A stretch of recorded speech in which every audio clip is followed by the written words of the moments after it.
that the Prophet, he imagined himself having sexual relationship with his wives, but in fact he never did. And who is reporting this? His wives. So now you tell me what's wrong with this guy. Even his sex was imaginary.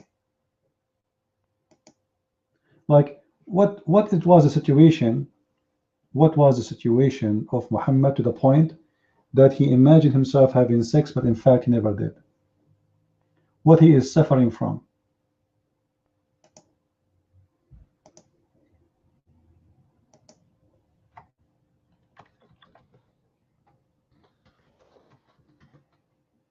Anyone can tell me?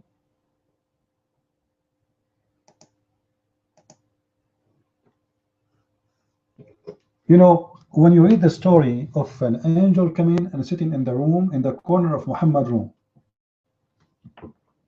supposedly Muhammad was confused. This is an angel, this is not an angel, who is this? Question to the Muslims: why the angel was sitting there in his room, in the corner? This angel, he don't talk. He sit like a Abdul. It doesn't make sense. An angel come to the room and he sit in the corner watching the guy and his wife. That's it. Why he's there?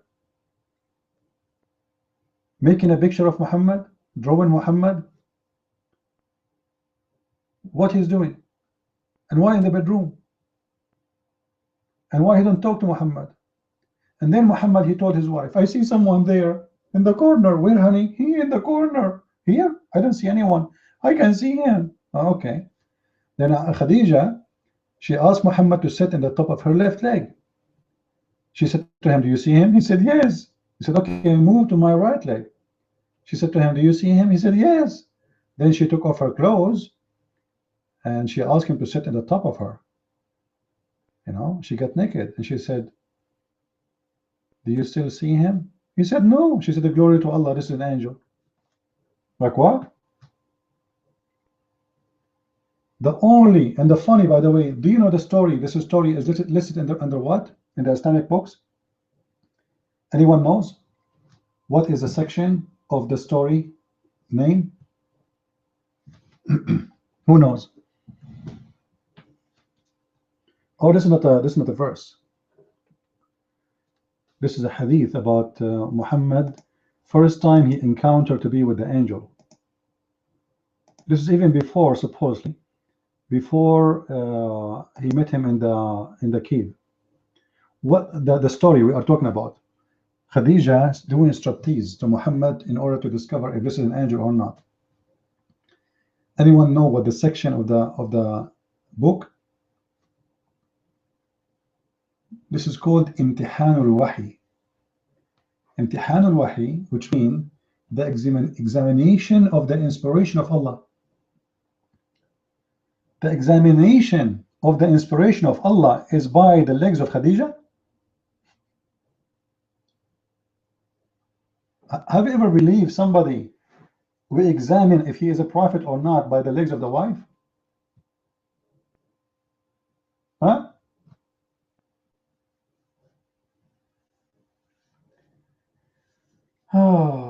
So Islam, so the two girls, they are saying that, so you see, our Bible reports stories as it is. It's not God who said to them that you idiot. You see how stupid you are? In your Quran, the Quran says that the wife of Lut, she was a whore. Your God saying that. What do you say?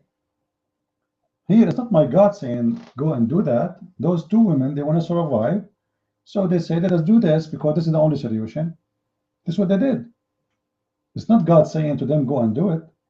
So Muslims are very stupid and they don't know what to say to us.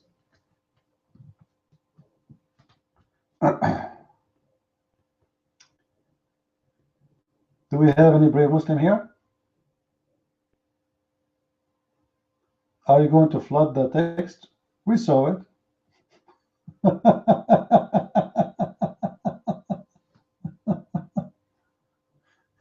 Even you see there in the story that the girls is the one who they made their father drunk in order to sleep with him, which means he is not aware. All right. So What about your prophet? He made the father of Khadija drunk in order to sleep with Khadija. Do you want to show you the story? Abdul, do you want me to show you the story? Challenge in front of everybody. And not only this, do you know, guys, what they did to the father of Khadija after they drunk him? Anyone knows? The father of Khadija, he will never let someone like Muhammad, a scumbag, get close to his daughter. So what he did, Muhammad and Khadija, they drunken the father, and they color his beard when he is asleep, and they change his clothes. It's a conspiracy. Anyone knows why they change his clothes and they color his beard? Anyone knows?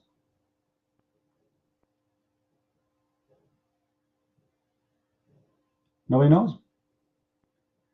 Because they want him to believe when he wake up that he is the one who married Khadija to Muhammad. So the guy, he woke up in the morning, he found himself wearing his new clothes, which he wore it in the wedding occasion, and his beard is colored, which is something the Arab they do when they have a like celebration. So he said, why am I wearing this clothes? So Khadija, she said, you forgot? He said, what? He said, you married me yesterday to Muhammad. He said, no, I did not.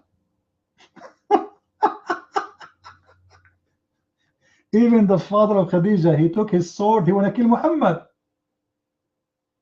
This is how mad he is for such a thing. How this happened to my family? Muhammad marrying my daughter? How he marry her? Just slept with her. There's no marriage. He just slept with her in the bedroom. And I challenge any Muslim to say this is not true story. And you know what? Let me ask you a question.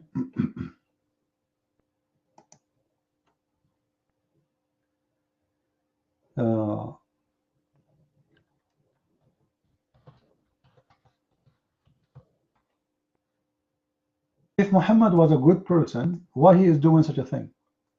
Do you think a good person he would do that? Because this is what? This is, it's a lie, right? This marriage is based on lying.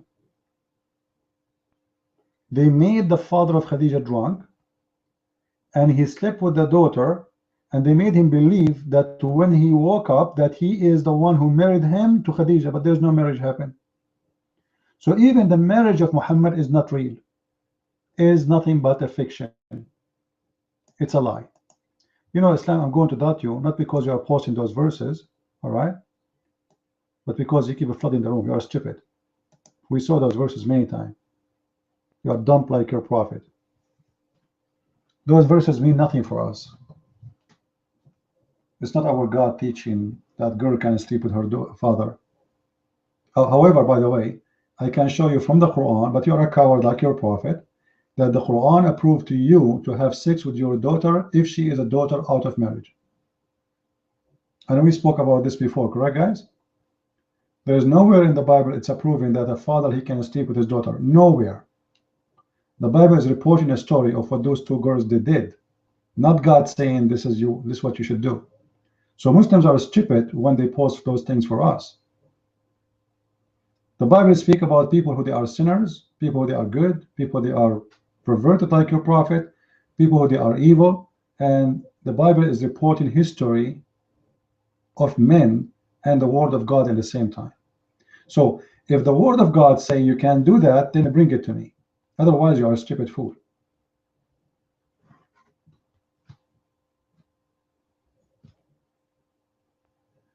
No, he will not want the mic. He's a coward. He will never speak. Here we go. You want to see? Let us give him a try. Take the mic, Victorious. Let us see how victorious you are. Coward.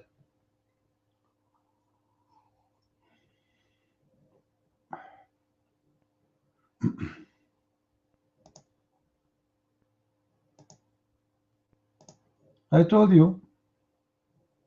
I told you. He's a coward. You recorded the video. I know that. You are afraid I'm going to record you and you will be famous and everybody will laugh at you, right? If you are saying the truth and you are victorious, why you will be worried? Seriously, why you will be worried? Record me. Alright, guys? Record me and post my video in YouTube. Let everybody laugh either at you or at me, but because you know you will get busted, so you are scared. You are terrified. Oh, I know you will record me if I talk. And we Muslims, when we talk, we make poo-poo. Yeah, right. That's good. You know it. I know it. Everybody know it. Right?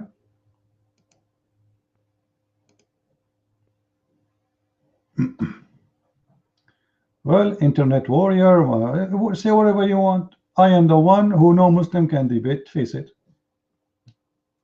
Deal with it. If you don't like to deal with it, divorce your wife. No problem.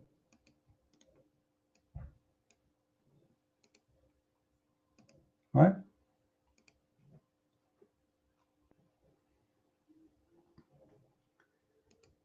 Any Abdul here? All what the Muslims can do, they complain. Complain.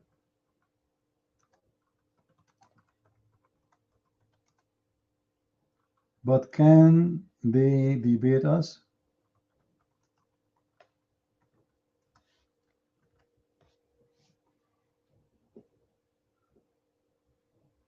They cannot. So you can cry as much as you want. This is none of my business. So we go back to our topic then. When Muhammad, he made the father of Khadija drunk, don't you think this is a scam, guys? It's a scam, isn't it? Even the marriage, even his marriage to Khadija, his first wife, was not decent. So what is the marriage of Muhammad is based on? Deception.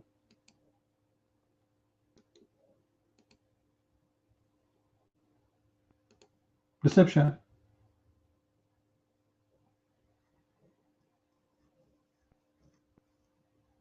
I cannot talk like this in the front of Muslims. You do not know me, Islam victorious. I love it when you say Islam victorious. Where? Did you see, guys, what happened yesterday in Syria? A Muslim Sheikh Abdul, he said, I swear by Allah, I saw vision. Allah bring us victory tomorrow morning. And tomorrow morning, the Assad army was taking over their camp. I swear by Allah, the Prophet appeared to me. Allahu Akbar. The Prophet appeared to me and he showed me victory is coming tomorrow morning, not even next month, tomorrow morning. Okay. And tomorrow morning, all his men got killed and they were kicked out.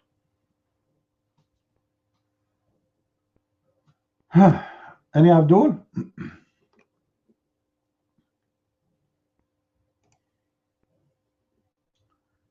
Any Abdul want to debate me now or tomorrow morning? What do you say, Abdul? Now or tomorrow morning?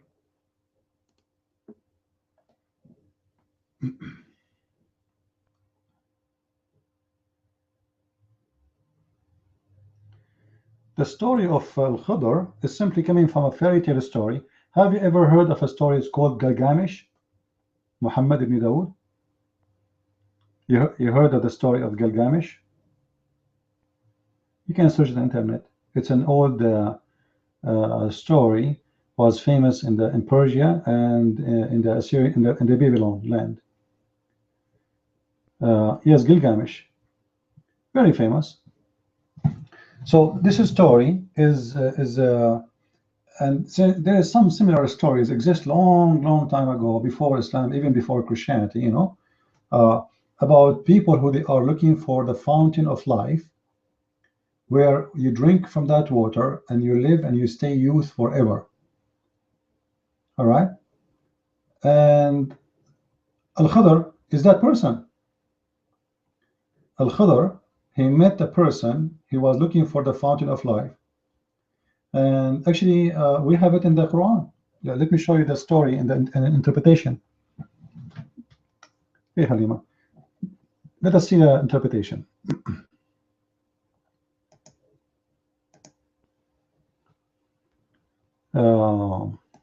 Let me find it for you.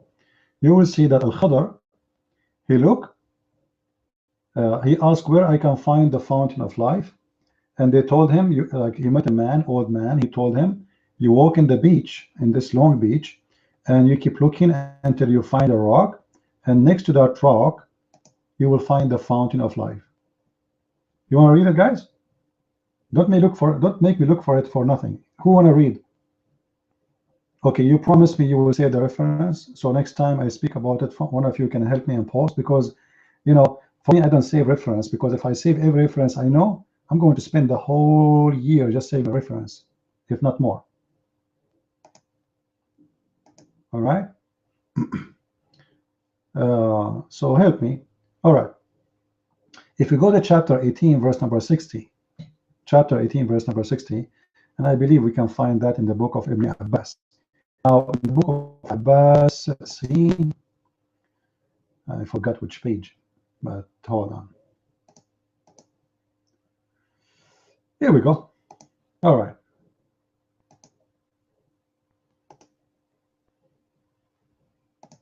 Are you there, Mr. Victorious? Because maybe you can find the fountain of life with us. All right. Here we go. Just to show you that this is nothing but a fairy tale story, and Muhammad is copying fairy tale stories. Abdullah then mentioned the story of Moses with Al-Khadr. It so happened that it came to Moses'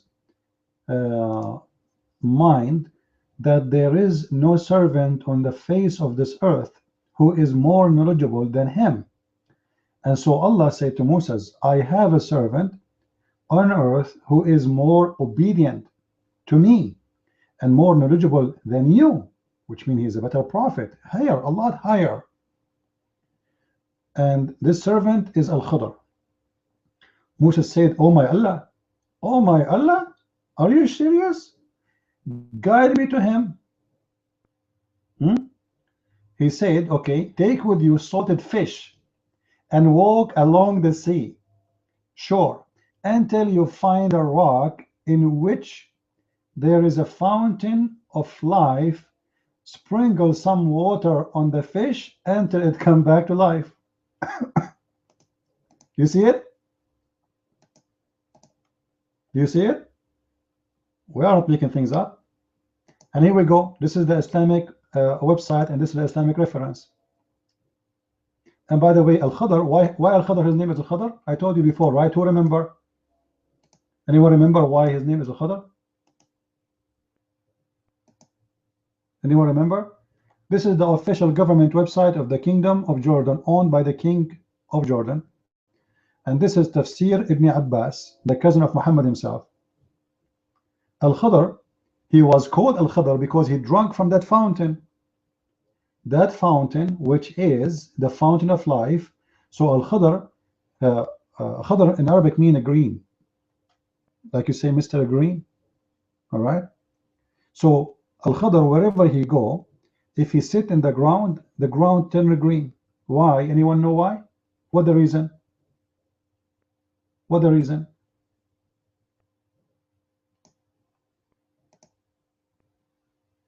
Anyone know why?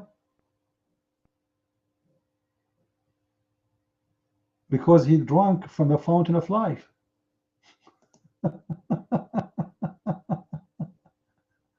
You get the point? He drank from the fountain of life. So this guy Al-Khadr, he never died, and he's alive always, and always he is young. And even if he sit in a dry grass, the grass turn green. All right. So obviously this is nothing but a stupid fairy tale story, and Muhammad, he think, no, Al-Khadr supposedly is a prophet of Allah, but he is greater than Moses, to the point Moses, he need to learn from him.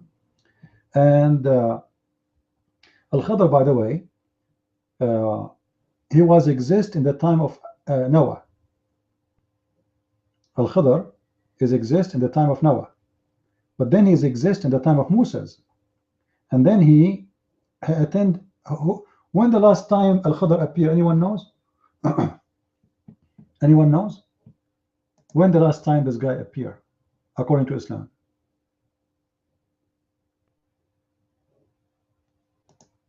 Anyone knows?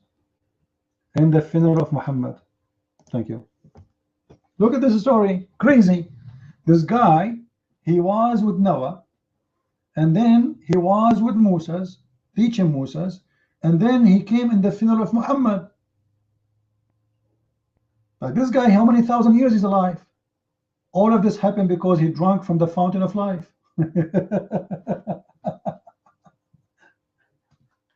And the Muslims, they say to you, the imaginary Jesus. They are talking about the imaginary Jesus.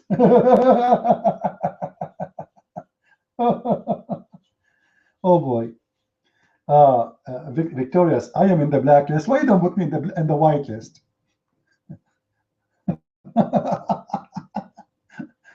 Blacklist. Can you put me in the blue list? Stupid Abdul. SR, those Muslims are potato cowards. Trust me. Those who make a threat, they don't do anything. All right? Those who don't talk about it is the one who do things. So I know this is a kid. Abdul, if everyone say to me a threat, I will be scared. I will never be talking about Islam. I make books about Islam. Do you have my books? Mr. Vistorius? Do you have my books? Do you see how you Muslims are scared? I make books after books after books. Where are you?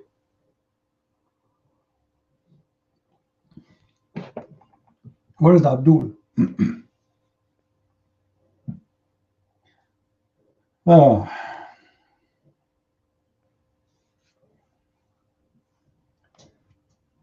Muslims are a bunch of cowards. They cannot answer us about the stupidity of their religion.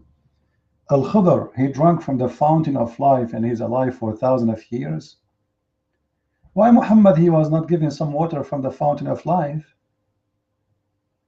That's not fair. Huh?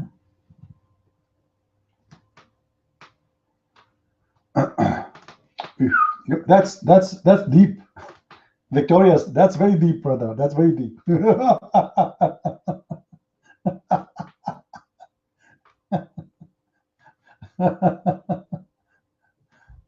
Oh, Abdul, you are my entertainment. Your God and your prophet is my jokes, and you Muslims are my entertainment. Victorious, do you know why the prophet, he said, may Allah bless the lies? Allah bless the lies, not me. Do you know why? Do you know why? Why the lies is blessed? Sorry, not the lies, the fleas, the fleas. Why the fleas are blessed in Islam? Who knows, guys? Anyone knows why the fleas are blessed in Islam? Why?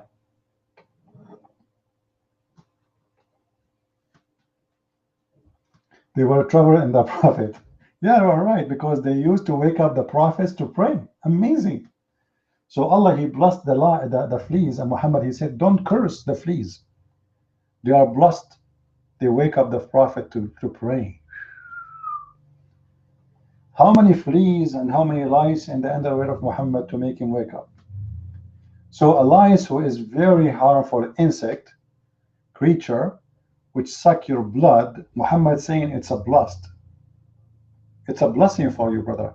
This is why if you go right now, if you search that Muslims are buying lice, you will not believe it. You will not believe it if I show you Muslims buying lice right now. In Emirat, it's a business. And they're expensive. I'm serious. They buy them because this is what the Prophet had. So every Muslim want to have what the Prophet have in his head, in his underwear. They want to have lice. You know?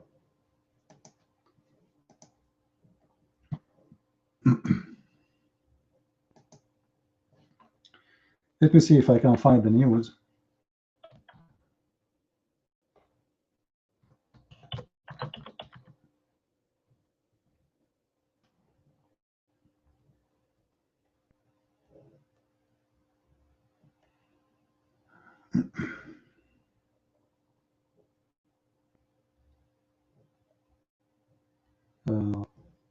Yeah, no, they are. You have to make an order, and they are saying as long the prophet he did it, it must be very healthy.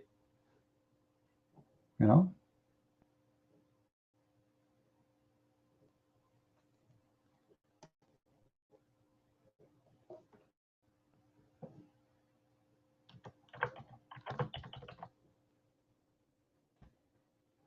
I found the news in Arabic. I'm trying to find it in English.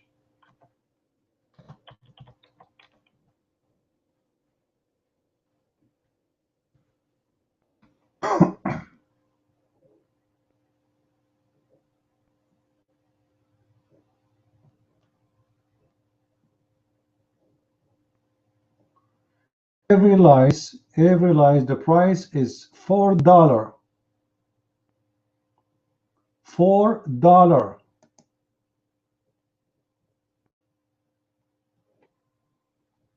Here we go. The news in Arabic, but you can translate the text here in Google.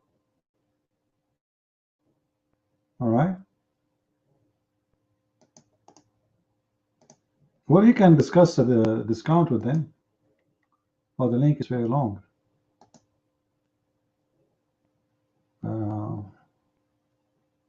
It's not getting through, I think. Oh boy. Let us see. This link is not coming. I will try something else.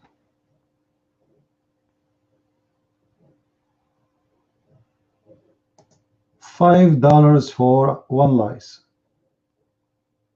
$4 for. Yeah. Let us see this one here.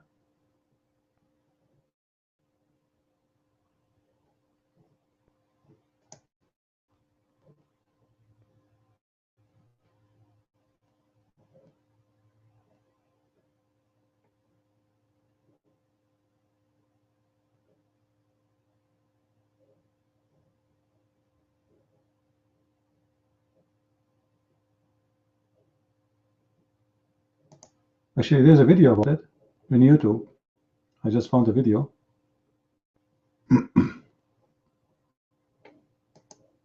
Lice for sale in Saudi Arabia, a TV station.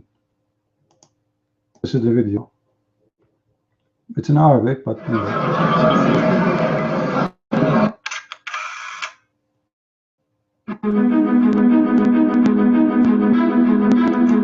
All right. Buying lice. This is the madness of Muslims. Any brave Abdul here? Okay, let's make a deal. Any Muslim he debate me, I will buy him for every, let us say,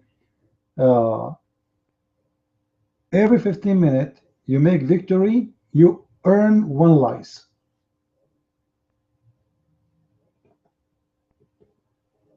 What do you say? And we deposit your bank account as many lice you make. Any Abdul?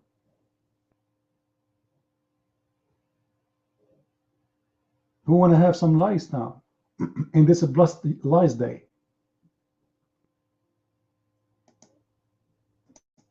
You Muslims are buying lice.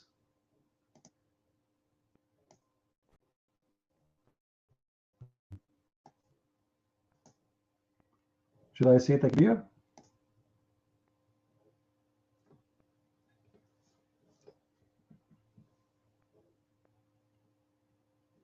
Yeah, they are buying lice. This is Islam.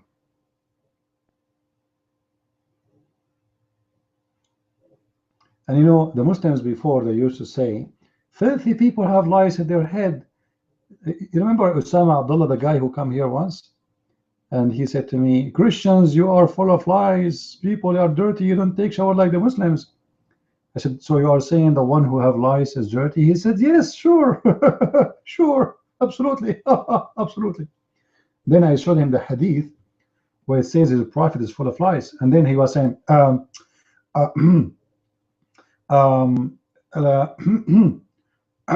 Hold on. I need what?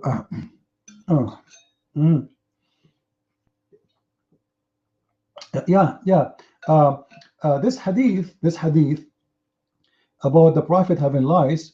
Those lice are not like today lice. What? Who?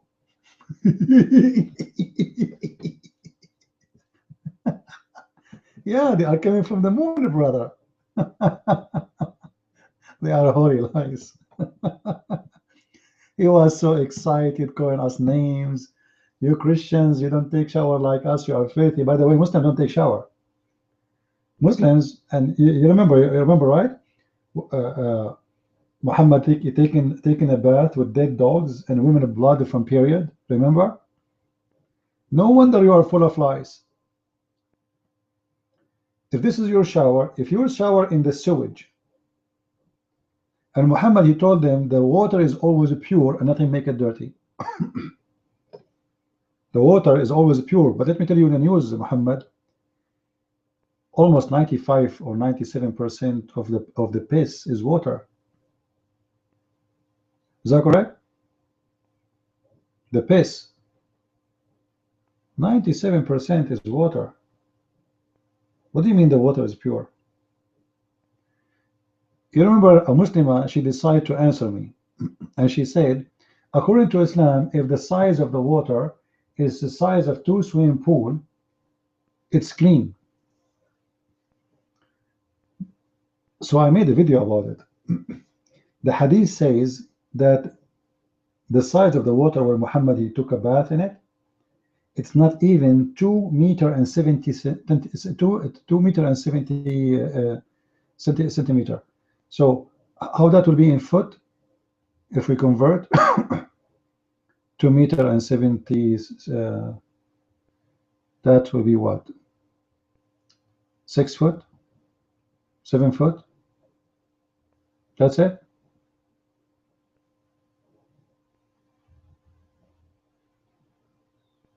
Muhammad having shower, and how deep the water? It is in the best scenario, is go up to his private part. Very shallow. So it says dead dogs, not dead dog, dead dogs. Not one dead dog. You see, when you say dead dogs, in 6 foot, how big is your bathtub? The bathtub is about 4 foot long, is that correct?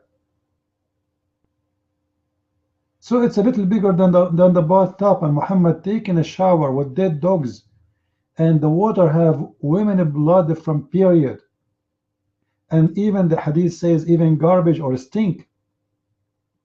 All of this is in the water, and Muhammad is taking a shower there. I remember at that time, this Osama Abdullah, he said to me, suppose he's been smart, he's the Christian prince. Do you know why the people, they ask him, why you are taking a shower there? I said, no, why? It's because the water is stink, you idiot. Supposedly he is supposedly he is beating me now. He is telling me that the water is a stink. He is telling me that his prophet is taking bath in a stinky water. How are you, Eagle? How are you? The mic is yours, Eagle.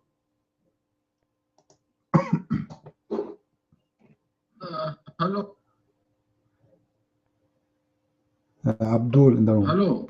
Hello. I have any voice? Give me one if you hear me. How are you, Chris? Your mom? Oh, you very nasty. Come on, admin, please, admin. Not this guy. He insult mom. You know. And it must be religion discussed, not insulting room. Come on, please. He is a Muslim. Eagle, he is your brother in Islam, brother. He is your Muslim brother. He is calling your name because he thought you are a Christian. You see, he's a bad person. He's a Muslim. What I can do? You're mine. See, Christian, this is the example of Arabian filthy Bedouin people. You know, they insult each other.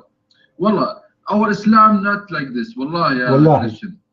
You know, we are not insult people, mom and father. This is Okay, what if I show you your prophet insulting the mother and the father? And not only that, he beat the Muslims unjustly. Your prophet, what you would do? Your mind.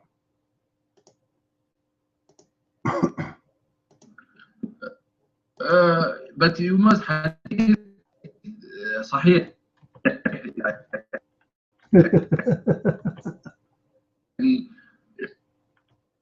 Imam, you know, because Prophet Muhammad إنما بعث ليتمم مكارم الأخلاق.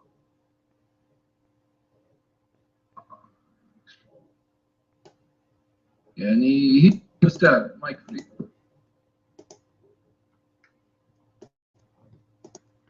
Notice a second ago, the guy was giving us a lecture about not to insult the mother and the father, correct? You notice? The second we said to him, your prophet, he used to do that, suddenly, it have to be Sahih Hadith, because the prophet, he came to complete the ethic, yeah? Where's the ethic? Where's the ethic? Always when we say to Muslims a story, they say to you, it must be Sahih. Well, all those are in the Sahih book. All those books are in Sahih. So they try to play the game of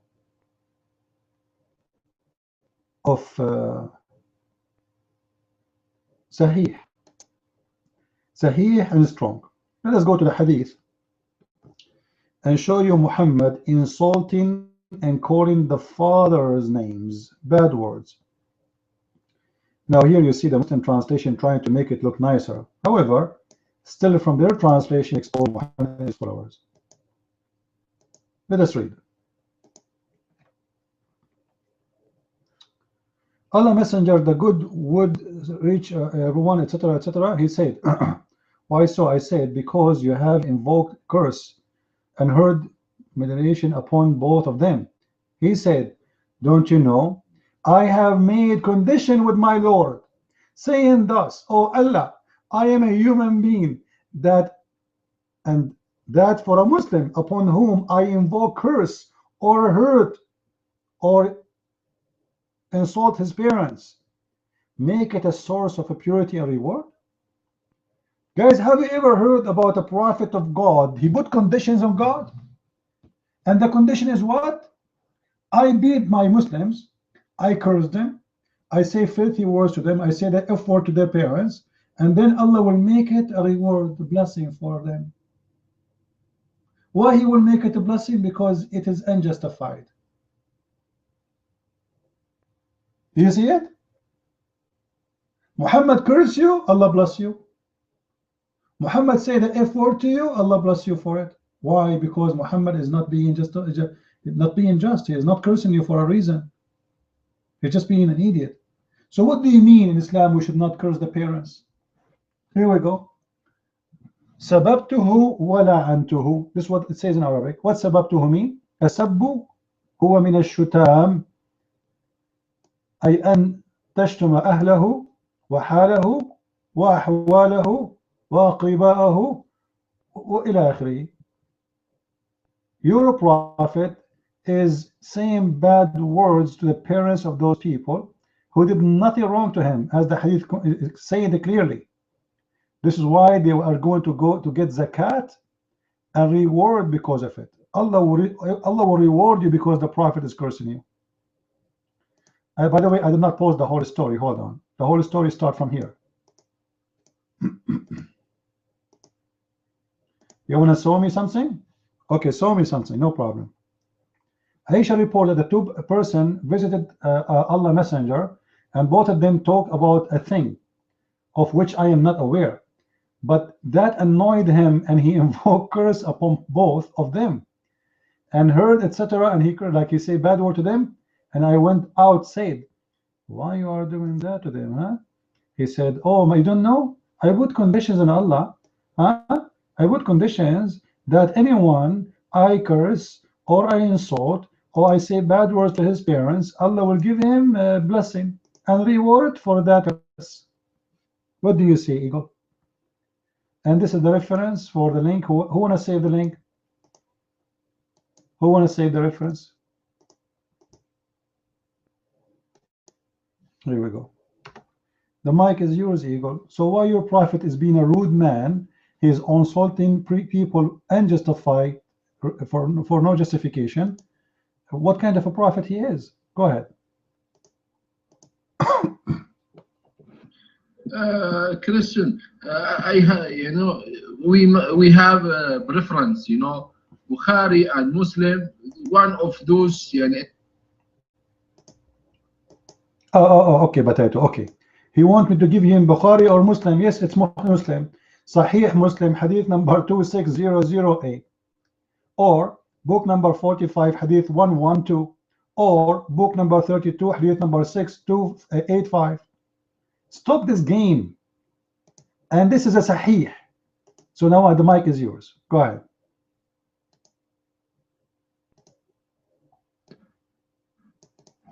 Come on, man. You must go to Islamic book reference or laboratory reference. We have a lot of reference there. You know, anybody can use the internet and make his own size and write whatever he wants, you know. We study in school, but we never hear the Prophet Muhammad say like this. We know him. You know him. إنك على خلق عظيم. Yeah, absolutely. This Prophet. Eagle, okay, Eagle, let us do this, Eagle. What about you give me a website, you agree, and have a translation for Sahih Muslim. Is that correct, guys? Give me a Muslim website, you accept, has the translation of Sahih Muslim. I will find you the hadith, from there. What do you say? Good deal? Good deal, Huh? Come on, you got busted. You're busted now. Give me a website. What anyone can make a website. Yes, anyone can. This is sunnah.com. This is a Muslim website, 100%. However, do you want me to give it to you from the website owned by the Deen Show? Brother,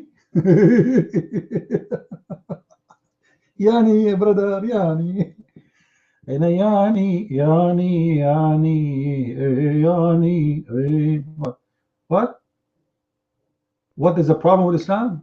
The problem with Islam that has people like you have no brain.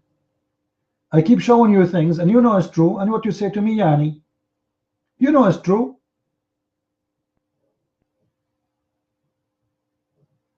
Why you are lying to yourself? You think you are lying to us? You are not. Everybody here knows that everything I'm saying is absolutely true. Guys, did I ever give anything? I said anything without giving proofs and reference from Islamic books and Islamic websites? Correct? Always. Have you ever seen me being challenged by a Muslim to show something I did not? And by the way, you notice this is why the Muslim, they fear to debate me, because it doesn't matter what the topic is. I can beat them anything you want. Okay, Eagle, let us change the topic.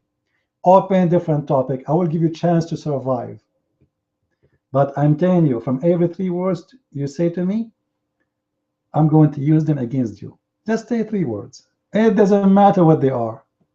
I can find you a story about your prophet and you will be sorry for it. You have a question in Christianity? Oh, Muslim, you have a question in Christianity? See, the Muslim, you want to change the topic. I have a question in Christianity, okay? I don't want to talk about Islam. Hold on, Ego. We did not finish. You see, this hadith is a problem. Guys, does it say there in the hadith that Muhammad, he put conditions in his God?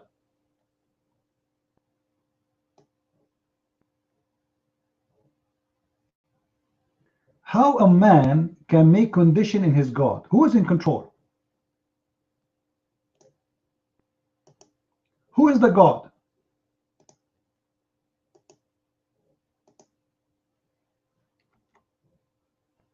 Don't you know that I have made condition with my Lord, saying thus, O Allah, I am a human being that for a Muslim upon I invoke, I curse, etc., you give him blessing and reward?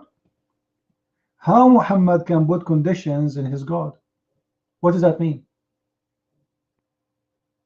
Who's God? I mean, seriously, Muslims, who is God in Islam? Isn't it Allah or Muhammad? I say it's Muhammad. Allah is just a name. Muhammad, he used it for anything. You see, even when he beat people, even when I can show you a different story where he even, you know, using violence with them, and to justify his faith, he blamed Allah. He blamed Allah. Like Allah is like a laundry machine. You know, Muhammad, he threw his underwear there, and so no people will complain about his underwear smell. He say it's Allah, he make it smell like this. Allah, we made condition with Allah. I have an agreement with Allah. Why Muhammad want to sleep with the wife of Zayd? Because Allah, he told me to do so. Why Muhammad, he been told, or he want to sleep with every Muslim woman, she opened her legs for him? Or because Allah, he made a verse. Don't you see the verse? So obviously Muhammad is Allah, and Allah is just a name. Who Muhammad, he used him in order to have the authority, to give himself the holiness, the authority of God. But there is no God he follow, and Allah does not exist, and Muhammad is a true Allah of Islam. Your mic, Eagle. Chris, but promise me to give me more time, because I need to explain that it's wrong, you know.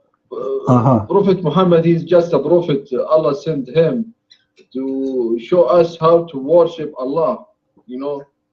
And if he want to be a god, you know, Quraysh, they told him, you want to be a king of Arab? He said no. They told him, you want us to give you money? He said no. So he said, I refuse what you want, what you give it to me, and I accept what Allah gave it to me. Because the Prophet Muhammad need the paradise, Jannat al-Firdaus. That's why he not mutakabbir in ard. I don't know mutakabbir in English what, but I hope Chris understand. So he is just only a prophet, and even when he united all the Middle East area, he never climbed himself like a king. He just be a leadership and he just eagle. Is it true that Muhammad, he made a verse in the Quran says the fifth from every attack is to Muhammad? Is that true? He's just, guys, he don't want money, he don't want anything. The fifth from every attack, the fifth, 1 to 5. 1 to 5 to him, and 1 to 5 to Allah. And Muhammad, he present Allah, so he take 2 to 5. 2 to 5 to the pocket of Muhammad, which means from every dollar Muslims they steal from non-Muslims, Muhammad he take 40 cents. To make it simple for you, if 10,000 Muslim soldiers attack their neighbor and they steal their money, and they took from them 100,000 pieces of gold, Muhammad alone will have 40,000 pieces of gold.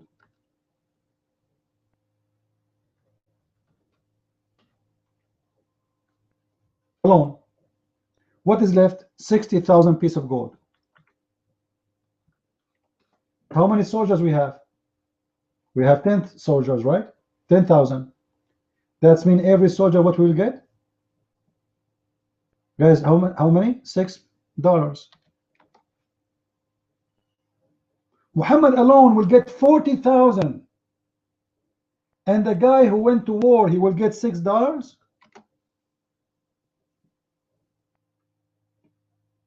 And you are telling me, Muhammad, you don't want anything? And by the way, when we say the fifth to Muhammad, this is include everything, not only money.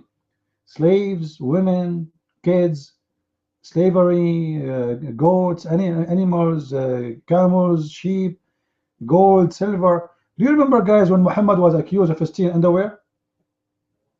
Do you remember? Isn't it the Muslim they accuse Muhammad Okay, that underwear was from where? From where? Was from the theft, from the booty. So now they stole the money and now they are fighting over the underwear. This is how low class they are. Have you ever heard about a prophet of God and his followers are fighting over underwear? What kind of a prophet and what kind of followers they are? Like maybe it's from Victoria's Secret? I mean, is there something special about this underwear? And Allah, He make a verse about it in the Quran for the sake of the underwear. And hold on. Allah, He received the news from Zakir Naik. Taradan, taradan, taradan, taradan. Zakir Naik is calling Allah.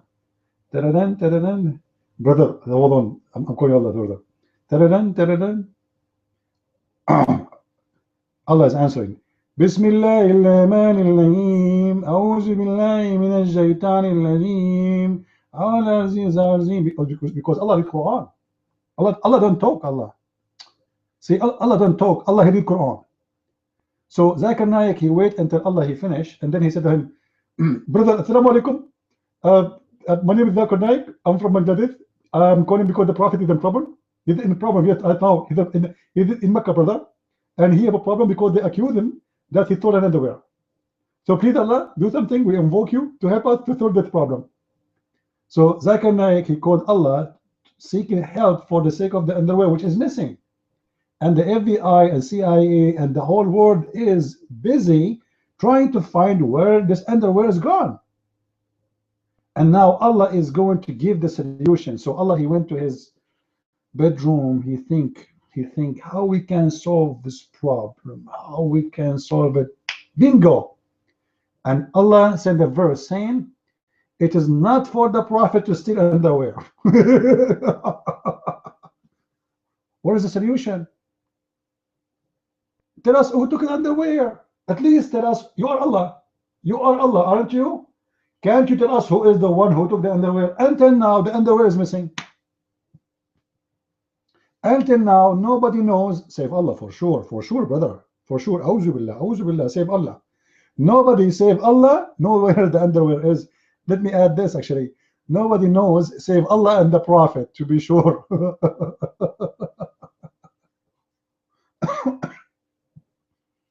You know, this God, He make a verse to say Muhammad did not take the underwear, but yet He cannot tell us who took the underwear. And Allah and the angels are busy because the Muslims are fighting over underwear. Oh boy. Who feel like converting to the prophet of underwear issues? The Prophet is busy. The Prophet now in trouble. Okay, let us make a book, and we call the book The Missing Underwear in the Land of Nowhere, with the Prophet who is his scandals everywhere. I think the name would be good. And Abdur here. What happened to Eagle? He's out? Oh boy. Maybe he is getting his underwear too. No, just wait, SR. He will go to the Muslim room. He will say to them, I was in a Christian prince room. I destroyed him, brother. As always. He did not even answer anything. I put him in the corner. Yes, brother, I put him in the corner. And then other Muslim, he will say to him, brother, I was there. He said, you was there in the room too? He said, yes. Well, I did not really like debate him much. He did not give me a chance, actually.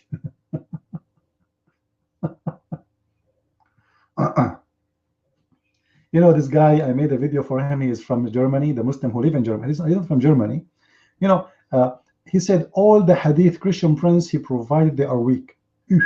That's deep. That's deep. Anything you give them, anything, they say to you it's weak. When in fact, nothing we gave is weak. And by the way, even the weak Hadith is good. Victorious, you see, you're exceeding your limit, and maybe it's time to cut your tail. All right, you idiot. Sit and behave.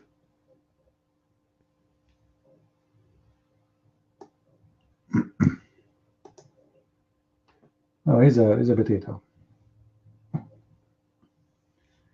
Do we have any beautiful Abdul or handsome Muslima? Now, you know why I say handsome Muslima, right? Because the Prophet, he forbid Muslim women from taking hair from their face.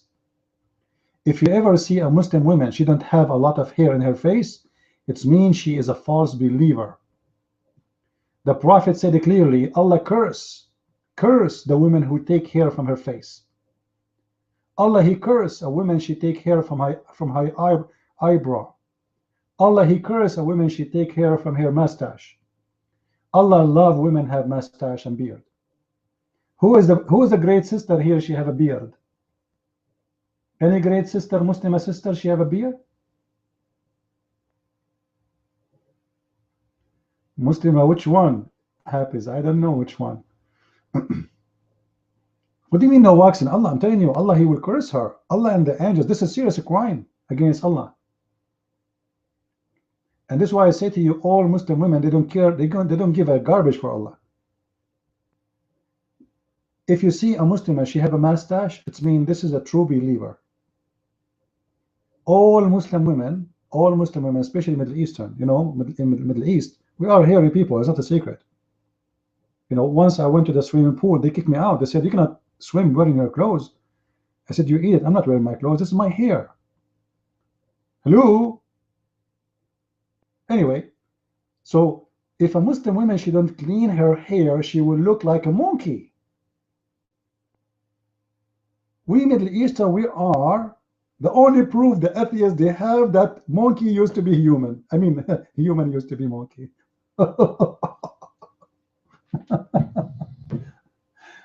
Oh boy. And the funny about this God, Allah, he forbid the Muslim women from shaving their mustache, but he ordered the Muslim man to shave his mustache. Do you believe it? This is why you see the real believers of Islam, they grow a beard, but they shave their mustache. All right? And they take hair from their face. And the funny, they say to you that the problem, why the Prophet, he said you should not do that. I mean, the women take hair from her face, because if you do that, you are changing the look which Allah, he made you with. That's deep. You are changing the look. Okay, hold on, Muhammad.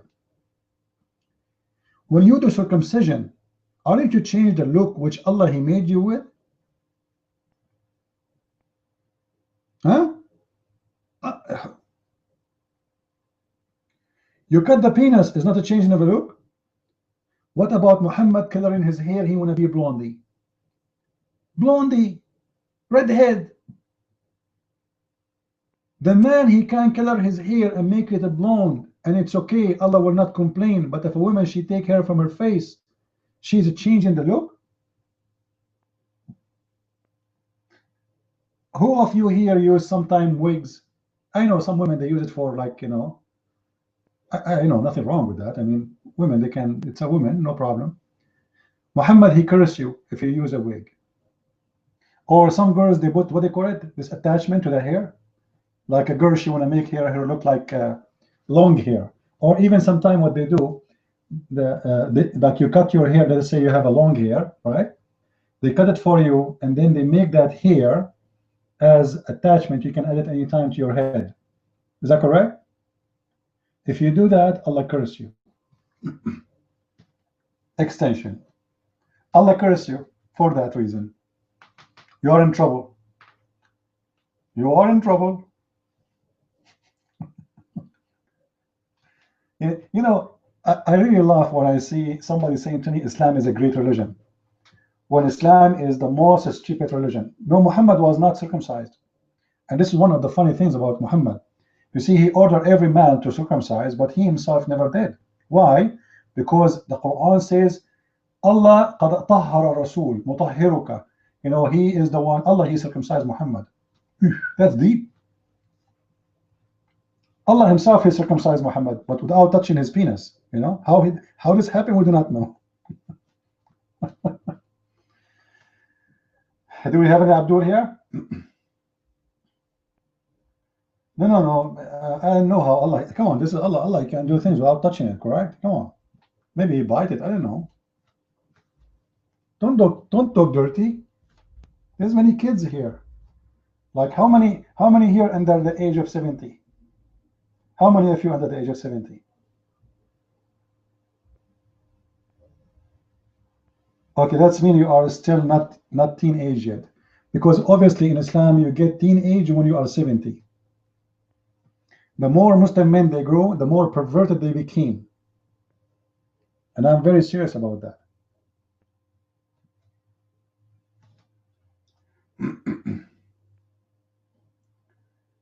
Do we have any brave Abdul here?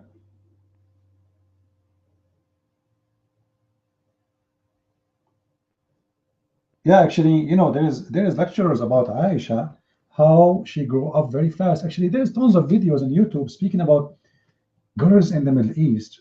They became women in a very early age. How this happened? Hello? 6 years old Aisha, she was very mature, my friend. She was horny. She want to jump all over the men, brother. They can't wait. So she was ready.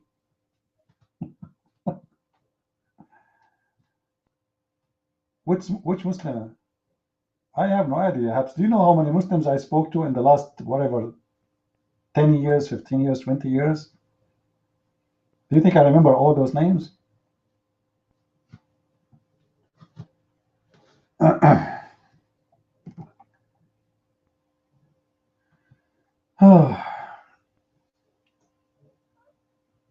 In all country, which country is yours? I don't know which country is yours. No, if you are in Saudi Arabia, for sure, no. Is your country a Muslim country? Oh, it's, yeah, no problem. Like in Islamic countries, yeah. My book is not drugs, my friend. Why is it not going to be legal? What are you talking about? But because the Muslims are cowards, they don't dare to let even the Bible go through, even a page of the Bible go through. Yeah, 5% they will stop the whole country from having a book. Are you kidding me? 5% they control the country.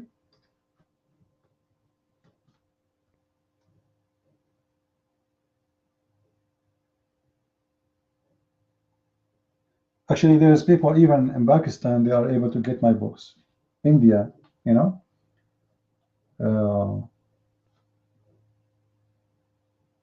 What I know that, do you remember, guys, the guy who was here, what's his name? The guy from Malaysia, almost he left Islam, what's his name? Anyone remember? He was here last week. Yeah, Eddie. He's from Malaysia, he got my book, correct? Remember? But what I know, in that country, they don't allow anti-Islamic books to go through, but he got my book. You know, it's about how lucky you are. If they open the envelope in those countries, they will not let the book go through. But if they don't, you know.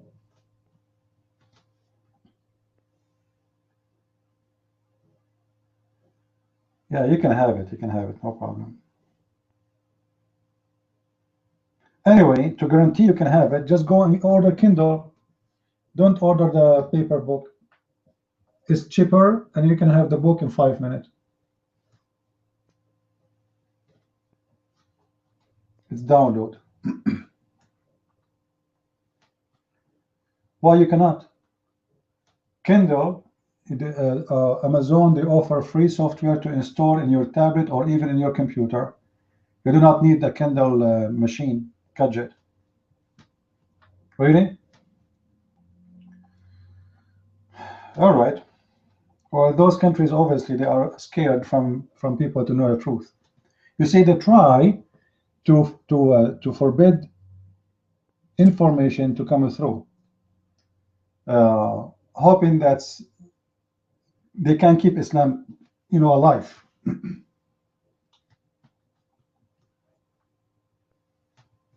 But that will not work.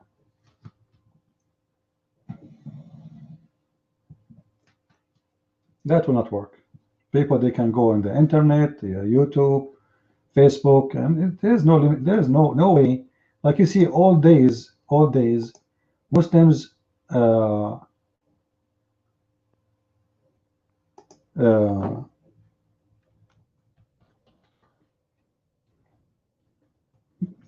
they kept Islam away from everybody. I mean, from any criticizing, by forcing it by violence.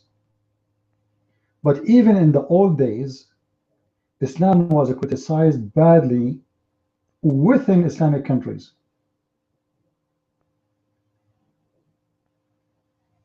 The way people used to do it, they do it in a smart way.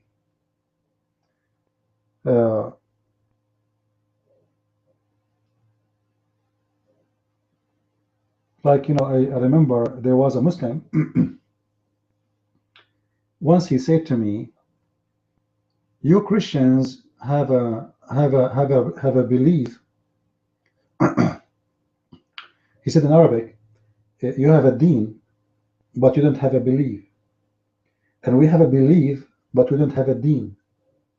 Just to make it clear for you what he is saying, that we Christians are the one, we have the true God, but we don't have faith. And they Muslims, they have faith, but they don't have the true God. And this is something was said to me a long time ago by a Muslim.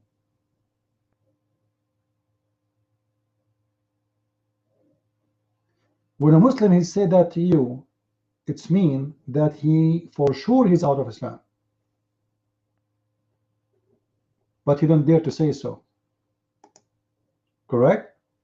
When a Muslim he says to you, "You people are the one who have the true God, but many of you don't have faith." And we Muslims, we have faith, but we don't have the true God. What does that mean?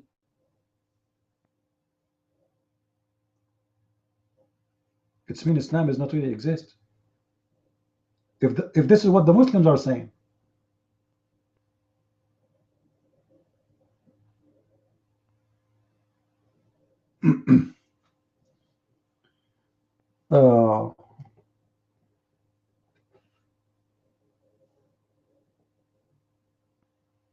Always, always Islam is strong as long as nobody dare to speak about it. This is why they need violence, in order to keep Islam exist. If there's, there's an interview with Al-Qaradawi. He is supposedly the highest authority of Muslims these days, and he is the biggest authority for the Muslim Brotherhood. He said, if not the violence, if not the war of apostate, if not killing the ex-Muslims, Islam will be destroyed long time ago.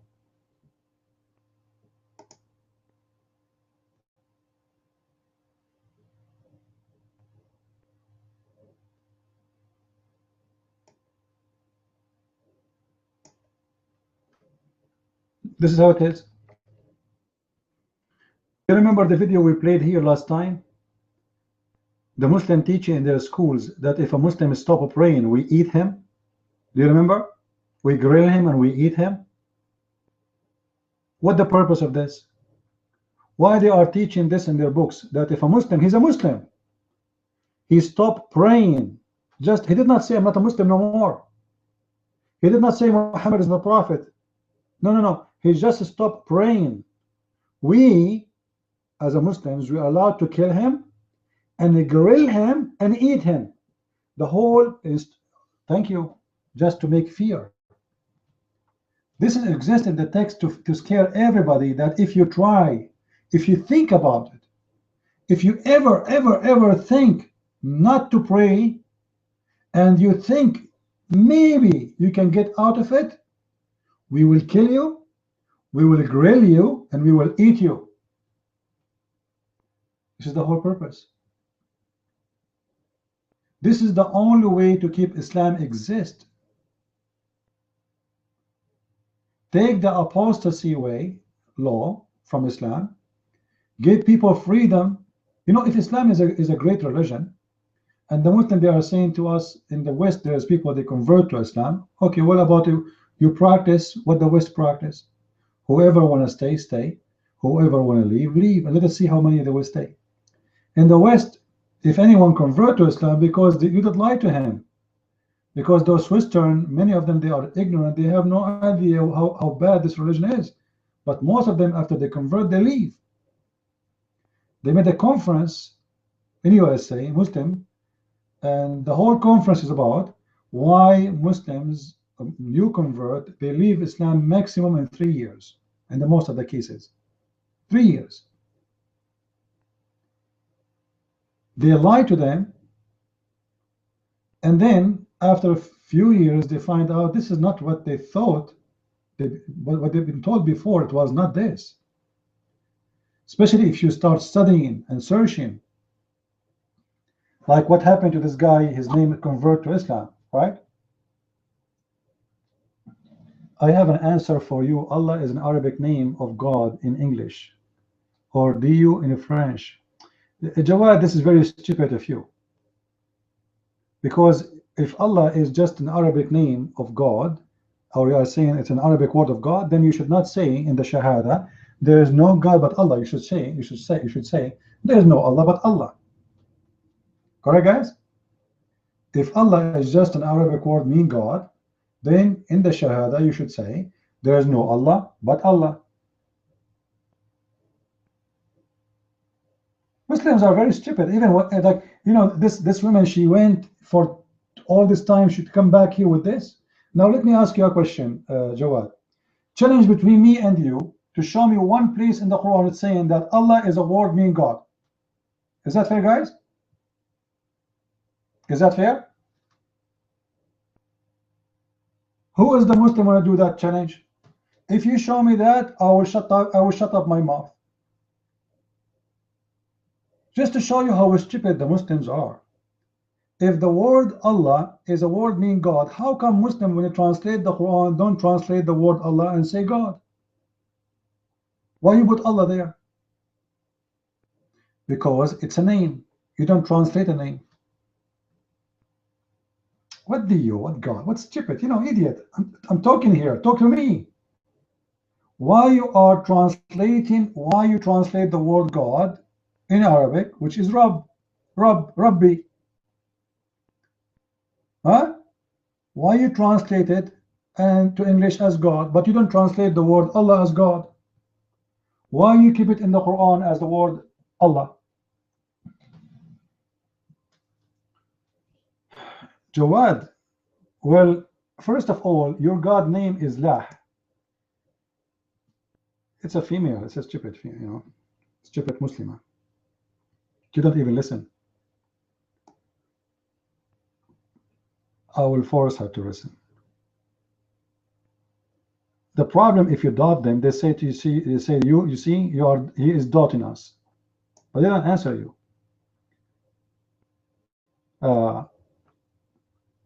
And even the Quran does not say that the name of the God of Islam is Allah. It is Lah.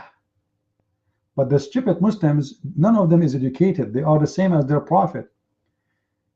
What the Quran says, Alhamdulillah Rabbul Alameen. Alhamd Lah. Who's Lah? Who is Lah? Any Muslim want to answer? Who is Lah? Go and search right now in Google and tell me who is Lah. Moon God. I'm not the one is saying his name is Lah. It's your Quran. Alhamdulillah, li in Arabic mean two. Li equal to two. Alhamdulillah. Who's Lah? Lah is the God, but this is his name. Lah is the moon God. There's a chapter in the Quran, is the chapter of Sin, Yasin. Is that correct, Jawad? Yeah? Sin.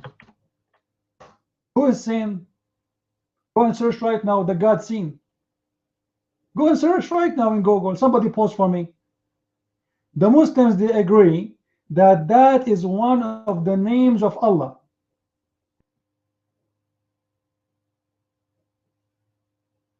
That is one of the names of Allah. I'm not the one saying that. You believe it?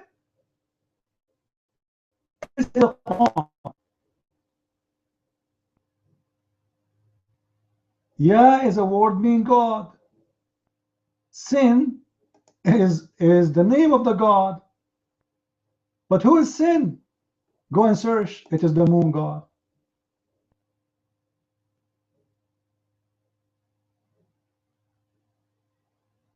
Search in Google for the word the God Sin. Search for the God Sin. By the way, in English you say this is sin. It's coming from that God, the pagan God. So when the Christian became a Christians, anyone who do something wrong, they say to him, this is sin, which means this is pagan. This is pagan. Don't do it. This is sin. So even the God of Islam, his name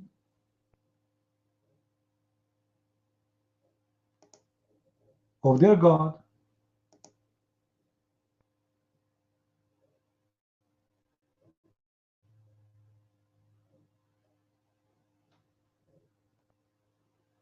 Any Abdul?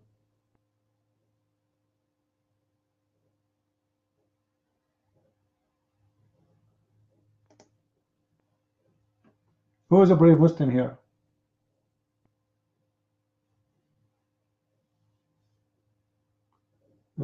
Visual, your mic.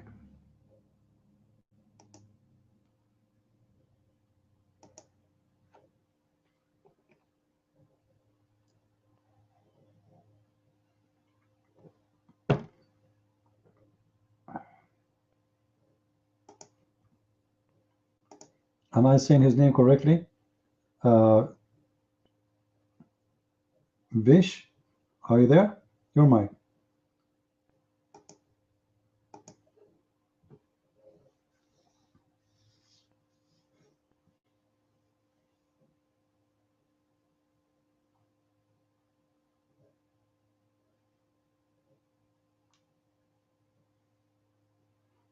No, his hand is up.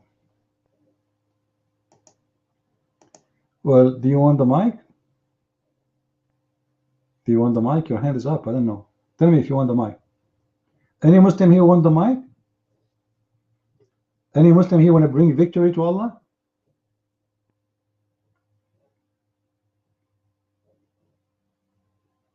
Who is a great Muslim here?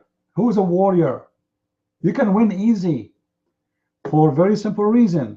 Look, since Allah Prophet, he stole the underwear, he got the magical power of that underwear. People until now do not know why this underwear is missing. You will notice since that time, Muhammad, he became very powerful to the point he have sex with all his wives in 1 hour.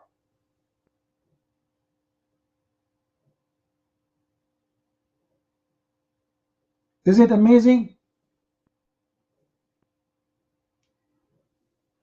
Okay, so the mic is yours. Go ahead.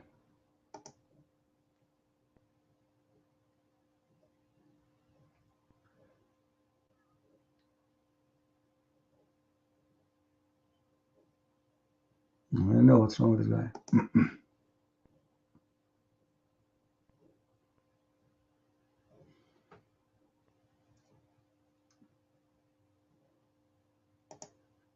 All right, look like he cannot have it. No problem. Oh, we heard you. We heard you the same as Jibreel. He was heard by Muhammad. Exactly.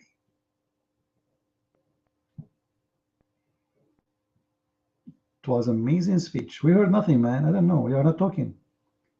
Let us give you a chance again. Your mic.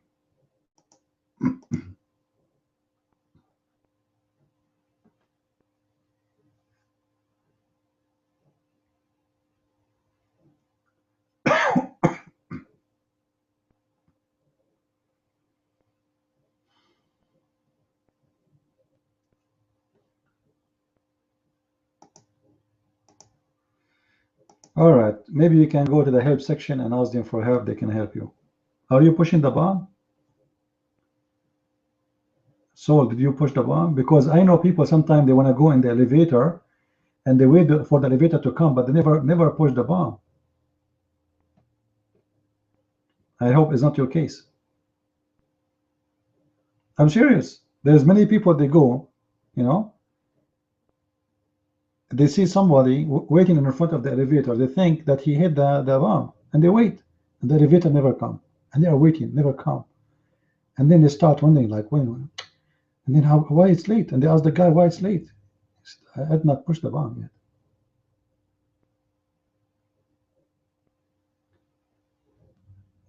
No visual. Saul, we did not hear you. Are you a Muslim?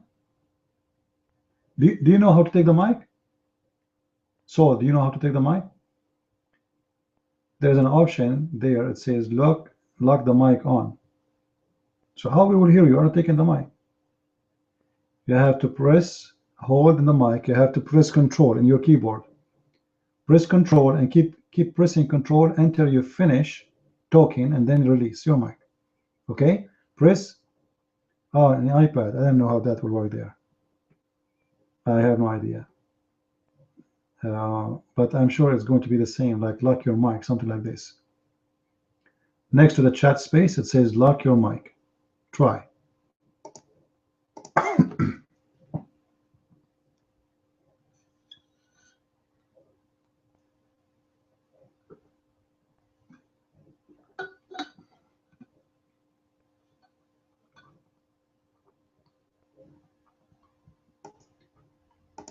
No, there's one next to it.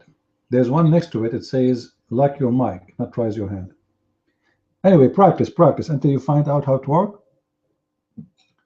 And let me know when you are done. Well, what I can do, you know? Yeah, next to it, hold and talk. That's it. So click in it, hold and talk. Go ahead. Finally, you found it.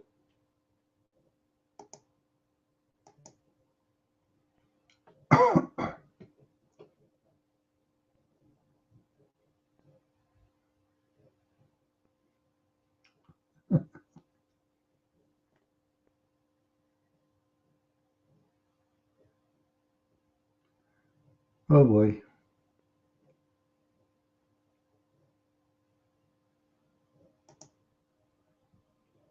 Talk. Hello? Hello? Hello. Hello? Hello. Hello.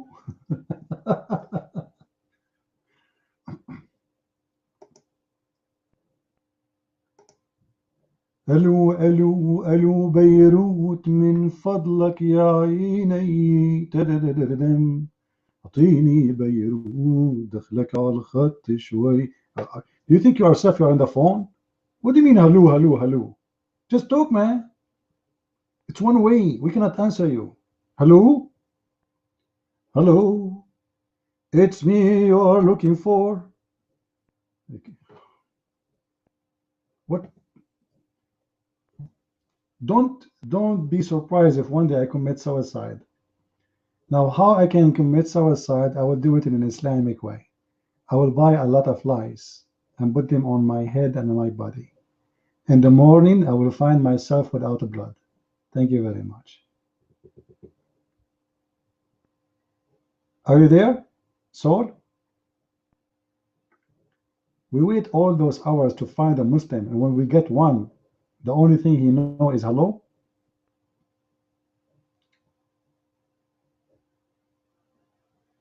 Oh no, this, he's not familiar with it. It's okay, Maybe you have difficulty with the internet. He is not a Muslim, really? Oh, he's a Hindu. Oh, okay. All right. Well, too bad he cannot talk. Welcome, Mr. Saul. Do we have any Muslim here?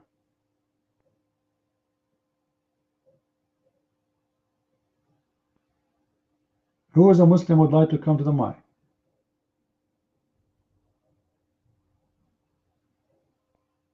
Who is a Muslim would like to come to the mic? Chop Chip, your mic.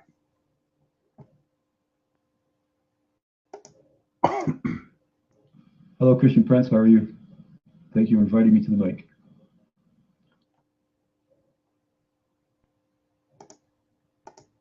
Do you want coffee, tea, cookies? What do you mean invite me to the mic? I thought you want to say something. Thank you for inviting me for the mic. I'm telling you, I'm going to commit suicide soon. Thank you, Allah. Thank you, my Allah. You're welcome, Chip. Chop Chip. Now we're still waiting for a Muslim. Any Muslim here? By the way, I do not sleep since yesterday, but I said to myself, if I sleep in the early morning, I will not wake up until afternoon because I was working all night in my book, and that will not be good. So supposedly I'm tired. So I advise you Muslims to debate me now. This is the time. I'm weak. I'm really weak now. I mean, you can destroy me easy. You are a convert? That's deep. Chop Chip. Man. You are a convert? Really? Okay, take the mic and tell us about you as a convert. Chop, your mic. Go ahead. Tell us about Islam. Convert us to Islam. I want to convert. I know, by the way, don't tell me that you used to be the Mother Teresa, because all the convert, they used to be Catholic. I have no idea why. I never met a Muslim who is convert. He didn't say to me, I used to be a Catholic. So don't tell me you were the Mother Teresa or the Pope, because I met the Pope who converted yesterday. So you cannot be the same one, right? So tell me, you convert to what? You convert to Islam? What Islam? Your mind. I grew up in the West, and I started smoking pot in junior high school and dropping acid and listening to heavy metal music, acid music, psychedelic music and stuff. And I didn't grow up with religion, but I know Islam to me, in my personal experience, that Islam rescued me out of all the confusion that I grew up with, led me to all kinds of depression, psychological, behavioral problems and stuff. But Islam's good for me, man. That's all I can say. Thank you.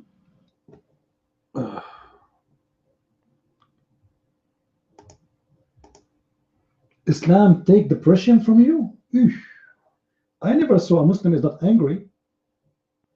Islam is a religion of anger and depression. The second you convert, you feel you want to kill everybody. You're angry from everybody. You're offended from everybody. You're upset from everybody. So it doesn't make sense to me. Now, Chop Chip. Let us go to business. Let us go to something serious. Allah, He promised you when you go to heaven, He will make your penis never go sleep. Is that will help you with your depression? I mean, seriously, between me and you, is that the reason you are feeling better? Because they promise that your penis will never sleep? Well, the Prophet, he said, when a Muslim man, he go to heaven, his penis will never go soft. Correct, guys? Am I making things up? Am I making things up? Who have the hadith posted for us? If you have it, please. I'm trying to find how you have no depression no more. Maybe because of your penis solution is solved, and now it's not going to be a problem for you, so you are out of depression. Or maybe you are out of depression because Allah will give you 80,000 women to sleep with. Or maybe, here we go, Sunnah is posting the SR. Can you post the hadith itself, SR? Not only the link. This is the hadith in front of you. Here we go. You see it?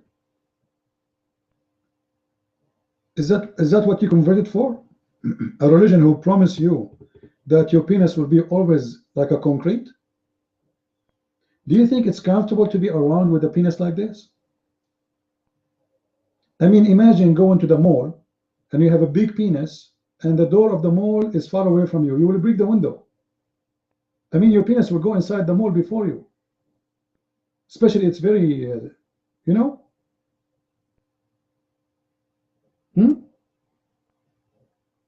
How you can sit with it? How you can talk with it? I mean, like, imagine now you are sitting in the chair and your penis is coming up in the front of your face.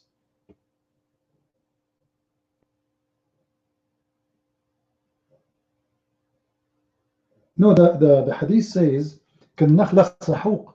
النَّخْلَ السَّحُوقِ mean endless. Brother, you cannot see it, which is amazing. Like brother here, Saul, he is from India. So imagine Saul, he is in India and his penis in Pakistan, mashallah. Or his penis in Afghanistan. Or his penis going all the way to Obama. That can cause war. The penis of a Muslim entering the White House, that can cause a nuclear war. So I'm trying to find out what is the reason make you convert to Islam chop chip. That doesn't make sense. Are you were in jail? You converted in jail? I'm just trying to find out.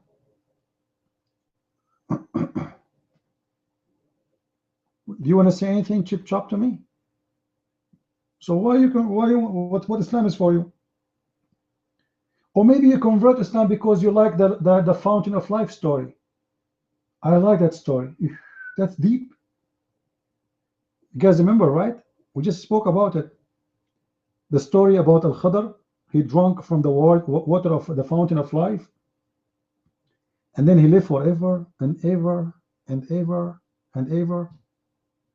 You know? I don't know. You tell me why Islam is good for you. Go ahead. Well, it's just my experience. Like prayer and fasting and reading the Quran is good for me. Really? And all these things people say about Muhammad, and, you know, these dirty stories, I don't believe in all that stuff. It's just slander to me. You know, my experience tells me that Islam's good because, you know, that's my experience. And whatever other people say, I don't care. People always say nasty things about other things or other people and stuff like that. And it's irrelevant to me. It makes no difference. Correct. You know what? I have a question for you. Kindly, I want you to help me. You said you read the Quran. Correct, guys? Did he say he read the Quran? Did he say he read the Quran? Okay. Tell me something good from the Quran. The mic is yours.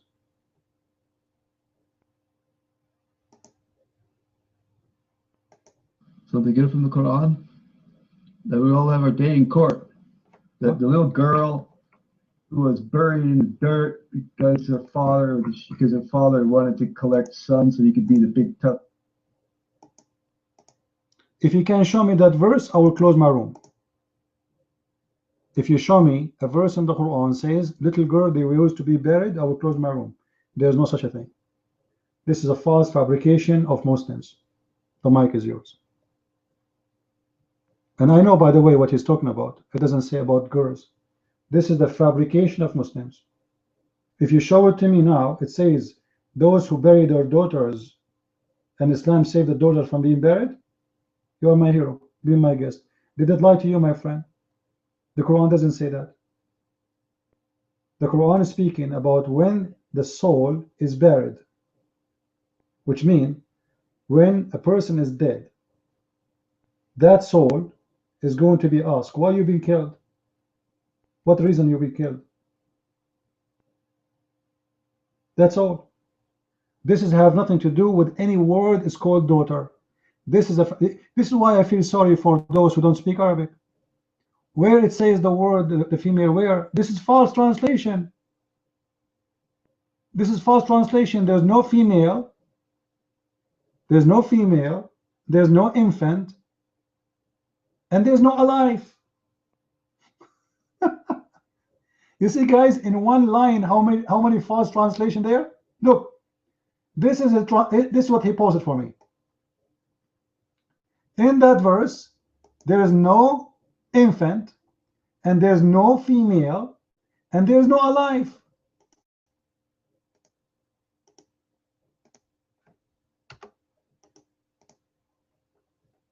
You're a victim, my friend. They fool you. What that verse saying, when the soul is buried, is going to be asked, for what reason? Why you been killed? Everyone who causes a soul to be killed, a person to be killed, is going to be questioned. For what reason? For what a crime? That's all. You're mine. Oh, yeah, okay. Even if it doesn't say that, though, that it was specifically a girl, but apparently that's what the Arabs used to do. I think that's what the verse is referring to. There's another mention of the murder of Chip, wait. They lie to you. The Arab never do that. Guys, is it true that Khadija, she was the boss of Muhammad? If the Arab, they are ashamed of their daughters, how Khadija, she was the boss? Look at women before Islam and after Islam. Before Islam, women, they are queens. They are rulers. They are businesswomen. They are princes. After Islam, women is a garbage bag. What are you talking about? Now show me one case of one person, he buried his daughter. I want to see that. You're mine. Where do you get this from?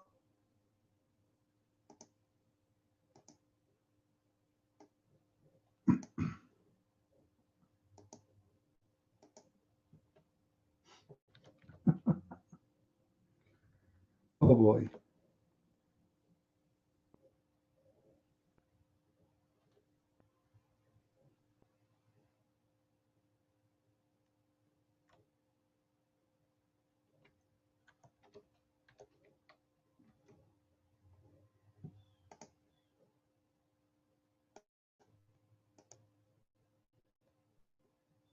No such a thing. So Cheap Chop, you are a victim, my friend. You are a victim. You are a victim of their lies.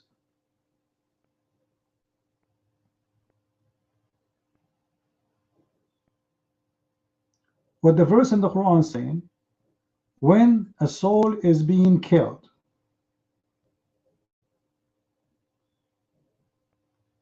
is going to be asked, for what guilt you've been killed for. That's all. This is have nothing to do with infant, have nothing to do with killing girls, and the whole verse have no girls in it. It's a fabrication of the Muslims. And the history of the Arab is very clear. Women, they used to be spoiled before Islam. To the point women, she can choose her husband. Even she can have more than one husband in the same time, which means multiple husbands was exist for women in Islam before Islam. After Islam, the man had many wives. It is the opposite. After Islam is spoiled,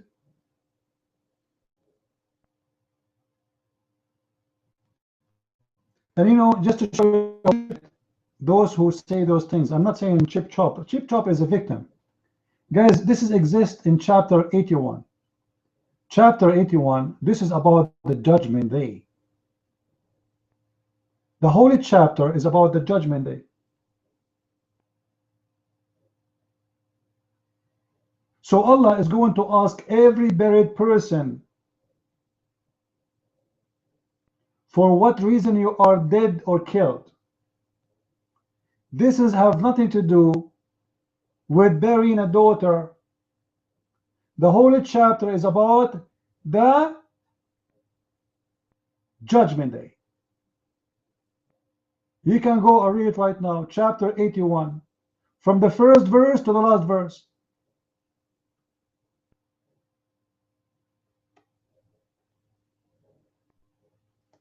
Did you even read the verse before it and the verse after it, Chip Chop? I mean, seriously, did you? Just read. You will see that this is about the judgment day.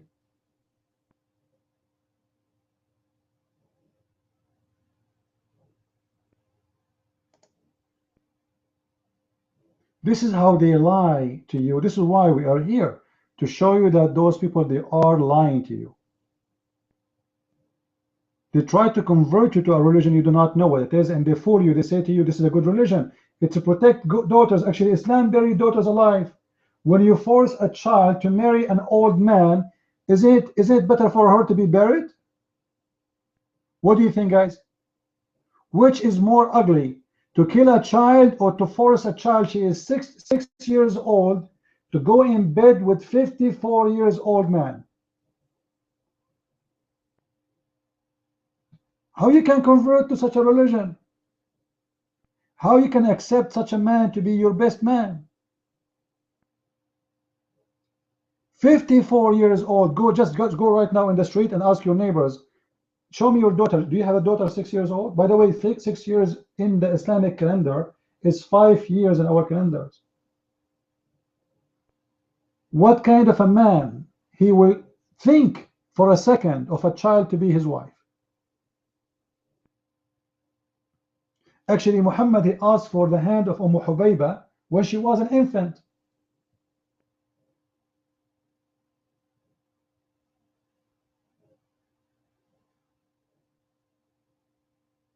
What the best of the stories? Like what? Chip chop, what the best of the stories? Okay, let us go for the stories you want. What is the best of the stories of Muhammad? Your mic, Chip chop. Tell me one of them. Go ahead. Like what, the story of Muhammad going to his house, to his son's house, and he flirted with the wife? Is that the best of the stories? A married man go to a married man's house, and this man is his own son, and then he flirt with his wife, and then he sleep with the wife. Is that the best story? Chop chop, what do you think if your father come to your house and he flirt with your wife? I want you to be honest with me. What you will do to him? Chop, if your father come to your house when you are not home and he flirt with your wife, what you will do? Your mind.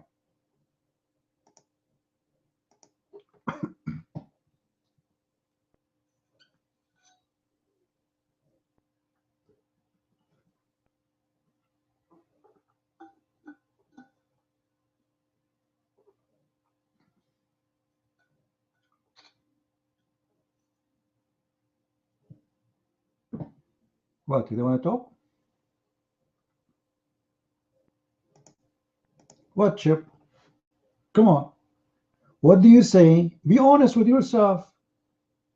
Forget about Islam, forget about Christianity, forget about Hindus, Buddhas, forget about everything. Normal ethic.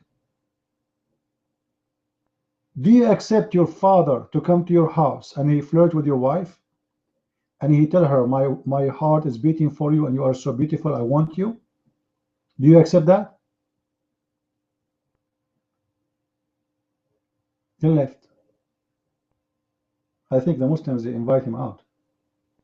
Yeah, they invite, you know, they ask him to go out before he finds more more truth. No, there's many, they are stupid, they are naive, they have no idea, you know, they are lost. This is why I always say to you, share what do you know about Islam with your children. Don't save it for yourself. Don't think that this is not something will not happen to you. Muslims are very well organized and your children are very much exposed. Your children are busy with watching stupid TV show, going to nightclubs, wearing clothes, whatever, you know, going to the beach, and, you know, trying to be kids. But you are not aware that there's a lot of risk waiting for them there, because spiritually they are empty. And the devil is waiting for an empty spirit. It is his best chance. He will not wait until you pass that period and you became strong and a believer. So you send your child to a school, and your child, he know nothing. He's not educated about any belief. He have no belief anyway. He's, you know, and these days parents don't try to say, Like even saying wrong or right became something not to do. The job of a parents these days became, we just provide food for them and shelter. Did you see in the news that actor, what's his name? I'm not good with the name of actors. What's his name? They accuse him of a child abuse. Why? They are saying he was screaming at his kids. So what? Are you saying to me I can't scream at my kid? This is child abuse? If the father don't scream at his kid, who is going to do it? And the whole media against him, like what he did. Did he beat them? No. He screamed at them.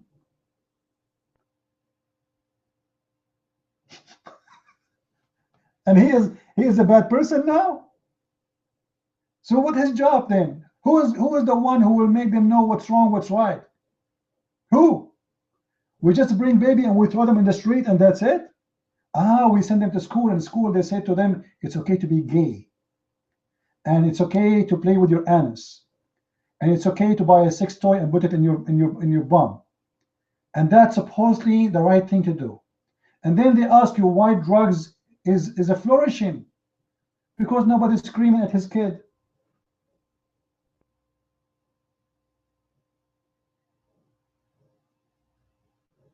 Right?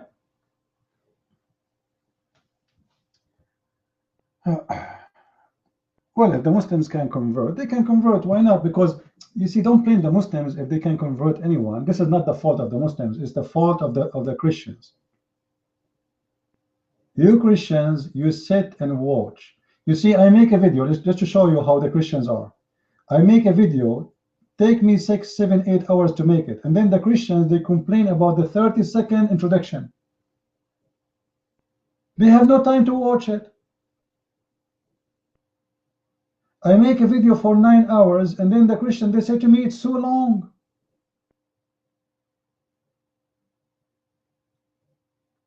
It is not the fault of Muslims to convert all your children. Why not? They are Muslims. They should do that.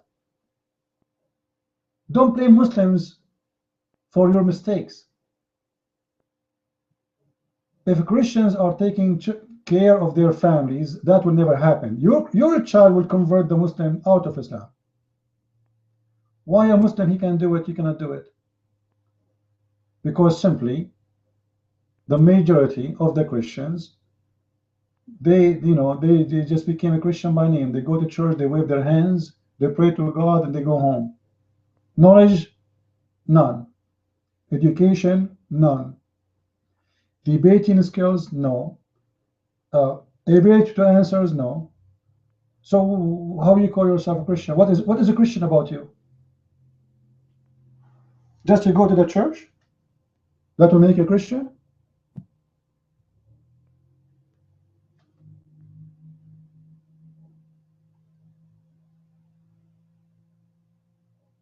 You need to educate yourself and educate your children.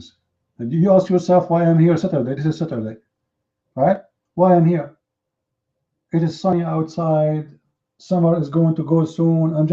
I designate my time, my days, my hours, almost all my life to teach you and teach your children.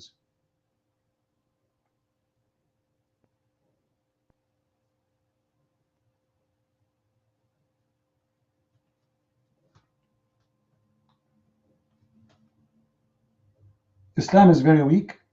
It's very stupid religion. But when you are stupid, everything for you is smart. Do we agree?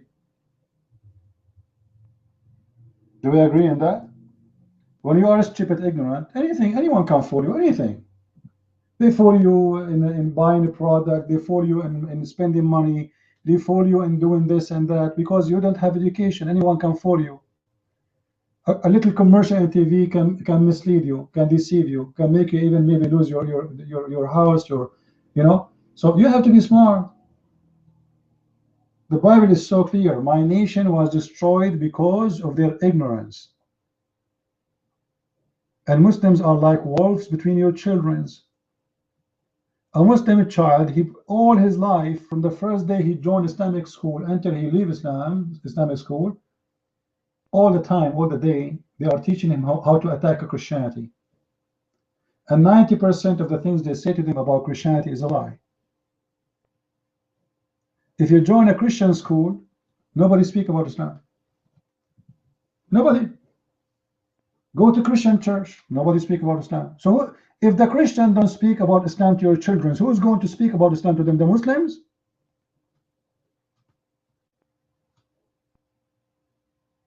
Are you getting my point?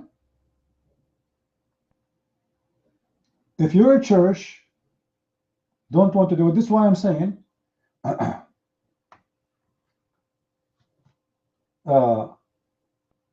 invite to your churches. Invite me. How many times I said to you, I go and I do it for free? Do I charge money? Didn't I say many times it's for free? Did I make a promise I will never take a penny for it? Invite me. It doesn't matter where you will go. I will go. Help yourself. I'm helping you. I'm not helping myself. You see, I'm not doing a business. Everything I do is for free. Invite me. What you will lose? Make a seminars for your youth in the church and invite me. 2 hours can save your child. 2 hours.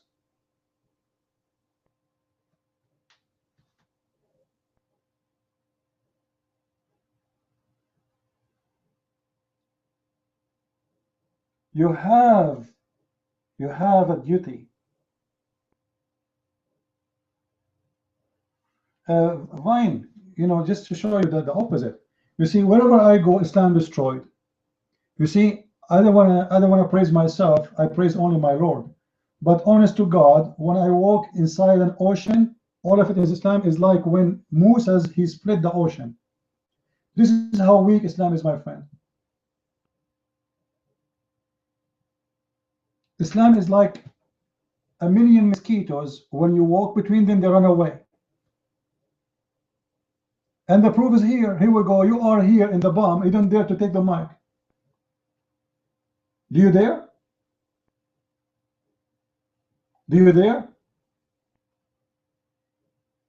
Who is a Muslim here? He dare to debate me. Let us see. If Islam is strong, who dare? Look at them. Be my witness. You see how weak Islam is?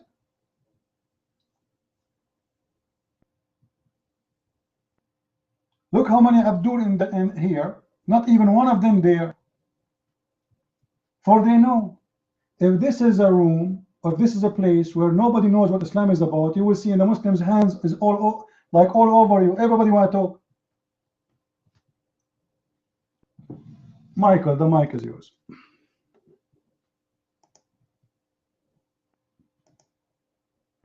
Well, first of all, Yanni, can you hear me? Can you press 1 if you can hear me? Okay. First of all, Assalamu alaikum to all the brothers and sisters, and a very simple hello to all the kuffar in this room. Well, do you have some questions about Islam? I'm a Muslim since about 3 weeks, and maybe you have heard about the situation in Germany right now here. My family, we have cared for a lot of...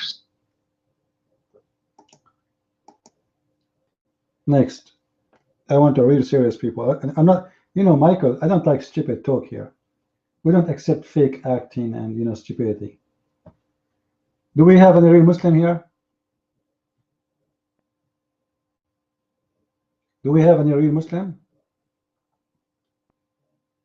Bring a debater. You are the debater. Who is a real Muslim here want to debate us?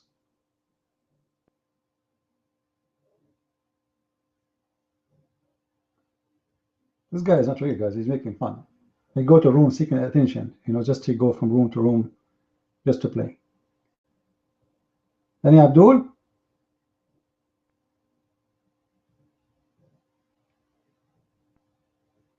Really? All questions about Islam been answered?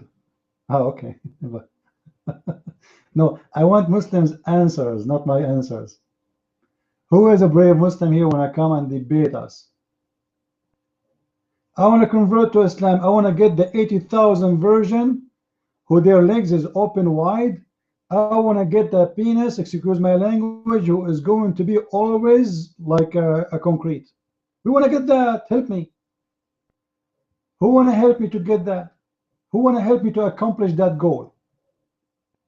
I want to go to the heaven where wherever I wish, Allah can grant me. Even Michael Jackson. Huh? Where are the people of this heaven? By the way, if you go to heaven and you wish to have Michael Jackson, for me, I will wish for him to sing for me. For a Muslim, he will wish him to have sex with him. No, he did not convert to Islam. No. They asked him to convert. This is the scam of the Muslims. Michael Jackson, he went to Qatar. Sorry, Bahrain. He sat there for 6 months. The son of the king of Bahrain, he told him, the hotel and all your expenses on me during your visit. They were hoping that he would convert to Islam. So the stupid Michael Jackson, no, he never converted to Islam. The stupid Jackson, he starts spending because the son of the king, he told him it's on me. But there's no agreement. It just talk. So when they notice he is not going to convert, they send him all the bills and they said, if you don't pay them, we are going to sue you. But they were not lucky because he died before they were able to sue him to take the money. He died before that. But they were working hard to force him to convert. This is why he was not buried in Islamic burial. All right? So you keep putting your hand up, but you cannot take the mic, so I'm not going to waste my time with you. Kofar, is that you, Michael? You changed your name and you came back with a different name? If this is the case, this time I'm going to ban you. If this is you, you're mine.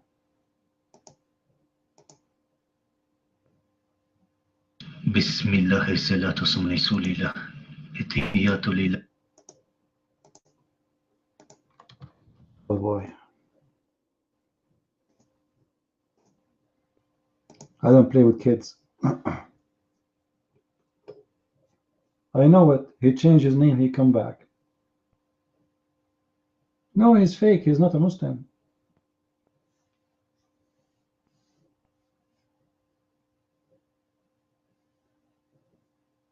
Any brave Abdul here?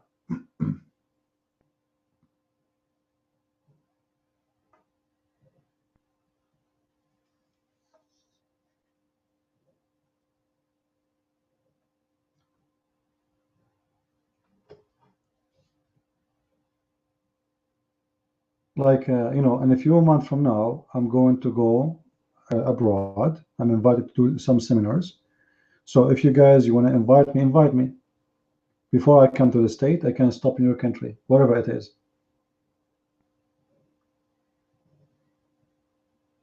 All right? Invite me.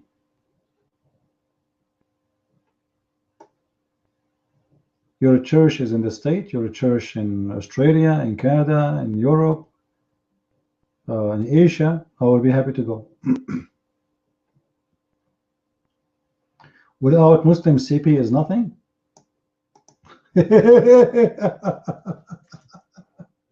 That's a good one. That's a good one.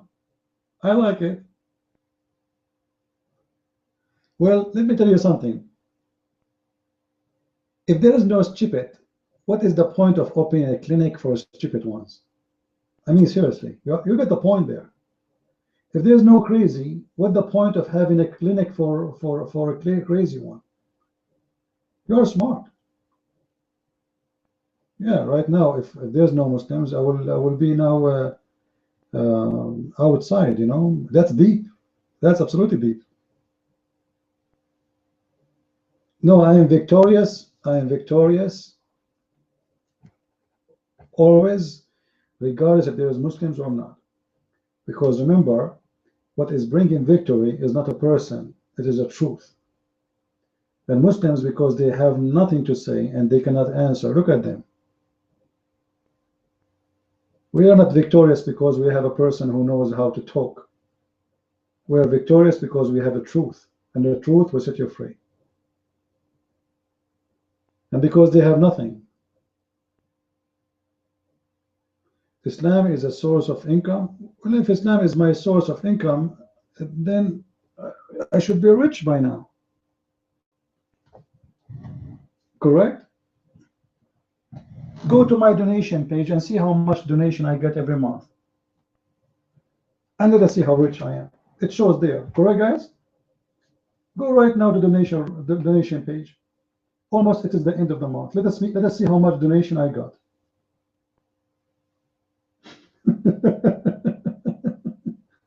The source of income. Oh, Abdul. If I make a rule that every attack we do, the fifth of the attack is for me, I thought it will make me rich like Muhammad. Right? You know, the funny about Muslims, it's okay for Muslims to collect donation to support terrorists. It's okay for them to collect donation to do whatever they want. But if a Christian ever collect donation, is a bad person. He's trying to get rich.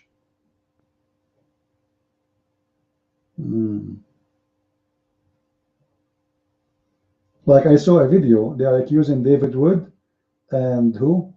And Nabil Qureshi, that they are getting rich. The guy, he live in a poor apartment. If you're rich, you know, he will not live poor people.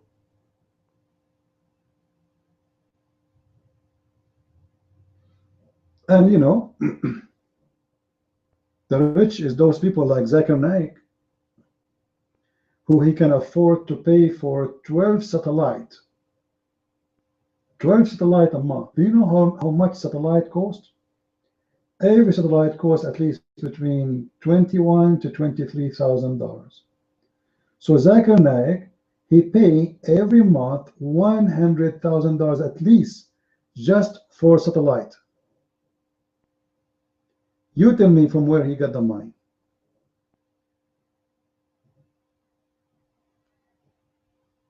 He's from where? He's from India or Bangladesh? He's from India? Pakistan? India. Okay. Is it normal for people in India? The guy, just go and watch his videos. A few years ago, you can tell his suit was coming from the flea market. I'm serious. Go and see. And look at his clothes today. Like, what happened? Go and see the old videos and go and see the new videos. What happened?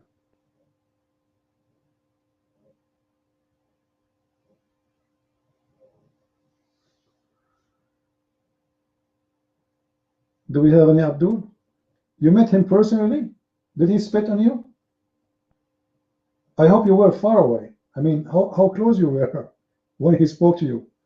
Brother, the brother inte admit kurten. Adat ati kwatan. Det chat kort vant efter kurten. Det leder till thank you very much. Right? The Muslims, they come to the Christian lands and they are making money from our land, and yet they call us kuffar. You give them free shelter, you give them a free apartment, free education, free school, and then at the end of the day, they hate you, they want to kill you. Like the Somalian guy who was killed last week. He went to the mall, he asked women, are you a Muslim? She said no. He put a knife in her belly. All the Somalian USA, they came as refugees. All of them.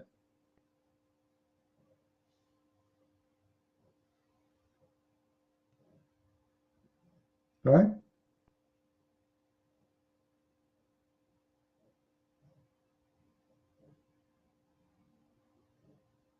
Do we have any Abdul here?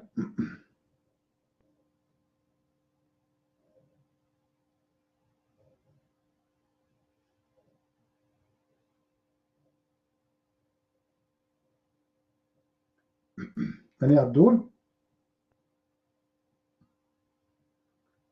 Who is a brave Muslim here?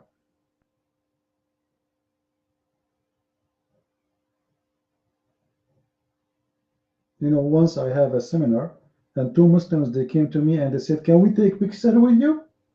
I said, why? They said, like this. I said, do I know you? They said, no. I said, so why you want to take picture with me? Are we relatives? They said, no. Wardati, how are you, Wardati? You have a microphone, Wardati? Okay, come to the mic and tell me something good about Islam. Don't tell me something bad.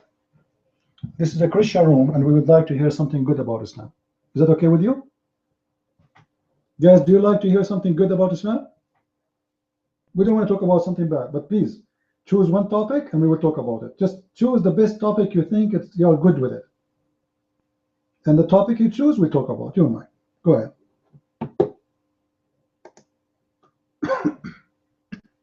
Hello. Hello. Assalamu alaikum. Peace and blessings be upon you. Hello. Something good about Islam. Well, one thing that's exciting me recently about Islam is that it is the fastest growing religion now on the earth. Really? It's currently taking over most of Europe, and we enjoy the highest birth rates. The next superpower, India, has 170 million Muslims. So if anything, Islam is growing stronger by the day, while church attendances seem to be declining. Abdul. See, today is Saturday and tomorrow is Sunday. If I take you to any church in USA, you will not find a parking spot empty. Is that correct, Christians? Is that correct? I can show you right now where tens of thousands attend to stadiums because churches don't fit no more. And about India, I can show you how fast Christianity is growing in India and Islam is shrinking. China is the same. Indonesia, it used to be 0 Christians. Now Christian Indonesia is about 14, 15, 16%. South Korea used to be 0 Christians. Christians now are 85%. And as soon as the communist regime in North Korea collapsed, I assure you the whole country will turn Christian. Now, this is not our topic. You can grow with your numbers as much as you want, and you can be happy with the lie you say. I saw the program from Al Jazeera TV saying that there is 16,000 Muslims leaving Islam a day. And they were saying that in Africa alone, Islam used to be more than 80%. Today, Muslims in Africa are not even 13%. From 85 to 13%. That's scary. However, this is my topic. Let us say all the world today became Muslims except me. That is my topic. Convert me to Islam. So what is the best thing about Islam? Your mic. I'm giving you a chance to speak as an adult. Don't talk to me like a kid, please. All right? So tell me about Islam. Go ahead. Oh, thank you, Brother Pritz. If you will allow me to finish, please. I didn't really complete my point there. But yeah, let us see the point you just said. Brother Prince, are you allowed as a Muslim to call me brother?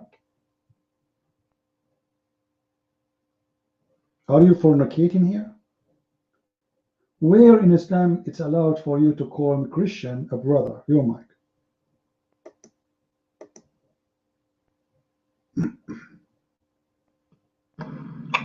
I was trying to be polite, but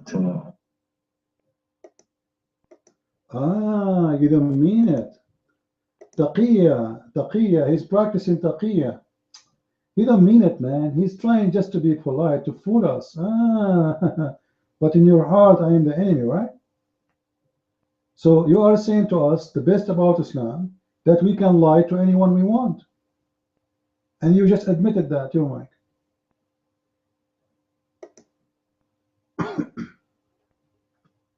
Okay, well, allow me to explain, Mr. Prince. I'll call you Mr. Prince. The trends are that the United States has had a Muslim president. The mayor of London is a Muslim. And we are the voters. We made them president and mayor, not you. You are a little tiny minority. And by the way, you're the mayor of London. He loved gays and he supported them.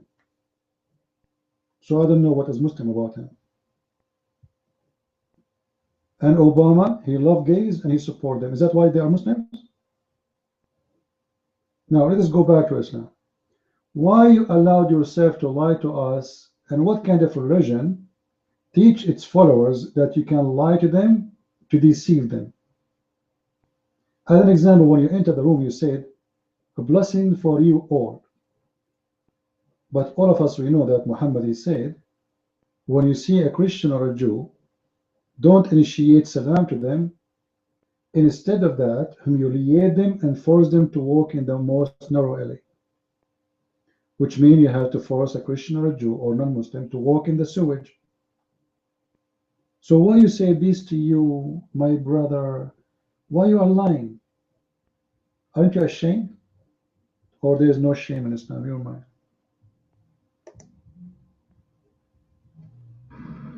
Prince, will you allow me the freedom of expression to speak about Islam, or will you continue to dot me? If you're going to dot me, Well, you're not speaking about Islam. I kept talking about Islam. You talk about Obama, the number of Muslims. You are being an idiot. Are you talking about Islam? Guys, did he talk about Islam? Where is, you know? Are you going to allow me to talk about Islam? You're not talking about Islam. You never spoke about Islam. The only things they have, you know, we have a big number. We are bigger than you.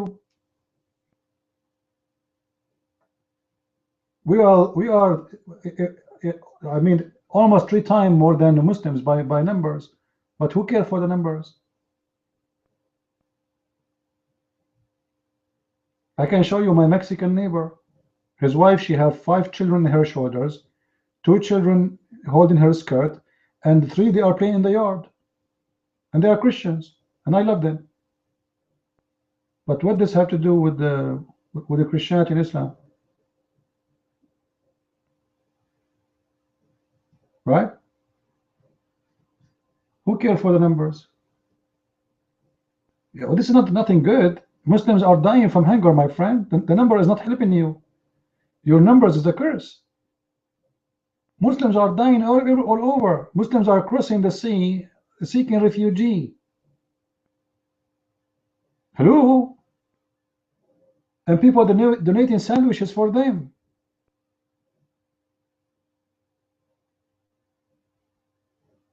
You are not talking about Islam, so take the mic and tell me something. I will give you a final chance.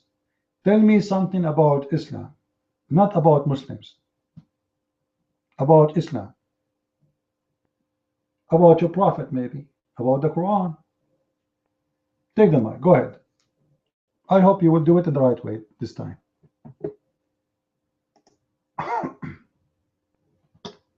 Well, Prince, you asked me initially name me one thing good about Islam. And I was trying to reply to you that a good thing about Islam is that it's taking over the world. Islam is forming a ruling bloc in Wardati, let me tell you something. You Muslims are full of crap. You don't even take over your own country. America is taking over Libya, taking over Saudi Arabia, taking over Qatar, taking over Emirat, taking over Pakistan, Iraq, you name it. And you are telling me that you Muslims taking over where? I mean, seriously, where? Are you stupid or what? Don't you see what's happening around you? If the American fart, you Muslims have to smell. Where Muslims are taking over? Who is the one in control of Afghanistan, Pakistan, Iraq, Saudi Arabia, Kuwait, Emirates, Qatar, Libya, Tunisia? What is left? Should I continue? Where is the Muslim countries? You are potatoes. You are potatoes. So what? Let us say there is whatever mosque. There's still most of Muslims, they come to America to leave Islam. The biggest church of a converted church in USA, it is an ex-Muslims who they are coming from the Middle East. But still, this has have nothing to do with Islam yet. I am talking about Islam. But because you are a coward, you have nothing to say. Like, come to the mic and tell me the best about my prophet, that he can sleep with all his wives in 1 hour. That's amazing. Tell me about your prophet. Tell me that the prophet, he was accused by his followers that he stole an underwear. Tell me that your prophet, after he eat, he used to put his finger in his anus and then he lick it. That's amazing. So we can make it as a rule in the health department of USA. Huh? Tell me about your prophet. Tell me about your prophet who used to have a leak and he put a syringe, or he put a piece of a clothes in his ass because he's leaking. I never heard of a prophet he leaked. I mean, he leaked from what? Your prophet was leaking from what?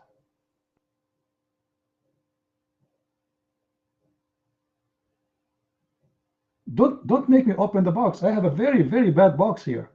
Seriously, you see, guys, how many years you hear me? Each time we come here, you hear something new, right? Don't make you open the box. Honestly, if I open it, you guys, you will die from the smell. Islam is very stupid, very disgusting. This is why they talk about numbers. Brother, numbers, we are numbers. Obama, he killed Muslims more than George Bush.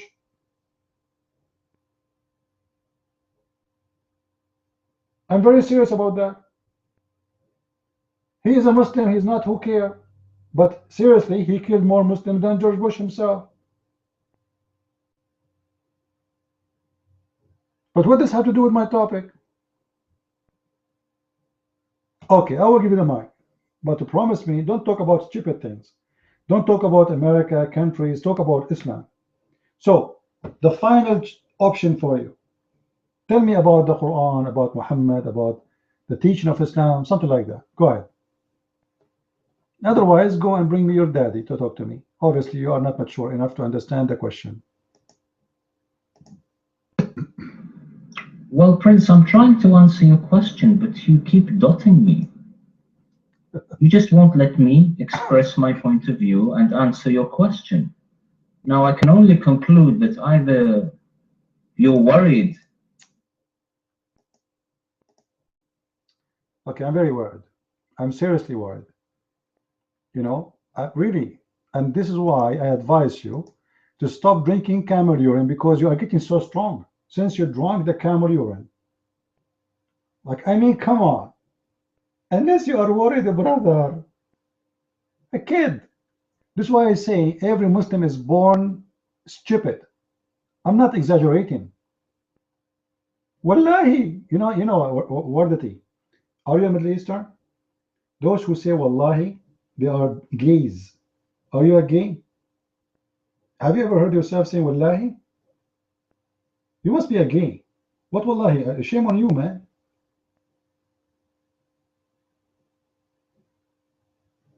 Are you man enough to say Wallahi on the mic? Say Wallahi on the mic. Go ahead. I want to record it. Go ahead. Say Wallahi.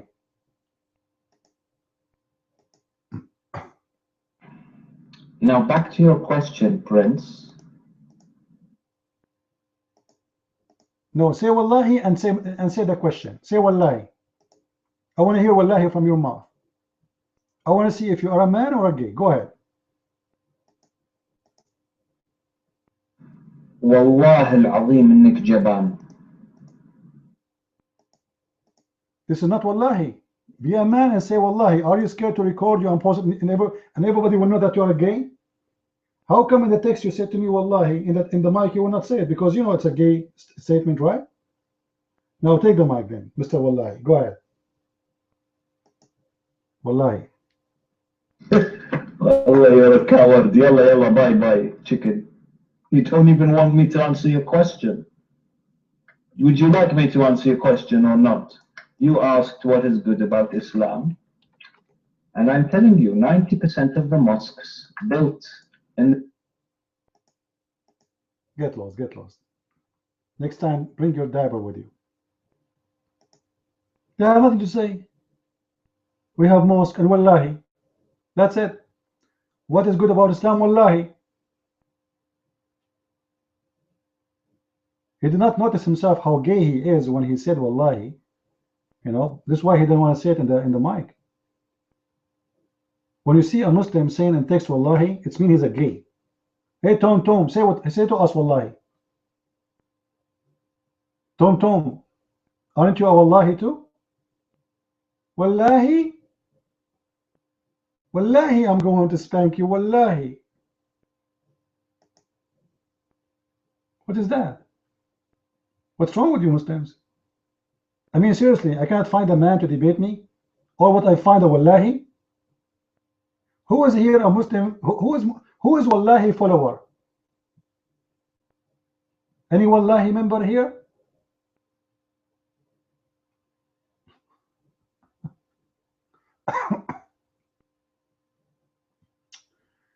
Yeah, they say it's from Allah. Who is the one who say and they write it and he say it's from Allah? None of us. We write and we say we don't believe in Allah anyway. You idiot.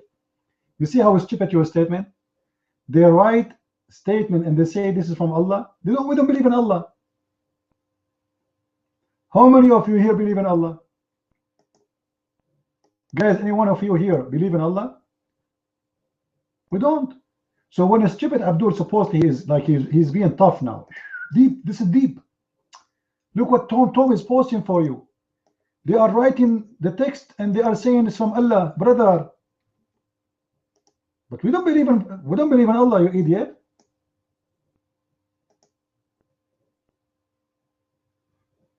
How are you, Furqani? Furqani, Quran or Hadithist. How are you doing? This guy, he have everything. He have Furqan, he have Quran, he have Hadith. Furqani, can you tell me about the Furqan? Your name is Furqani. What Furqani mean? Don't tell me your name is Furqani, but you are the last one to know what the meaning. What Furqan mean? I assure you guys, this guy, he copied his name from Muslims, but he have no idea what the meaning. Furqani, are you there? What Furqani mean? Are you going to call a friend? Once a Muslim, he entered this room, and his name is in Arabic is Khara. Khara. Do you know what Khara mean, guys? I told him, why you are calling yourself this name? He said, why? So what do you mean? You don't know what this name means? He said, it's a good Muslim name. I said, who told you? This guy, he don't speak Arabic. Khara means shit. And he think it's a good name. Now, Furqani, do you know what your name means?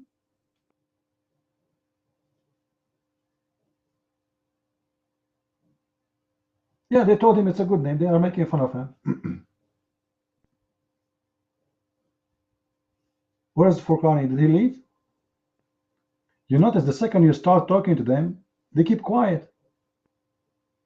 Look at Furqani, he's dead. He's not moving even his tail. He's not moving. Text is freezing. His name is not moving.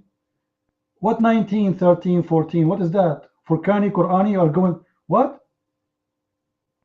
Al-Furqan is recitation of this discriminator between the truth. Oh, just that's deep. That's deep. That's deep, brother. What if I say to you this is wrong? Do you want to debate me? Do you want to debate me about it? Furqani? So you spend all this time to search for Furqani?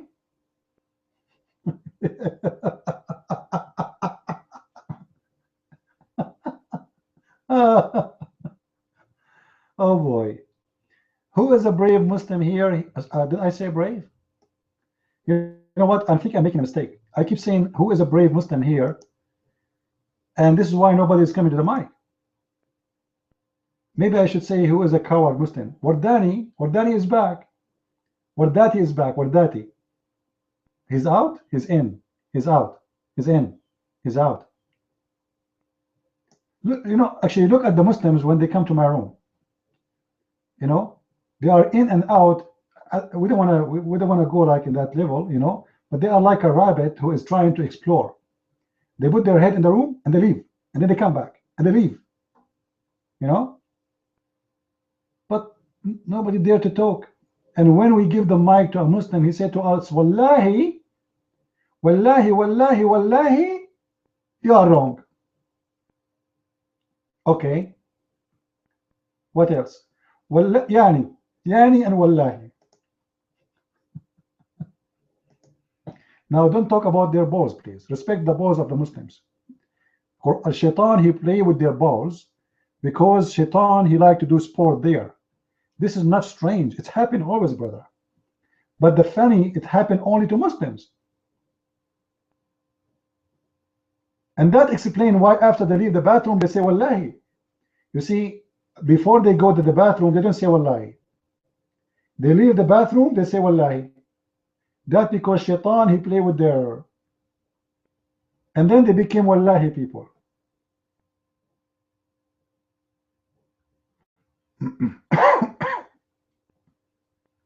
Any brave Muslim here?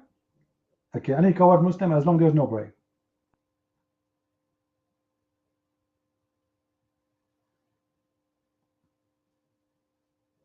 Huh?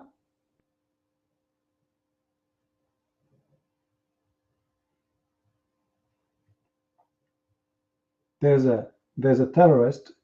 They put a suicide. Like they put a big bomb, a lot of explosion in a truck, and the truck just moved 50 meters away and explode.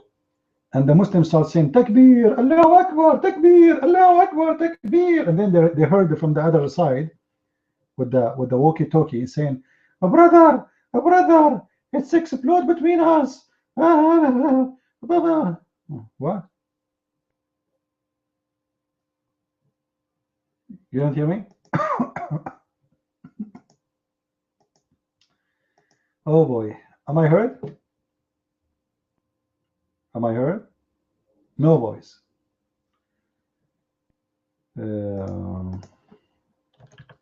That's weird. No voice. Okay. Hold on. Let's see what is the problem. What is the problem? Something fishy here.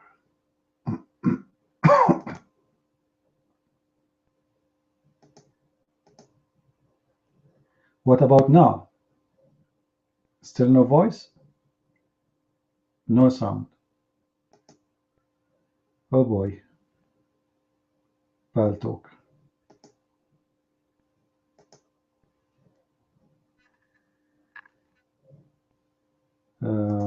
Let's find a solution for this.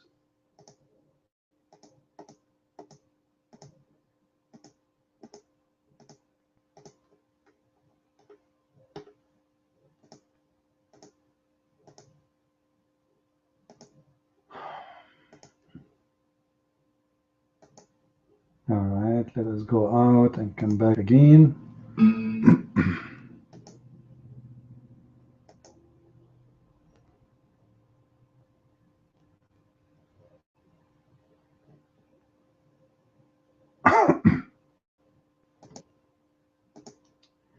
All right, what about now? Am I heard now? No? No voice? I don't know. What's wrong with Paltalk?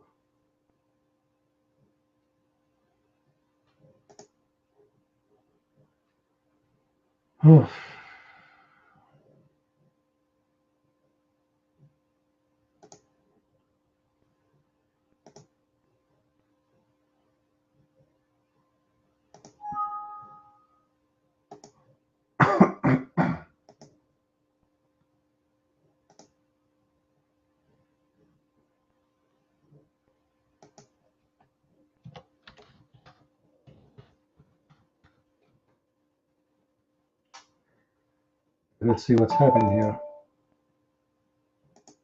They cannot hear me.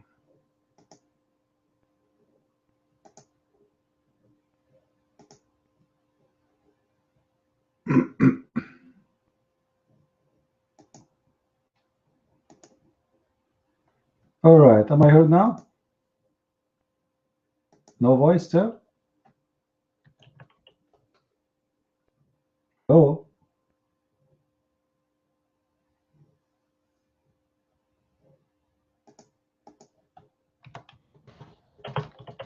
CP, we can't hear you. We can't hear you, CP.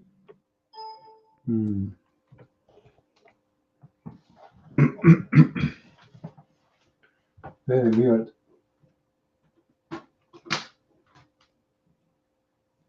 I'm not sure what the problem. Let us try again.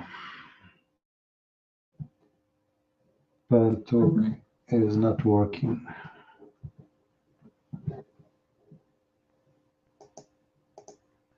What about now? No? It's working. Okay, I did read Quran. See, brother, when you read Quran, everything's solved. I read the chapter, it says, any horny woman, she want to open her legs for the Prophet, please welcome. And all the doors open right away. The mic is working, the computer is so smooth, and what is that there? There's water. Oh boy. Hold on. My computer is leaking. Takbir. Hey, women, stop. What are you doing?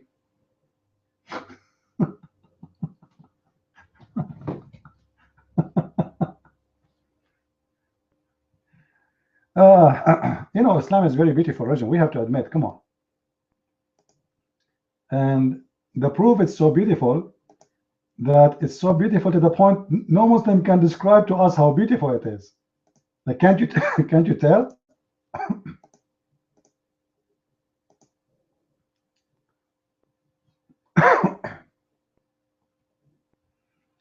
It's illegal to kiss. What are you talking about? You are only, it's legal only to suck women's breast. No kissing, no handshaking. But you can suck their breast in the bus, no problem. All right? MashaAllah, brother. Wallahi. Any Abdul? Actually, even I saw a comedian, an American comedian. What's his name? He spoke about. He said in Islamic countries, it's forbidden for you to. He was talking about Iran supposedly, but the fact is not about Iran. It's about the Sunni more than the Shia. He said in Islamic countries you cannot shake hands with women, but you can suck their breast.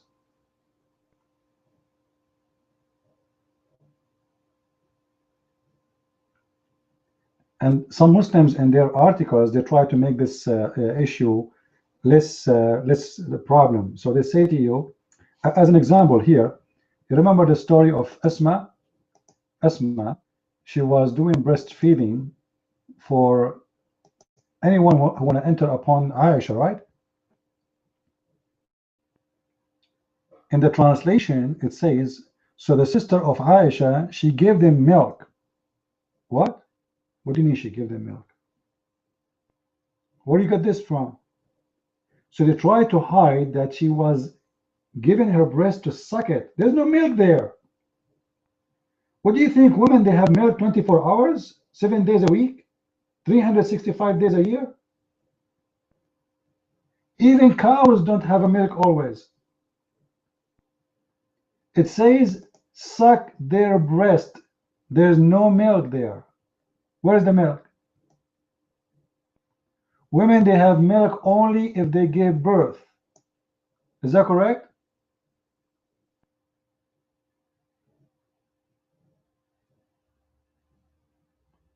You know, women, she is not she don't have a faucet there. You put your mouth in her nipples and you can drink milk anytime. Otherwise, if this is the case, we would not buy milk, never. You have 4 wives. If every one of them, she gave you, like, let's say 4 cups of milk, you have a lot of milk. You can make yogurt. Take beer. So the Muslim, they translate, they say She was giving them milk. What giving milk? Salaam alaikum Muslims, shalom to you Jews, peace to Christians. Ahlul Sunnah wal Jama'ah. Ahlul Sunnah wal Jama'ah, peace to you too. How are you doing, my friend? Do you have a microphone?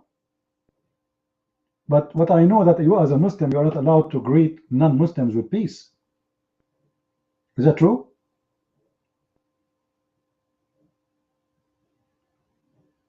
Tom, you know, you can do that because your prophet, he did it, but not to me. It's up to you. Tom.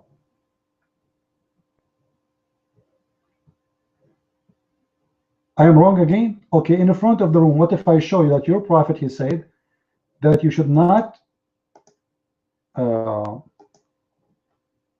initiate the Christians and the Jews with salam?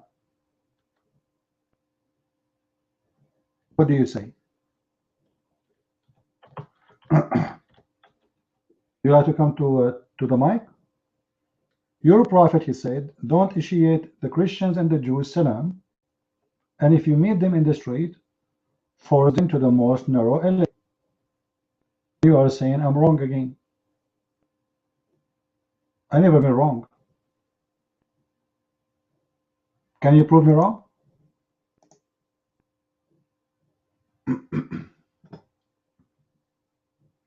Oh, with my all respect, that goes for you too. I know my belief. You don't know your belief. Guys, did he say that the prophet never said that? Did he say that? So let us see who is the one who knows his religion, who is the one not. Because either you are lying to us and you do not know Islam, or you know. Here we go. This is the hadith. Here we go. Always we give proofs here. This is the prophet saying, don't initiate salam to the Jews and the Christians with salam. If you see them in the street, force them to the most narrow alley, which means you force them to walk in the sewage. So who is the one is lying here? And this is the hadith, and it is sahih. So who is the one is lying? Explain to me. Hold on. You are the Muslim. You know the meaning, right? Explain, guys. Is it the meaning clear? Isn't it the meaning clear? And let us continue. The hadith is not over. It's not over. All right. Look what it says. That when you see a Christian or a Jew, you have to humiliate them. Read it. Here we go. And the mic is yours. When you see Christians in the street, you have to humiliate them. Guys, does it say that? Does it say that? Or I'm making things up? So who is the lion? Ahlul Sunnah wal Jama'ah or mine?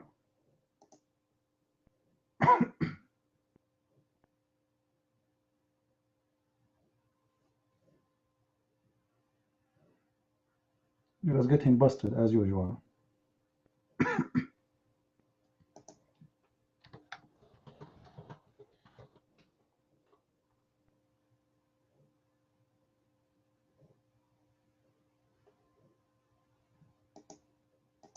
What? Wallahi, he will take the mic, or wallahi, he will not take the mic? Are you going to freeze yourself and then leave the room because I'm showing the proofs and the reference? Don't leave. Be a man.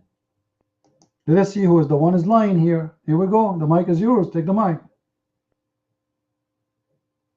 Guys, do you think he will freeze himself and leave the room? He will make himself like he's just disconnected? What do you think? I say, wallahi, he would do that. Wallahi. Ahlul Sunnah, are you there? Are you playing dead now? Hello? Hello?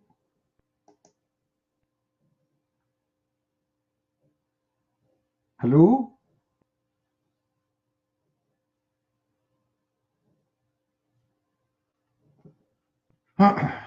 Wallahi, wallahi, wallahi. What happened? Oh boy, Tom, he won the mic. If Tom, he won the mic, it means something serious will happen. Something very serious will happen. Anyway, if Ahlul Sunnah don't take the mic, Tom, the mic is yours. What do you want to say to us, Tom? Why your prophet saying when you see a Christian or a Jew in the street, you have to insult him, humiliate him? And that is the teaching of Islam. Your mic. Bismillahir Rahmanir Rahim. Alhamdulillah. How many times I told you when you take the mic in my room, cut the crap. You can say that in your heart. Give us the answer. Stop being hypocrite. Bismillahirrahmanirrahim. And I eat hummus and I eat falafel. I mean, okay, we got that. Now give me the answer. Your mic.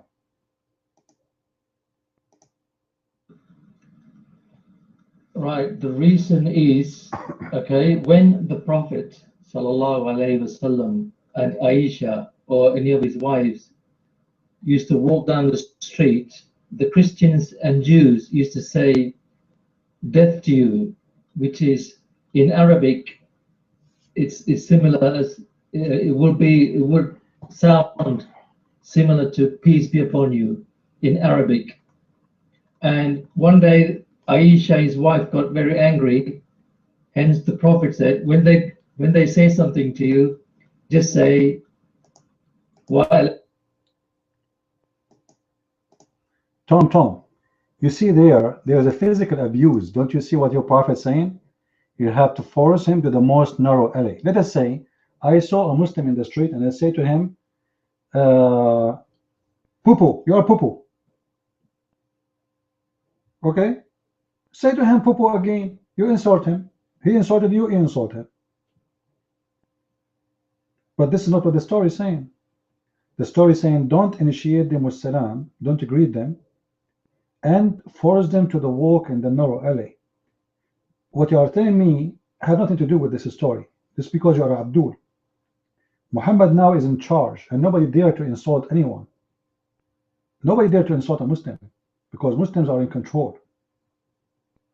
This is why it says, if you see them in the street, you will force them to walk in the sewage, for you are in control. So don't be stupid and say to me the Christians and the Jews insulting him. That is a lie.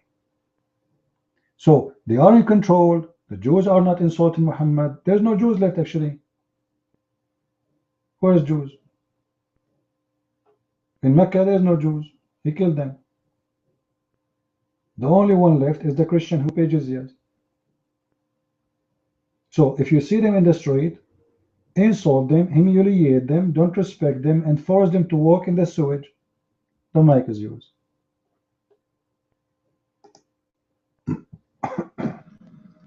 Well, if you've read the hadith, you know that there are other hadith as well. Mainly, Tom, there's other hadith that says, if you see a lice, bless her. But what does have to do with this? Stop mixing hummus and falafel. This hadith is so clear. And let us say, for the sake of argument, somebody insult you. Why you have to force them? Christians doesn't say the one who insult you. It says clearly, if you meet a Christian or a Jew, correct guys? Does it say that? If you meet any Christian, any Jew, and the order of Muhammad go to all time, not only at that time. So if you meet a Christian or a Jew, you have to humiliate him, and you cannot greet him with peace. So it doesn't say if somebody is a bad person, don't greet him. It doesn't say if somebody is not good to you, don't greet him. No, it says anyone, he is a Christian or a Jew. You're mine.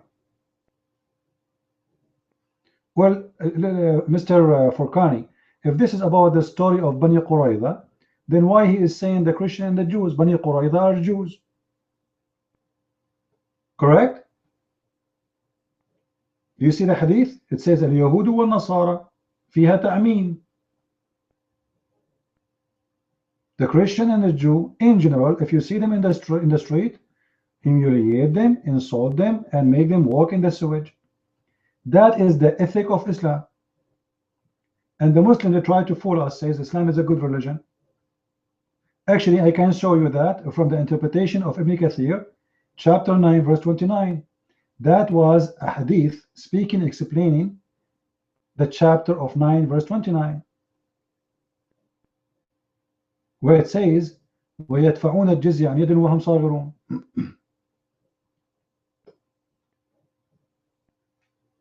They have to pay the jizya with humiliation and being subdued and insulting them and beating them. That is Islam.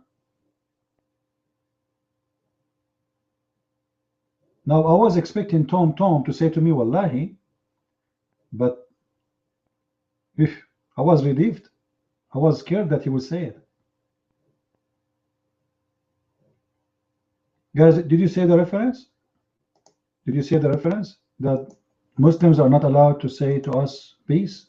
So when a Muslim he say to you peace, he's lying to you. He's fooling you.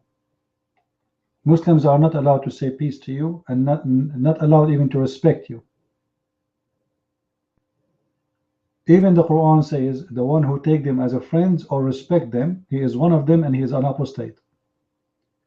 Therefore he can be killed, and he can be raped, and he can be robbed, and he can be destroyed. Oh, no, you cannot. Just wait. Guys, the truth is that in Islam you can marry the women because you want to make the women Muslims. The children are Muslims. But a Muslim woman, she cannot marry us, correct? Can a Muslim woman marry a Christian man? No. So that was for the benefit of the Muslims, not for the benefit of the Christians. Muhammad, he take the Christian women, he make baby from them to increase the number of Islam. This is the whole idea. Not because he liked the Christians. You know? You see how they fool you? If a Muslim woman, she marry a Muslim Christian man, they will kill her immediately. Immediately. Actually, this is a contradiction, because the Quran forbid Muslims from marrying Christian women. Forbid them totally. Then Muhammad, he rethought about it, so he changed his mind. And this is a proof that Islam is a fabrication. The Quran says, if you want to marry, it's better to marry a believing woman, and don't marry from the kuffar, right? Later Muhammad, he found that this is not for his benefit, and immediately he changed his mind. You see, if this God is a true God, if he say that Muslims, they should not marry non-Muslims, chapter 2 verse number 221, can you post it for me, Furqani? Furqani, can you post it for me? Do you dare? Chapter 2 verse number 221. Do you dare? Do you think, guys, he will dare to post it, or he will be ashamed?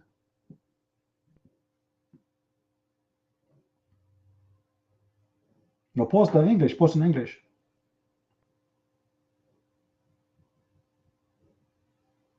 Post the English one.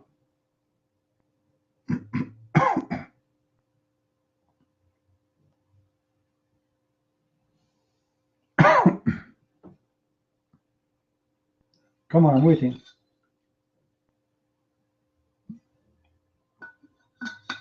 Thank you very much. So how you Muslims can marry Christians, and those supposedly we are adulterous? How you say we can marry from Christians? Is it a contradiction? The Quran forbids you to marry anyone who is not a Muslim. So what do you say, Furqani? What happened? What kind of God he changed his mind? Don't the Jews and the Christians classed Ahlul Kitab? Oh, that's false. The Quran says that those who say Jesus is God, they are kuffar, they are mushrikeen. Don't fabricate, don't lie. You are being a liar now. Christians and Jews, Christians, they believe that Jesus is Son of God, And the Jews, they believe that Uzair is the son of God according to the Quran, and they are mushrikeen, and the Quran says that. The kuffar are not mushrikeen. You are a liar. The kuffar are mushrikeen because all the people of Quraysh, they believe in Allah, but they associate with Allah a God. And the Quran says that the Christians believe in Allah too, but they associate with Allah Jesus and Mary.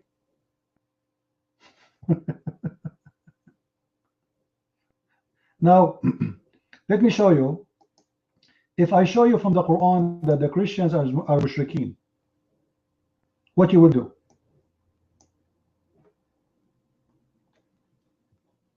You want to challenge me? According to Islam, that the Christians are mushrikeen? Do you want to challenge?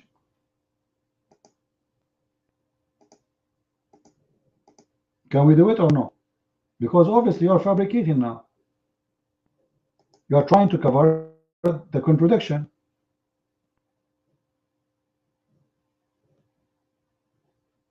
What do you say?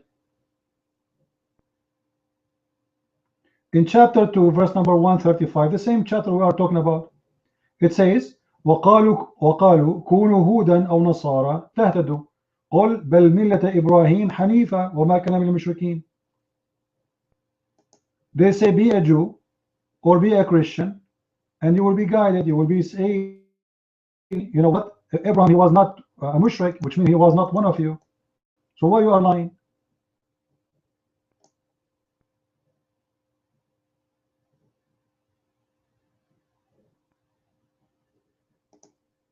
Fabricators. So the Quran saying that the mushrikeen are the Christian and the Jews. So how the verse I'm giving you in chapter 2 saying you cannot marry the mushrikeen, you know what, we can go to the interpretation. It says the Christian and the Jews. You want to see the interpretation? Do you want to see the interpretation? Or they are stupid for you now and they have a wrong understanding? I'm sure you will say they have wrong understanding and they are stupid and you are the smart Muslim. This is why I say, you know, you cannot trust Muslims. Muslims, they are the people of fabrication. They twist the meaning when they want, they accept the meaning when they want, they forget the verse when they want, and they remember the verse when they want. As simple as that.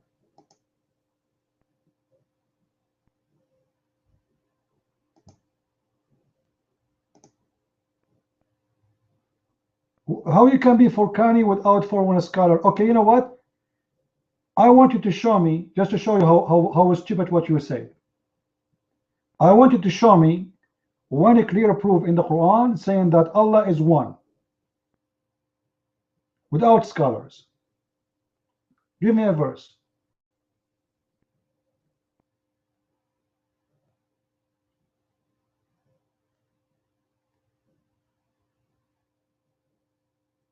Well, Monique, our room always in the top, in case you do not know. I'm waiting for you. And Muslims are always in the bottom. You can't preach the deaf? Oh, okay. Well, you know what? If Allah is in your side, he can make the deaf hear. But obviously you have no answer. All of Islam is based on the scholars. Even your prophet, he said, may Allah make Ibn Abbas the scholar of this nation. How you can explain the Quran without the scholars?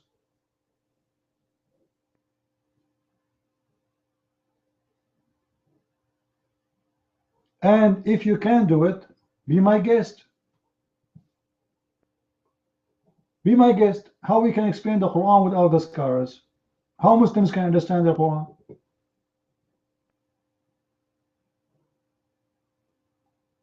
No, you did not tell me what your name means.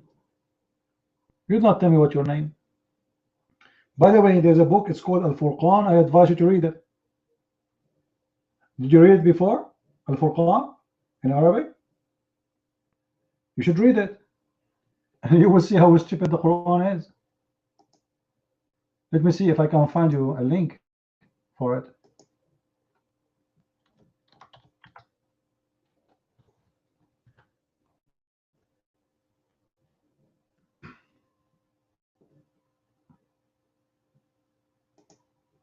I think I found it.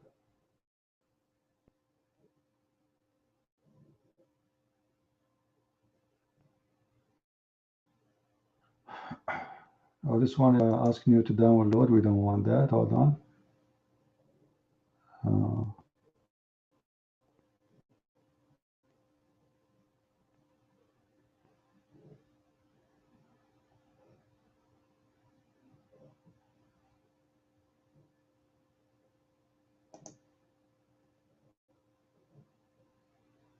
Here we go. Go and read the Furqan.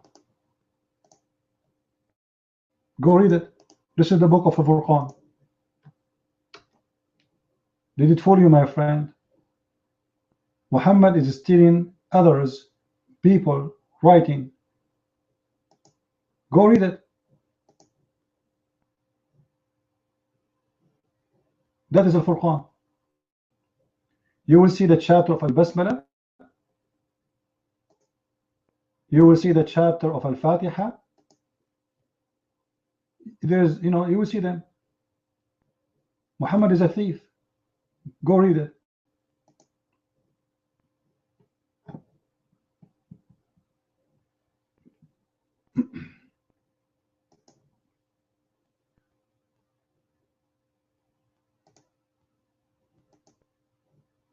Anyone he says, you don't like to read rubbish? Oh, okay. So you like to read the story of a flying carpet? That is not rubbish? You like to read the story of Sulaiman, Shaitan stealing his ring when he went to the bathroom? Well, this is what the Quran is saying. Tales of the Quran. Isn't it the Quran speak about the tales of the people before us? Huh? Isn't it the Quran speaking about Sulaiman? He have a flying carpet, and he have a bird who was the minister of irrigation? Or it's me? I thought you are a Quran person. That's Quran now. Let us talk about it. That is Quran. That is not a scholar. A bird, he is the minister of irrigation, and a bird, he is going to look for women for the king. And this woman, she have no hair in her legs. What just the name? Quran does not speak about flying carpet? Really? All right. Guys, the Quran does not speak of the flying carpet. Let us see if it's true or not. Hold on.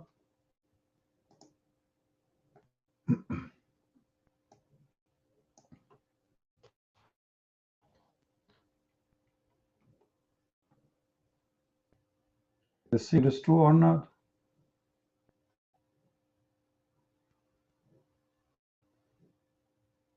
Here we go.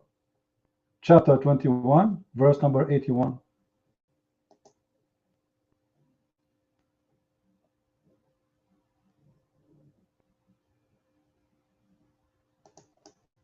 And this is the verse for us to like to read. So why you are saying it doesn't speak about the flying carpet?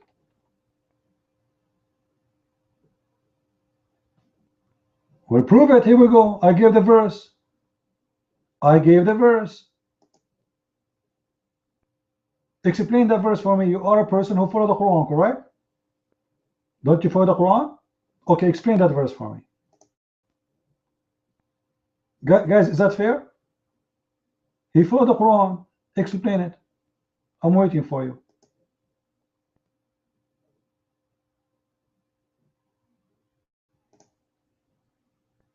What do you mean what verse? What's wrong with those Muslims, Abdul?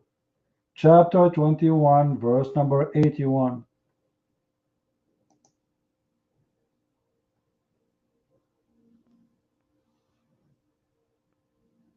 I'm waiting. Explain that verse for me.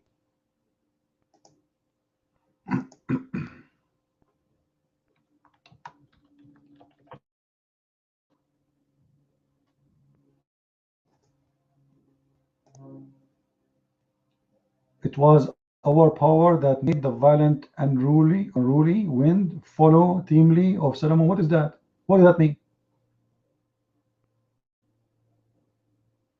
The wind will carry Sulaiman to different land. Oh, the wind will sail his ship. Oh, that's deep. That's truly deep. Where is the word ship?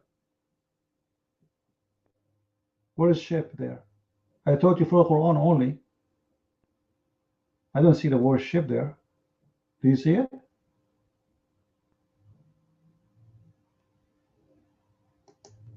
Is the word ship there? Oh, you did not say follow Quran only. So you follow.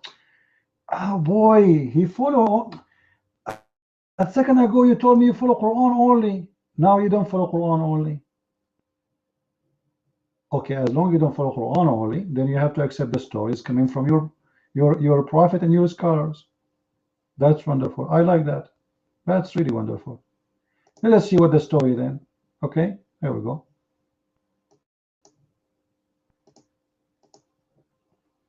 You see here, we don't make speeches, we give proofs. We don't make statements. When I say there's a flying carpet, well, there's a flying carpet. I'm going to post the link, which is your Islamic website and your Muslim, and everybody will read.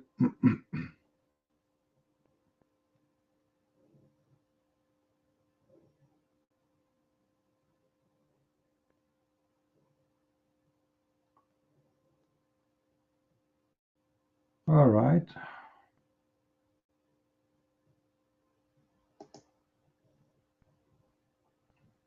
I will post the reference. Here we go.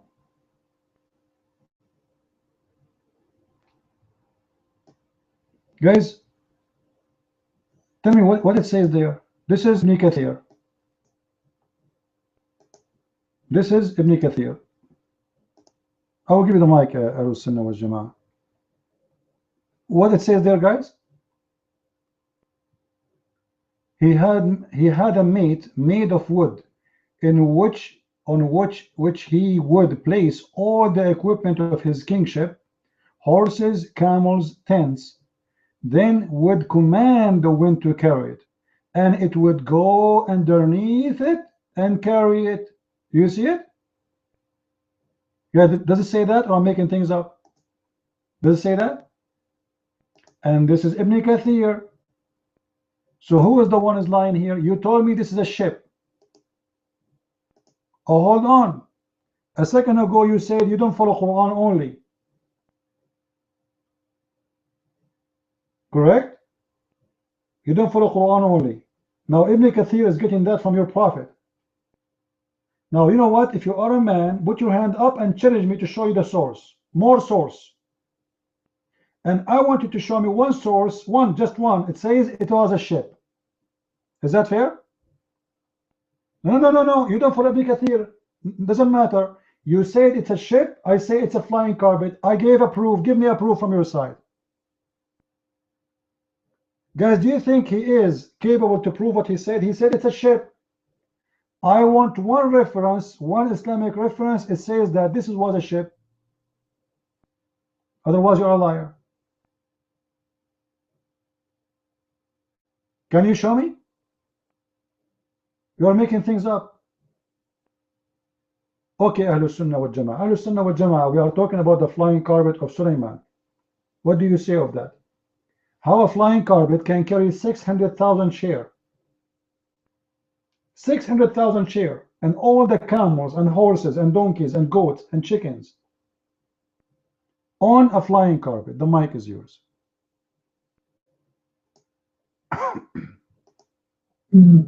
All right. Assalamu alaikum. Assalamu alaikum. Shalom, if you're good, and peace if you're Christians. Thank you, sir. Christian, if you can hear me, can you type 1, please? Christian Prince, if you can hear me. Thanks, guys, but I just want... Okay, do you recall just a few minutes ago, 10, 15 minutes ago, I wanted to take the mic to respond to your initial question? Fine. Well, can you... Christian Prince, can you hear me, or you can't hear me?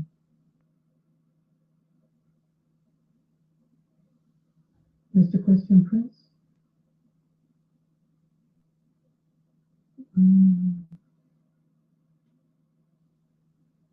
I want to know if Christian Prince can hear me, that's all. Everyone else is typing. Why are you being so abusive? I don't understand what the problem is. Okay. All right, maybe he's too proud to say you can hear me. I don't know why. It's just a chat room. Thank you, sir. So he said he can't say peace or salam to Jews and Christians, and he quoted the hadith, or misquoted the hadith. He's not doing it on purpose. He just doesn't know any better, and that's fine. The full hadith, in its context, is if you read let me quote the exact reference so that you can. Allahu Akbar, Allahu Akbar. The exact reference. So I don't want to be giving you as if it's like my opinion. It's not my opinion. Okay. This was during the state of hostilities with Bani Qurayza. I don't know if you know who Bani Qurayza are. They were a Jewish tribe who had renegated on a peace agreement with the Prophet Sallallahu Alaihi Wasallam. The full hadith says, right, we are going forth in the morning to a group of Jews who renegated against us, so do not initiate greetings of peace with them. This is in Musnad Ahmed 26695 and Mujam al-Tabarani al-Kabir 22. It's also repeated again in Musnad Ahmed with a different variant, but the same meaning, that it was through hostilities. The reason was the Jews would say Assam alaikum, but Assam alaikum, which means death to you. They'd say that to the Prophet instead of saying Assalamu alaikum. Right?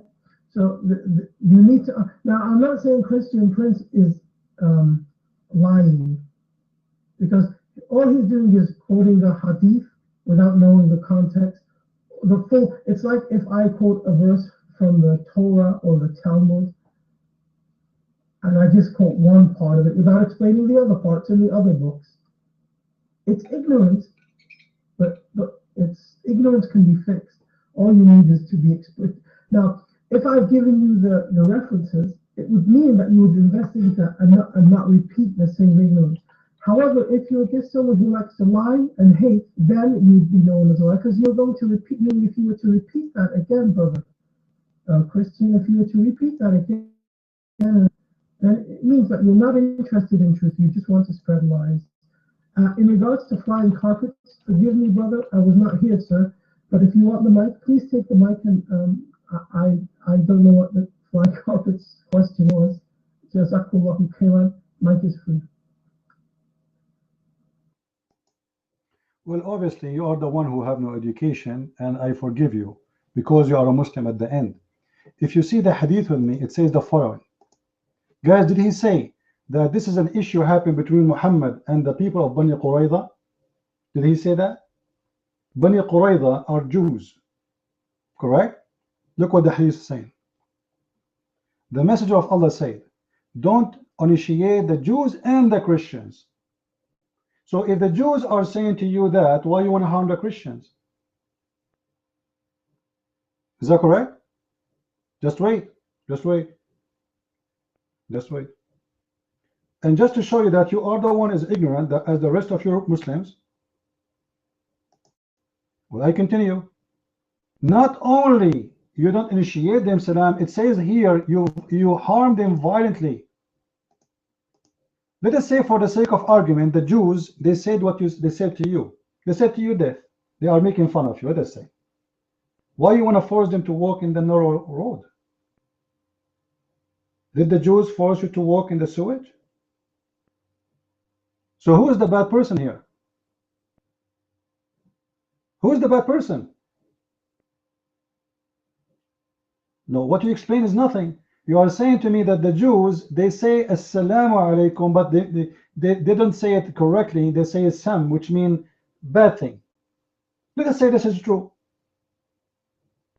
So why you are saying you need to harm physically the Jews and the Christians, when the Jews is the one who did the bad to you by saying that, And even if the Jews, they said that to you, is that right? Is that fair? If I say to you an insult by a word, you force me to walk in the sewage line? Now, just to show you that you are lying here, I will go to the chapter 9, verse number 29. Just wait. You know, I'm going to get you busted for full. You see here, Ahlus Sunnah wa Jama'ah, we get Muslims busted. And you are welcome in my busted menu. This is Ibn Kathir. This is Ibn Kathir. This is Quran chapter 9, verse number 29. And you will see Ibn Kathir explaining why this statement been said, and that will expose what you said to me to be false. All right. Ibn Kathir in explanation of the chapter 9, verse number 29, he said that the Christians and the Jews, they have to pay jizya, and this is a sign of kufr and disgrace and humiliation. This is why the Prophet said, don't initiate Jews, don't initiate salam to the Jews, the Christians. So because this is long after what you are talking about, Muhammad is in charge, Muhammad now in control. Now the Christians and the Jews are paying jizya. Now the Christians and the Jews are subdued. Now the Christians and the Jews, they have no authority. Now the Christians and the Jews, they cannot do anything. Yet your Prophet saying, when you meet them in the street, you force them to the most narrow alley. And that exposes every lie you say to us. I'm going to give the link. And I want you to read for us from Ibn Kathir, and this is your Muslim translation, by the way, which has nothing to do with the true translation. Hold on. You got busted, my friend. Guys, open the link. Open the link. Everybody in the room. Ibn Kathir is saying,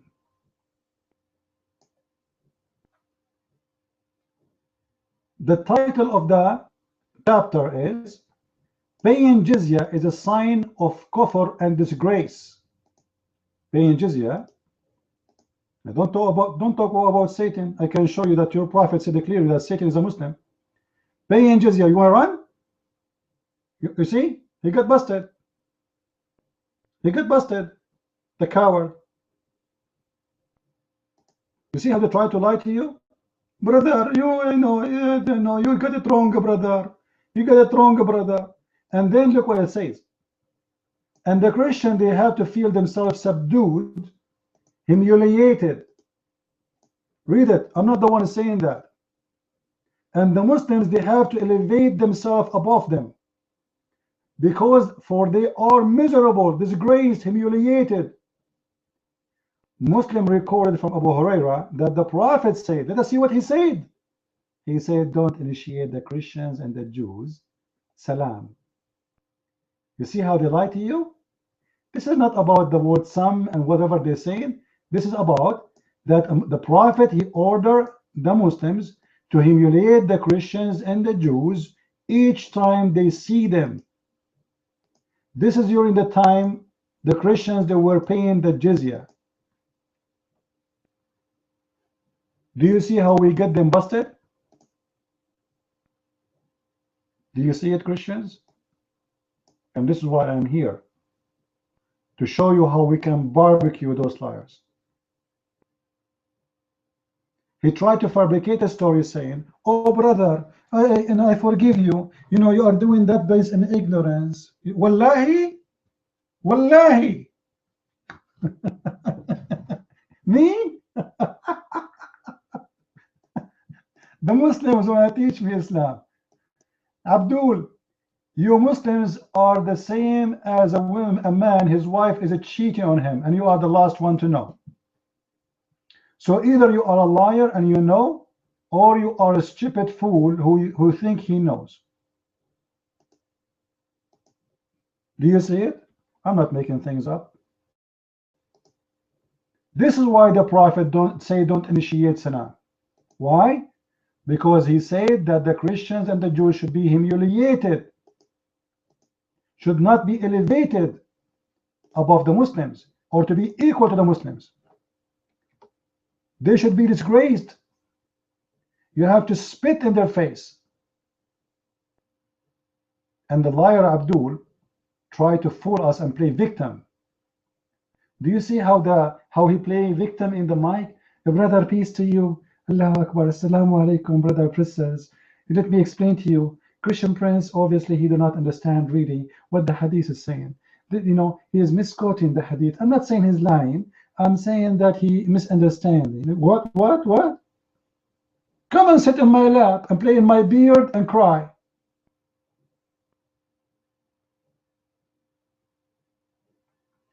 You see how they play victims? And your brother, you are taking it out of context. He's talking based on ignorance. It's okay. I forgive thee. I forgive thee? Thank you for forgiving me. When the fact, the story is all over the opposite.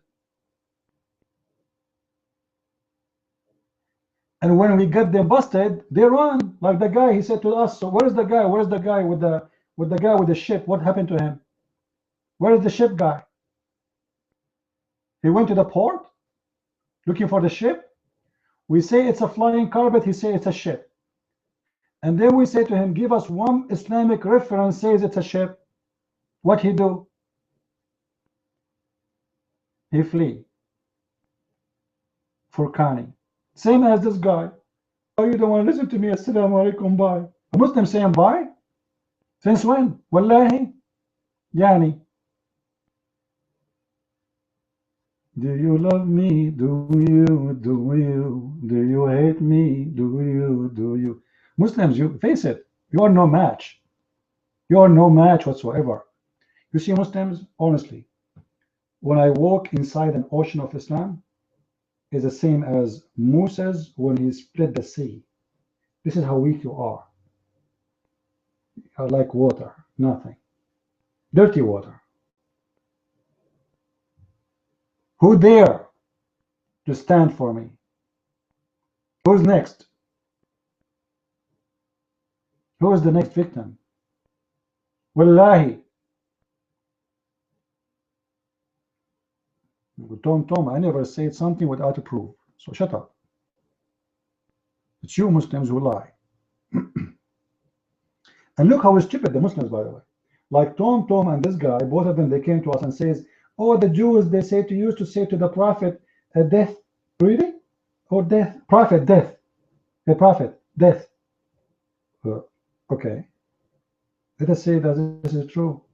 Why you are saying, if you see the Christians and the Jews, humiliate them, don't greet them with peace, and force them to walk in the sewage. That's not fair. And if one, he did that to you, it can't be everybody.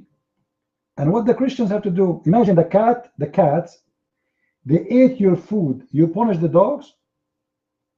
Imagine the elephant, he killed your son, you shoot the camel.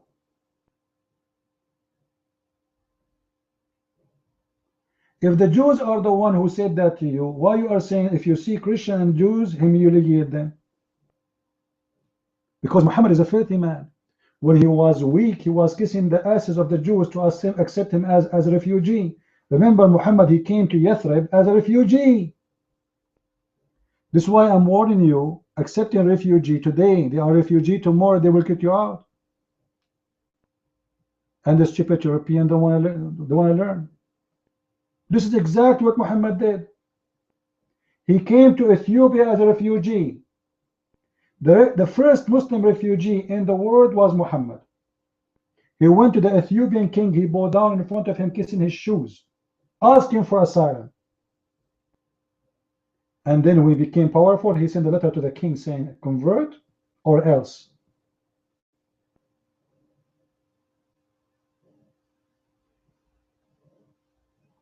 Furqani, are you back? I'm waiting for the ship. Well, Abdul, isn't it your prophet? He said, Aslim Taslam. I can show you the letter of Muhammad. Aslim Taslam. Aslam, convert, you will be safe. That's it. Now I'm waiting for the ship, for Connie. Where the verse saying the ship? I'm waiting for the ship. Did you find the ship? Did you find the reference saying it's a ship? Guys, aren't you waiting for the verse explanation saying that this is a ship? I found it. Here we go, in front of my eyes. Here we go. Let me post it again. Obviously, you are you have a mental issue. Here we go. This is Tafsir Ibn Kathir. Guys, does it say there? He had a mate. Does it say that? He had a mate of wood? Does it say that, or I'm making things up? Mate or mat? I'm saying it wrong. It's a mate, right? Mat? Mat. Okay, you have a mat, and this mat is going to carry you and fly with you. So it's in front of you, and you carry in the top of it everything you have. And this flying carpet goes for a month distance in 1 hour, or 1 month, some people they say. In 1 hour, it goes for a distance of a month, and coming back of a month, which means in 1 hour can go for 2 month distance. I'm not the one saying that. I have the reference. Now give me opposite reference. Yeah, this is not Quran. Okay, you said to me a ship. Obviously, that's not Quran. Guys, did he say ship? You said the word ship. Show me, as long as it's not in the Quran, the word ship, it's meaning you are yourself using something not the Quran. You see how stupid you are? Aren't you the one who said this is a ship? As long as you use a word is not in the Quran, it's meaning you are using something not in the Quran. Like, do you have a brain? Do you see how stupid you are? How you don't accept something not from the Quran, but you yourself, you are giving me a word is not in the Quran. Do you love me? Do you? Do you? Do you hate me? Do you? Do you? Do you love me? Do you? Oh, crazy religion. Do you? Do you? Black magic? Oh, haram? Music is haram? Oh boy. Tum, ta, tum, ta, tum, tum, ta, ta, tum.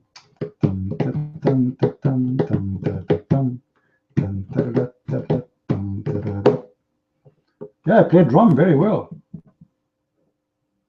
Any Muslim here have some Muslims when a practice going to heaven?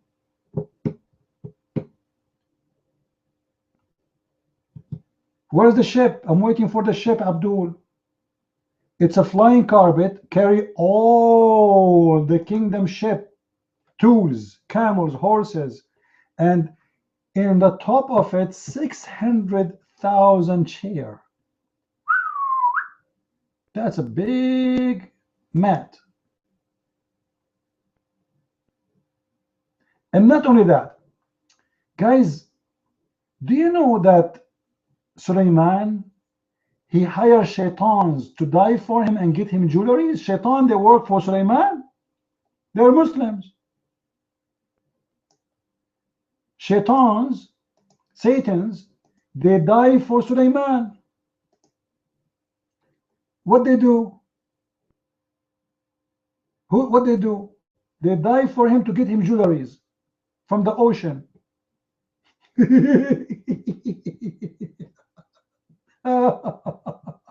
Oh boy. Oh boy. The shaitan they are working for. Well, hold on, Furqani. How Sulaiman is a prophet of Allah and shaitan they work for him? His employees are shaitan? I mean, seriously. This guy, his employees is Satan's?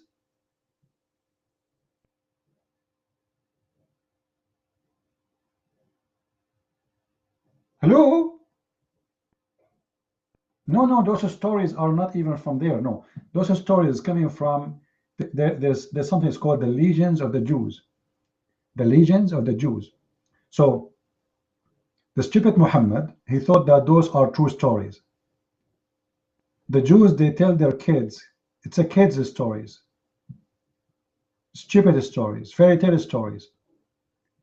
They are so proud about Suleiman. You know, they have a lot of fantasy stories. None of them is true. Muhammad, the idiot, he thought that those are true stories, so he took them and he put them in his book. There's a book right now, you can go and search for it, translated and to English, written by a Jewish man long time ago. It's called The Legions of the Jews. I have nothing to do with this now, but you will find many stories Muhammad he took from there. Actually, you can go and read my books, Quran and Science in Depth, and the Deception of Allah, and you will find many references there for those stories. All right.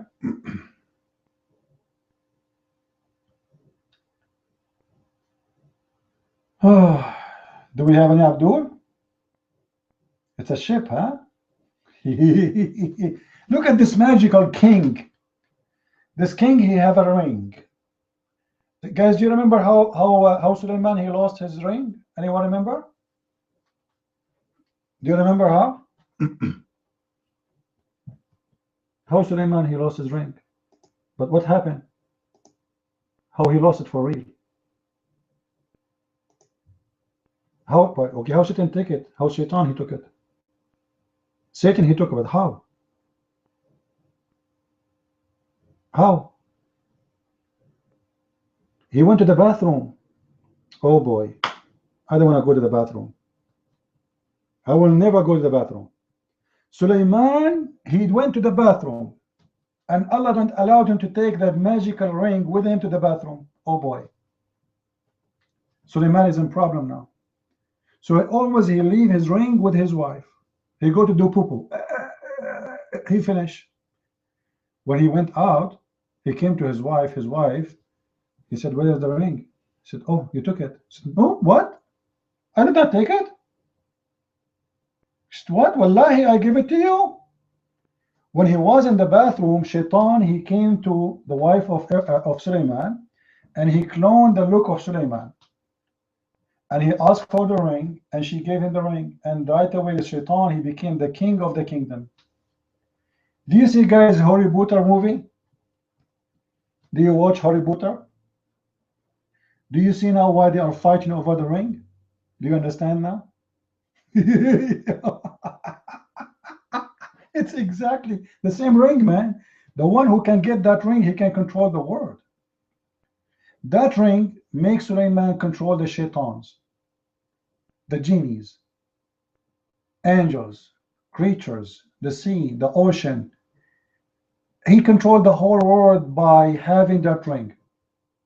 Then, when Shaitan, he stole that ring from him when he was in the bathroom, Shaitan, he started doing things to his wives. Anyone remember what he was doing? How the wives did notice that this is not Suleiman? Anyone knows? He's so good in sex. Wow. Ooh. When the Shaitan, he made himself look like Suleiman, he started having sex with the wives like crazy. Like this Shaitan, he like he don't have sex, you know. He have a machine gun, like a drill. Those women, they said, "Oh my Allah, what happened? This is not the same penis we used to see before. It's working in a magical way. It's like a Uzi gun made in Israel." So the wives of Suleiman, they complained to the elders, okay? And they came to the elders, they said to them, "There's something fishy about the king." The elders, they said, "What?" They said, "When he have sex, he's so good. He destroy us. We can't handle him no more. He sleep with all his wives. He have hundreds of wives in 1 hour." The elder, they says, "Are you serious?" They said, "Yes." Oh my Allah. And then Shaitan, he learned, you know, he's so good, huh? He learned that now he is exposed. So what he did? He run from the palace and he throw the ring where? Anyone can tell me? Where? in the sea. Amazing story, amazing, beautiful, beautiful. Mom, where are you, Mom? Tell me more about this story. Sit down, kids, sit down, kids, sit down, sit down. The story is getting more exciting. So now, this is deep. Now this is deep. This is in the deep ocean. So he threw the ring in the ocean. And at that time, the poor Solomon, he was working like a porter. He carries stuff. He's a poor man. He go to the market. You are rich. He asks you to carry your stuff. You give him some food. So Suleiman, he found a man. He bought fish. So he told the man, what about I carry the fish for you to your home, and you give me as a payment one fish to eat? The guy said, fine, sure, let us do it. So he carried the fish to him, and the man, he gave him a fish to eat as they agreed. When Solomon, he went back home, he decided to clean the fish. When he opened the belly of the fish, what he found? Come on, sweetie, tell me, kids. The ring. Hello, thank you very much. What? You see how amazing the story? This is Islam. He found a ring in the belly of the fish. That's deep. That's really deep. And then Suleiman, he wore the ring, and right away he became a king again. Isn't it beautiful, brother? Where you can find true scientific story more than this except in Islam. But hold on, the story is not over. Now Suleiman, he became a king, so what he will do? What he will do? What do you think he should do? He will seek revenge. Revenge. He will look for the shaitan, the one who betrayed him. So Suleiman, he wore his ring again. And he sent the genie to arrest the shaitan. Now what the shaitan he did, anyone knows? Anyone knows? Tom, do you know what the shaitan did to prevent himself from being arrested? Anyone knows? Oh, I can show you a hadith about farting in the face. Your prophet, he used to do that. But this is a different story now. Later, remind me about it, Tom. I can show you that. You know? Actually, I have tons of stories about farting coming from your prophet. Amazing stories. Beautiful, brother. You know, like your prophet, he was teaching the Muslims which kind of farts is the one who can damage your prayer.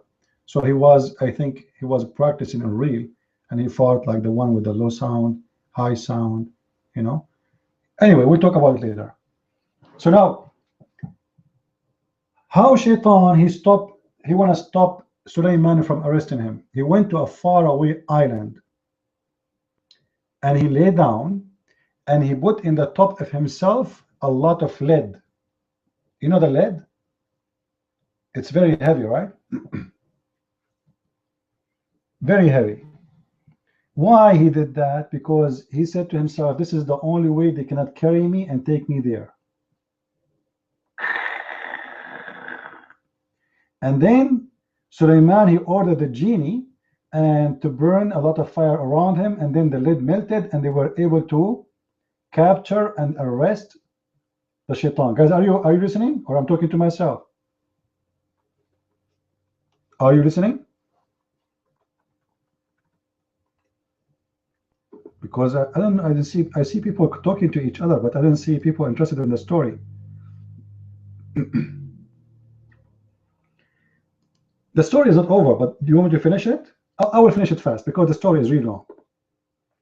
So Suleiman now, after he arrested the shaitan, he make a hole inside a rock. It's boring? Oh, Tom. Oh, Tom, guys, did he say this story is boring? He is saying his prophet Muhammad and his God Allah is boring. Do you believe it? God, this is not my story. This is not my story. I'm telling you what your prophet said. So now, Suleiman, ordered him to make a hole in a rock made from a granite. Some story they say marble. And he put the shaitan inside it, and he put a lot of lead in the door, and he locked the shaitan inside. And until now, the shaitan is missing, and we are looking for him. Isn't it beautiful? Amazing. Is it a funny story? Azazel, just wait, no. Azazel is different story. No, Azazel is different story. No, Azazel is the story about Harut and Marut.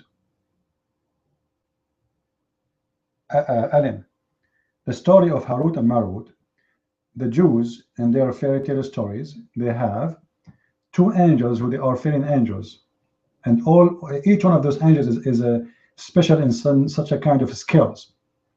So Azazel and the other one, there's two of them. They are fallen angels, and Muhammad, he changed the names. He made them Harut and Marut, and this is not because he changed them.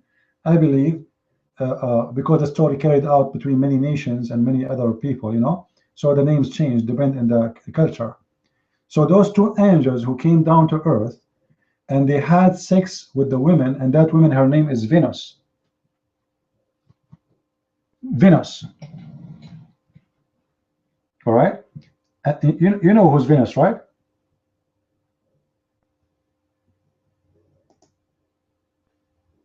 Yeah, the god of love. So what happened according let me see if I can get you the reference for that. Anyway, so those two angels, they challenged Allah supposedly, according to the Muslim stories now. But this is a story being taken from the Jews. All right, taken from the Jews for sure.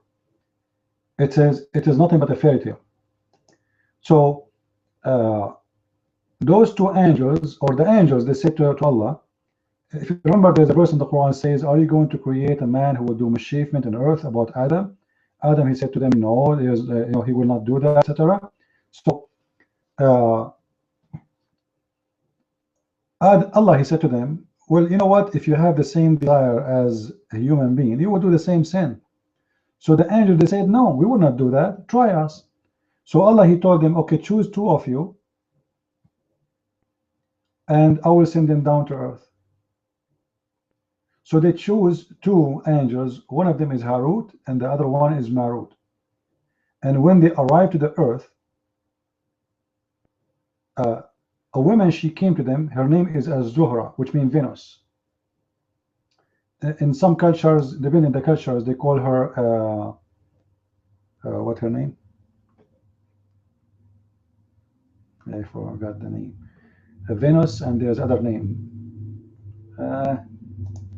Aphrodite, and there's more name too. There's one more name, I think. We're trying to remember names.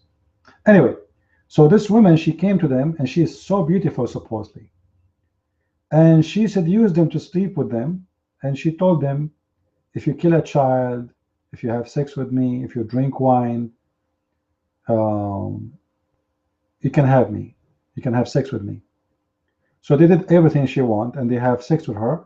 And she asked them even to tell them the secret words about how to go to heaven.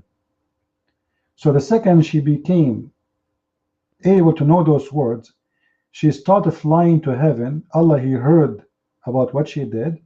So Allah, he cursed her, and he made her the planet Venus. And this is what Islam teaching. And if there's any Muslim here don't believe me, I challenge you to say this is not true.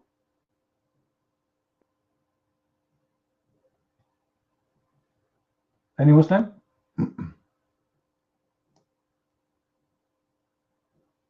Who is a Muslim here want to challenge me about that?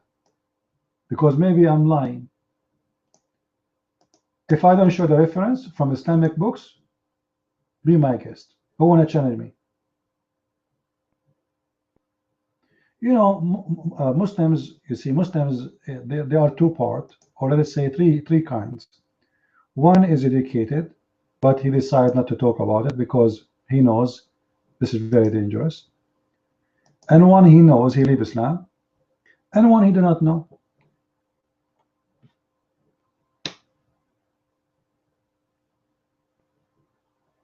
Right?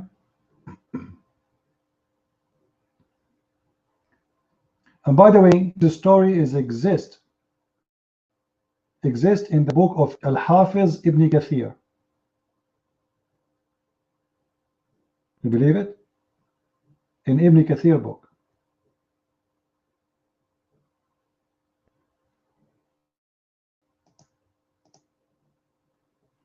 But not only in this Ibn Kathir, it exists in many places.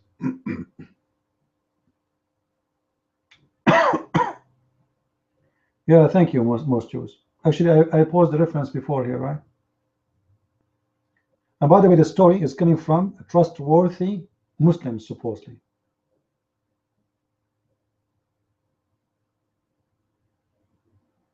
And by the way, you will find this story exists in my coming book about the roots of the Quran.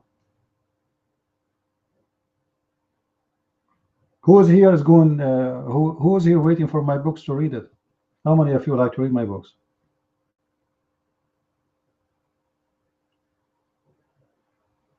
Okay, everyone who gave one, I will give you the book for free. You pay only for shipping and handling, which is 3 times more than the price of the book. Beach? Good deal? I'm just joking. This is what they do. They say to you, call us when 800 number and get it for free. For free? You believe it? There's something for free? All right. Well, you know, the translation have to wait a little bit because I have many things in my hand.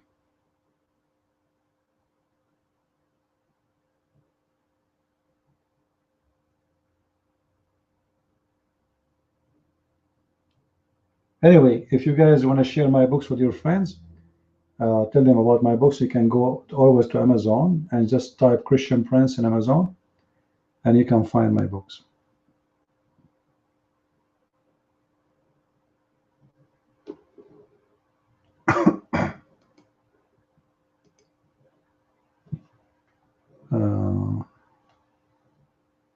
Any Abdul?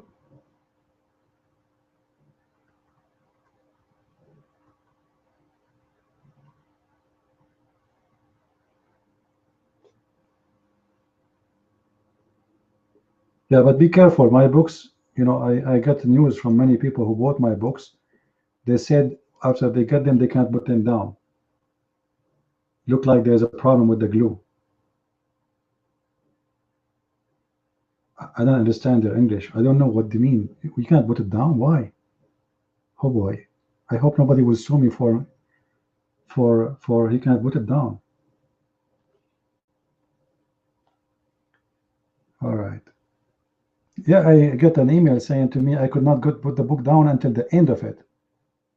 I don't know what he means. Maybe the end of the glue. I'm not sure. Any Abdul here? True story.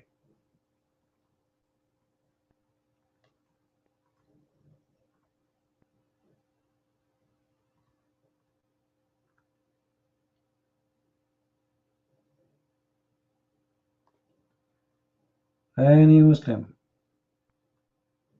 Any Muslim? Any Muslim?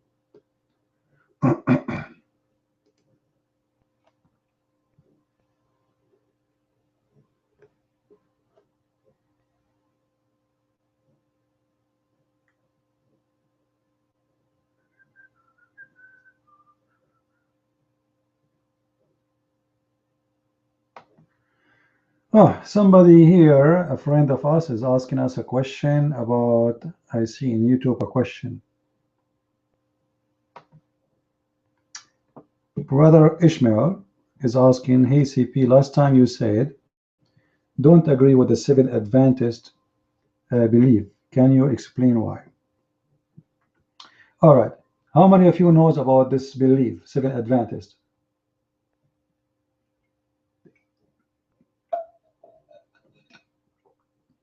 Do you believe it's a cult or it's a Christian belief?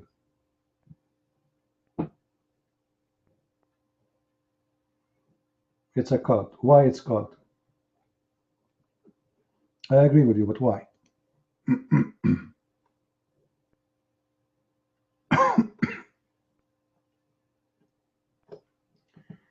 This cult, first of all, it is something new. And the question is, after 2,000 years of Christianity, how come suddenly something new is coming with no base of anything?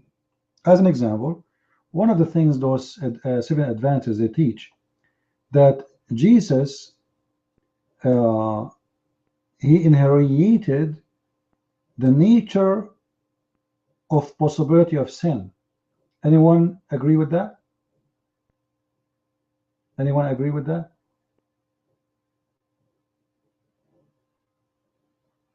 This is false, and this is against Christianity. Big deal, because the Bible says clearly that Jesus have no sin, and Jesus he challenged them to show one sin he did. And how you can get to this? How you can get to such a conclusion like that?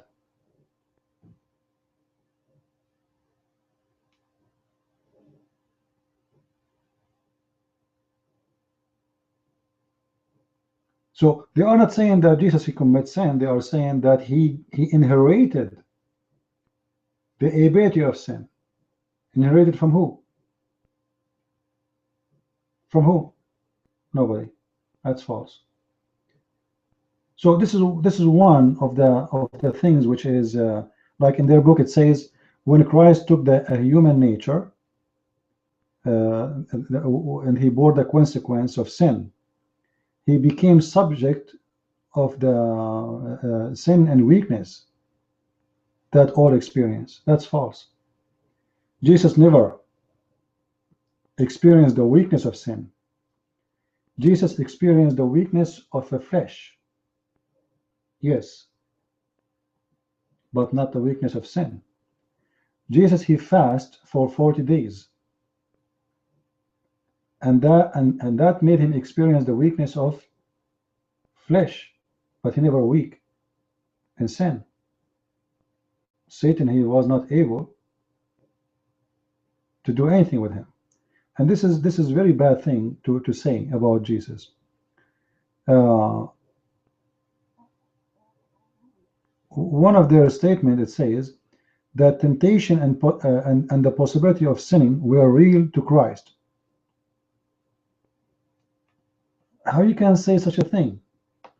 You know, and this is exist in their books, but I'm trying to remember where I can find the reference. Hold on.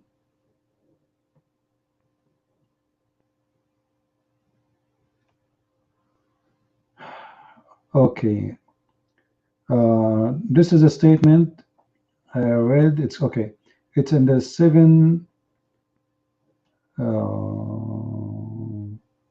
Seventh-day Adventist, okay.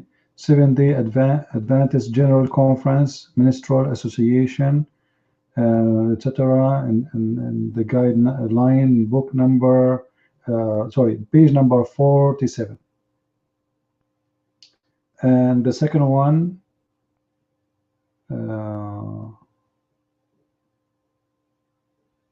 yeah, I think it's the same book.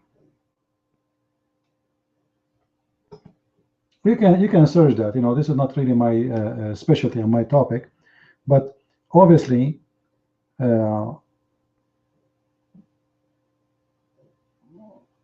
have a lot of wrong understanding. As an example, they say that he was sinless man, thought the possibility of sin was open to him as he was a perfect man. What does that mean? What sin is open for him?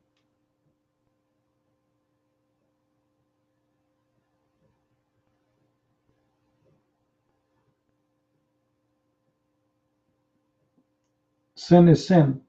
It's very easy to do. What open for him?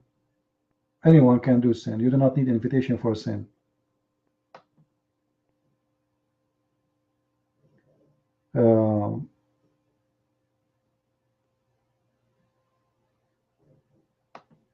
and claim to be he's a perfect man. What about his being perfect? He's a divine and a man at the same time. As an example, another sign of a cult. In the year 1834, I think, they claimed that the Messiah will come. Is that correct? Always false cults. They try to say to you when the judgment day will happen. So this cult started from the beginning, claiming that they know when judgment day will happen. Same as Muhammad. Same as Jehovah's Witnesses. How many times the Jehovah's Witnesses until now they claim that judgment day is going to be in this date and that date? But it's a cult. Jesus said it clearly, no one knows the day but the Father. So when somebody he come to you and he says, I know the day, it means he's a cult. Do we agree? If I say to you right now, tomorrow is going to be the judgment day, it means I'm being a cult, because Jesus said it clearly, nobody knows. Who are they? Are they claiming to be the Father? Obviously they are deceiving their followers and they are fooling them.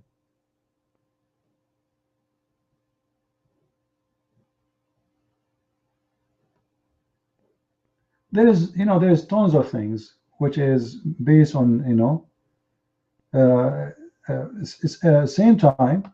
What about Jesus? The angel Michael. Well, isn't it this is what the Jehovah's Witnesses believe?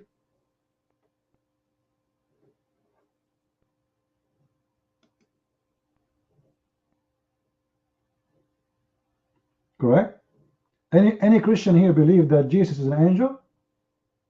Have you ever heard of a Christian believe that this is not a Christianity? Obviously, it's a cult.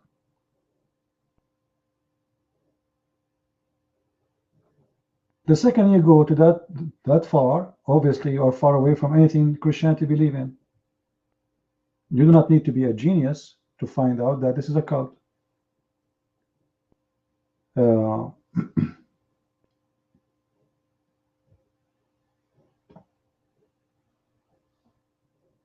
And like it's endless reference if I want to talk about this topic. No, the Jehovah's Witnesses and the seven, they believe in the same thing. They share many things together. This is the seven Adventists. They believe that Jesus is an angel, not only Jehovah's Witnesses. And they believe that he is the angel Michael specifically.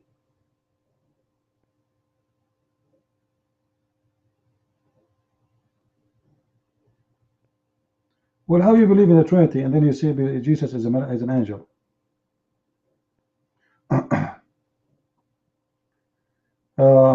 Then what about the day the 7th? The Sabbath. They call themselves the guys. Do you remember we spoke before about the Nasara? Do you remember we spoke about Nasara? The one is mentioned in the Quran, and we said to you Nasara are not Christians. Nasara is very close to the Seventh Adventists and the Jehovah's Witnesses. As an example, those Nasara, they follow the Saturday, and they practice everything is a Jewish practice. Their practice is 100% Jews. All right. Now, all of us, we know that Jesus' followers are the first to break the Sabbath. And Jesus said, if you know the famous statement of Jesus, he said, Sabbath was made for the man, not man was made for, not the man was for the Sabbath. Is that correct? So this one, they understand it wrong too. Because the Sabbath is not meant that you became a slave of rules and you are a slave of that day. God, he forced the Jews to follow that day, to take it as a break, to give it as to God, because they are very greedy, they love money, they worship money, and they are willing to work 24 hours, 7 days a week. Even they force their slaves to work in the holiday. So it was to enforce them not to abuse themselves and to abuse others. It was not for the benefit of God. Do you think God, he care really for a day? Do you think God, he care really for a Saturday? Who care? There's no time for God. There's no days. Days are for us. For God, there's no Saturday, there's no Sunday, there's no Friday, there's no, he's out of time. We're talking about the eternal God. What Saturday? What's it was made for the man. This is why Jesus, he showed him, what is it in the Old Testament where the prophet, he went to the priest table and he ate from the bread, which is not allowed to eat from it, and it was Saturday. So he broke two things. He ate from a bread nobody should eat from, and he did it in Saturday because he was hungry. So God did not say to you, you die in Saturday, you don't eat in Saturday.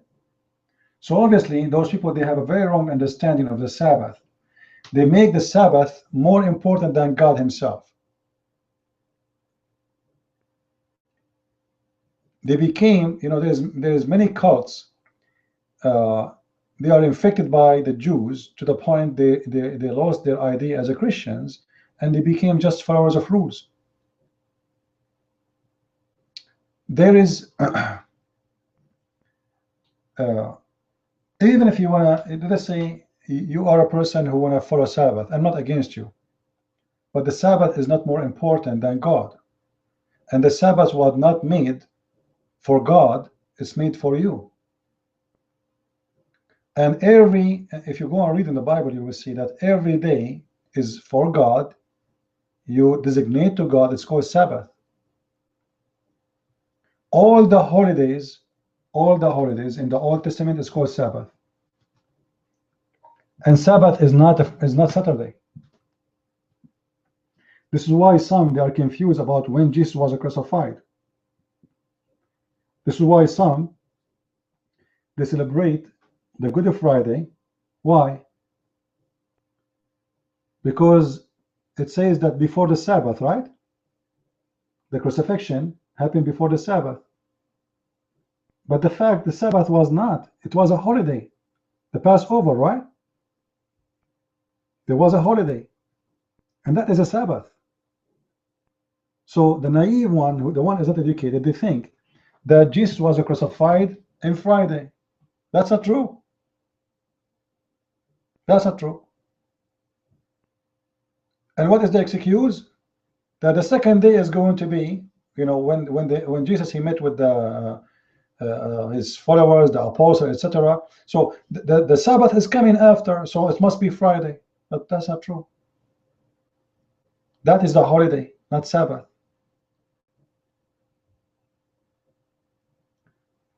So the more you learn, the more you educate yourself, you will find that there's many things. Many people, they take it wrongly. And now they practice, by the way, now, many churches, they practice the Good Friday, not because they believe that it is today when Jesus was crucified. They know that this is not the day. But because wrongly one day they start practicing it this way, and the rest they follow.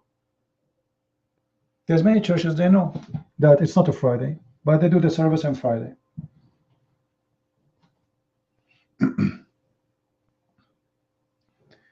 Anyway, I think we answered this. But the most important thing to know a cult, anyone who promised you Judgment Day is going to be in a date, for sure is a cult. For no one knows when the Judgment Day will be, save the Father.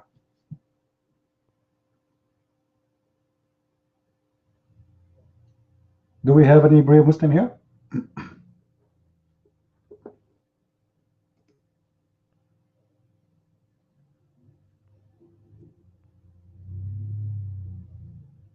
Any brave Muslim?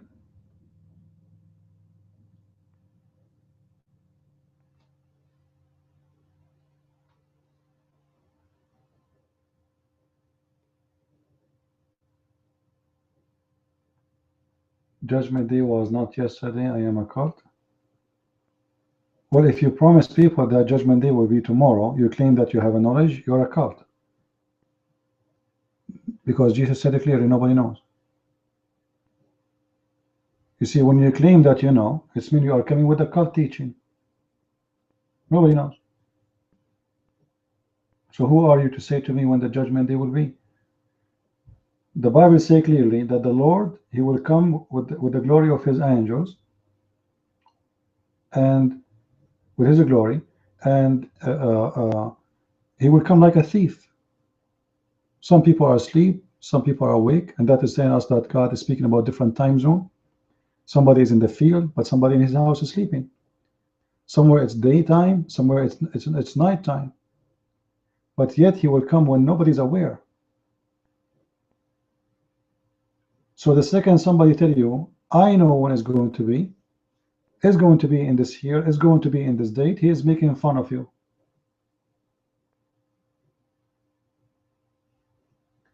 Yeah, we can ask the Lord the questions, but not all the questions will be answered, for there's things nobody to know.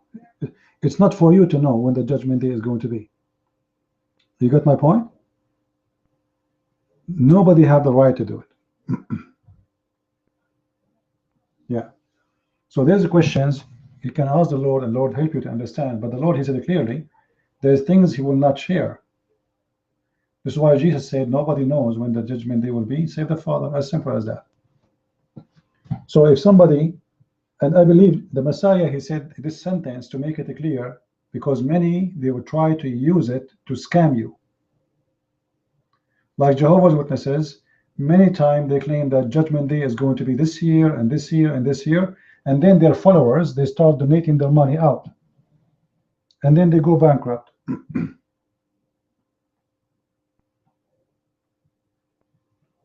Right?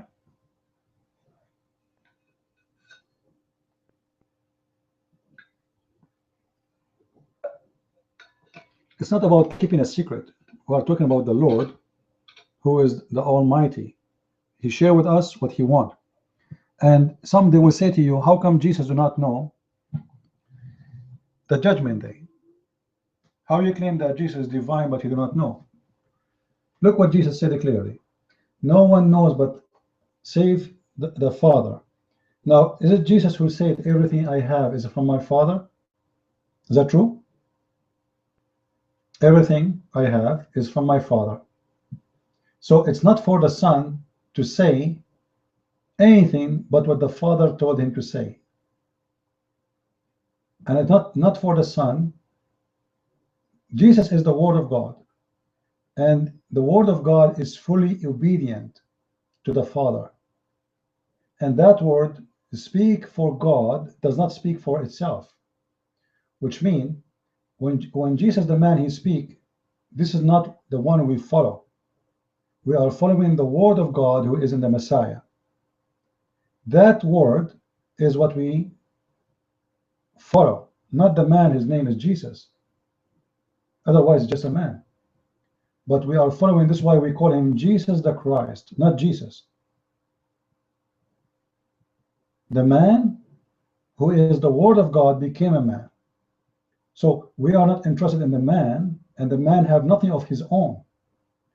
The man is weak, the man he get tired, the man he sleep, the man he get hungry, the man is a man. That is not what, God is not a man. So the Word of God, he came to us as a man, but that word speak only the will of God. This is why Jesus always, he said, let your will be done. Let your will be done.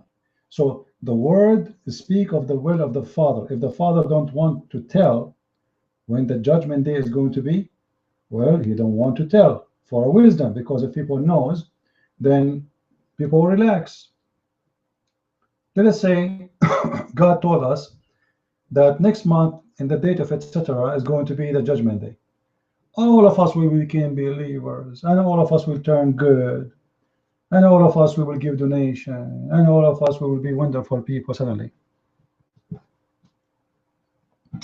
There's no point. The point of reward and punishment is you be judged for what you did. and you've been given enough warning to accept or to regret.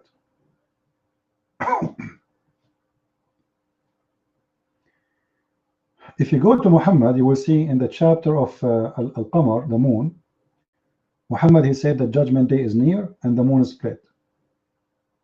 So Muhammad, he claimed he's the same as Jehovah's Witnesses. He's a cult. He claimed that judgment day is near, and the sign of judgment day just started. The moon split. But still, after 1400 years, nothing happened. It was a false prophecy of judgment day. Actually, it's not a prophecy. He claimed that this is a sign of judgment day, and it's already started.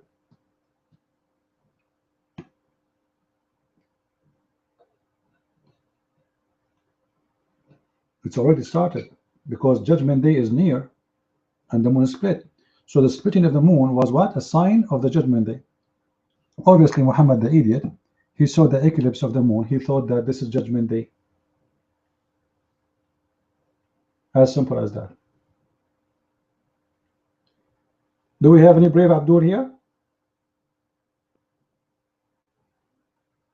Do I think judgment day is near? You see, we are just saying that anyone stay away from people who speak about judgment day. I advise you. Those who try to say to you, it's coming soon, look at what happened, you know, those people, they are, for me, they you know, it's not right. Don't do that. Nobody knows what it's going to be, and that's it. Do you think, who cares? Like, is God is going to go by what you think and I think? What do you mean I think? Who I am to know if it's going to be soon or not? Are you getting my point? Who am I to tell you? I can't even tell you the weather tomorrow. Are you getting my point? Why you want to ask a man, do you think the judgment day is near?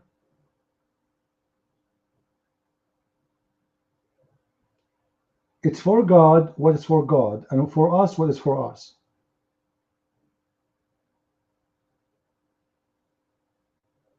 No, the signs, you see, the Bible speaks about signs, but it's not your business to keep worrying about those signs.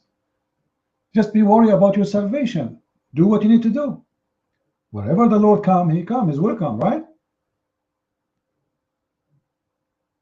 Actually, as long as you predict it's going to be tomorrow and today and etc., whatever happened, because he said it clearly, nobody will know.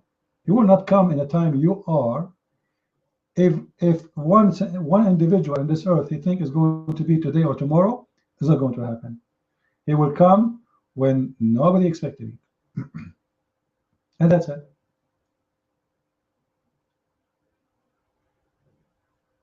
I don't, you know, I believe many false ministers, they use the judgment day as a way to gather, to make fear. And the fear is not to fear God. The fear is to collect donation. You know, it's a scam. They speak too much about it just to scam you. Because it's not for a man to know the judgment day. And why you keep talking about it very much? Just tell them what is they need to know to be saved. Yeah, be aware of the judgment day, but don't tell them it's coming as soon as coming. You know, say, you know, the road is coming here. Is it? You know, wait.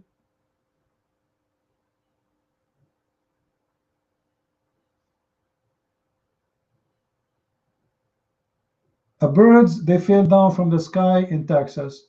Judgment day is coming. 9/11, judgment day is coming. Same as the Antichrist. How many Antichrist there is? 666. Sometimes it's George Bush. Tomorrow is going to be Trump, and maybe Hillary Clinton, and maybe Obama. They play with you. Are you guys getting what I'm saying? Do you understand me, or my English is not helping me? They try to fool you with those things. You see, I believe that the Antichrist, we will not know who is he until it happened. Do you think God is in this ability to say the name of the person who is he? He can say that. There's many prophecy is not to be known until they happen. Then he will know that this is true. Look, it says there. So don't let others to play with the word of God and make prophecy of their own just for the sake of their business. Anyone he claim he know, he's a false person.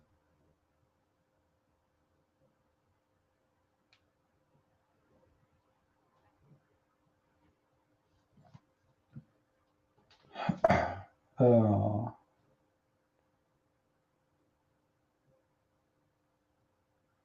video about me. What is the video is about?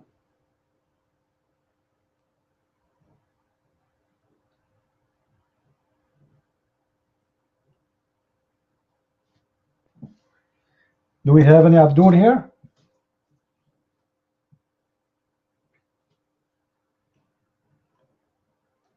Any Muslim?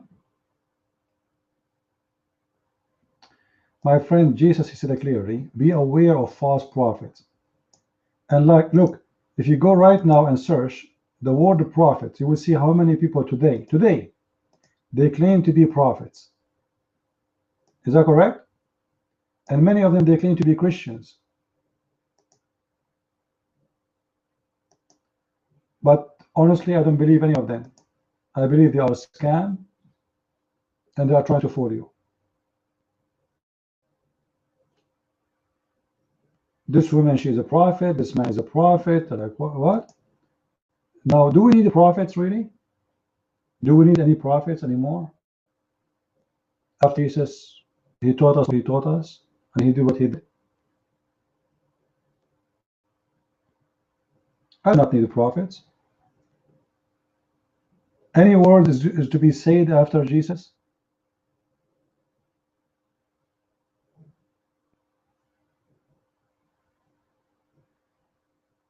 So be aware of the false one.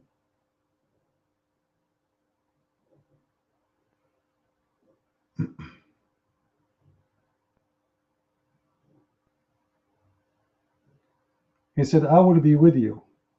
I will be with you, and that will be for everlasting. He is with us. The Holy Spirit will be with us. And yes, Jesus said clearly, there's many false prophets will come after me, but still there's many naive ones. They don't listen.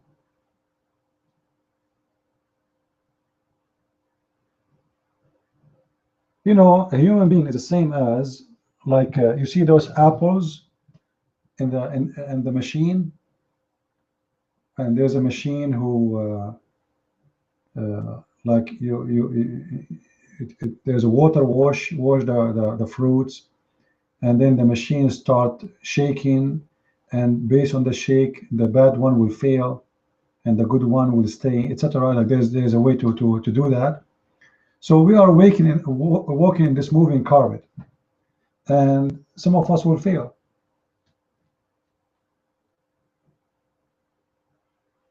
Because they decide to fail. They decide to follow the man. Don't follow the man. Don't follow a priest. Don't follow a bishop. Don't follow a pope. Don't follow any man. You'll be a follower of Christ. Any man he claim knowledge of his own, he is fooling you. Anyone he predict for you judgment day, obviously is a scam. He's trying to put fear in your heart. Maybe he can get your pocket.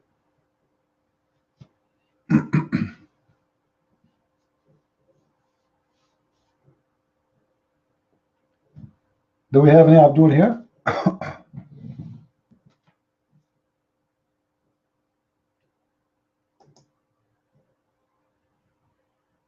But anyway, claiming to be a prophet is a great business. Just to claim to be a prophet and see of the service of the Lord and their righteousness. What is that? Please, you made this video. I wrote music there. And this is for me. I open your video and you scare me. It's not. What is that? I don't know. What is this? Let me see. What is that? Maybe later I will check it out.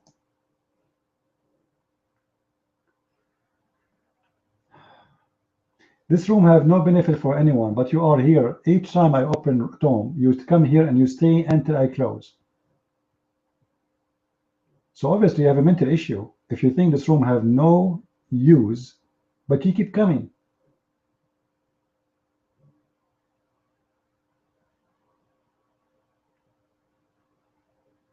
Everybody knows that you are learning here. Yeah, because in this place, Muslims, they hear things they never heard before. Yeah, your mission is very funny.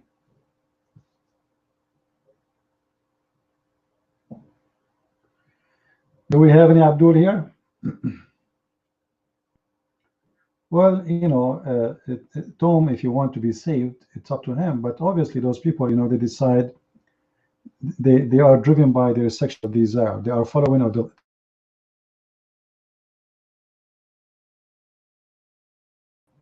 they follow vagina. All the religion is based on vagina. From the beginning to the end. It's a fact. I know some people don't like to hear this word, but you know, sometimes the truth hurts. Nothing in Islam except a vagina. What I will get if I pray 5 times a day and go to war and fight and kill the infidels and kill the Christians and kill the Jews? Vaginas.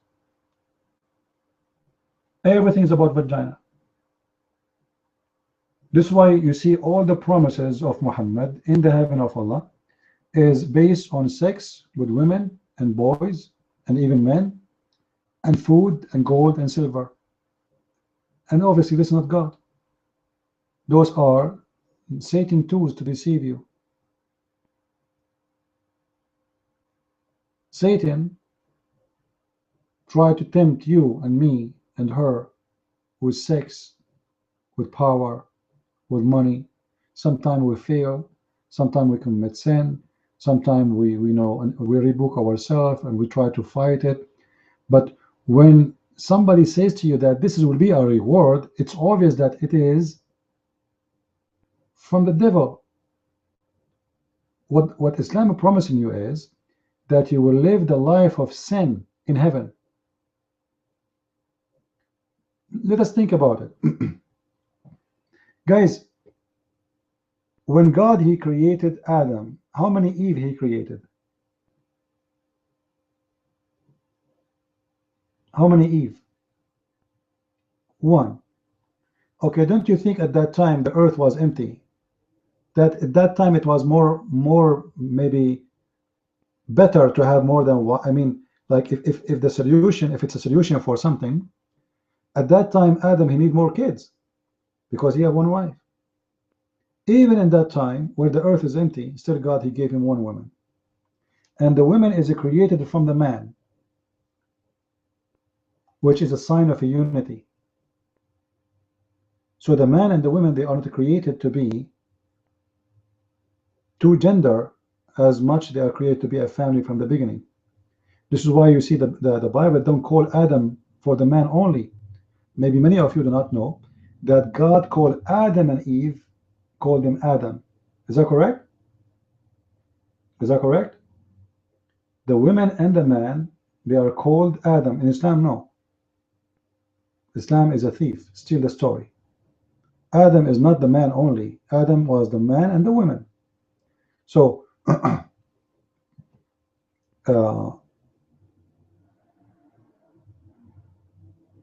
women and the man are exist together to make a family. They are two, but they are united. What Islam teach you, that women are created for sex as a joy. This is the only purpose. What is the purpose of a woman in heaven? Any Muslim can answer. What the purpose of Muslim women in heaven? What her duty? What she will be doing? I challenge you to tell me anything Islam speak about heaven for women except that she will be in bed. Anything. That's it, in bed. So what Islam make the promise is that your lifestyle is going to be sin. Sin is the lifestyle where you are going not only to practice immoral sex, because obviously it's immoral.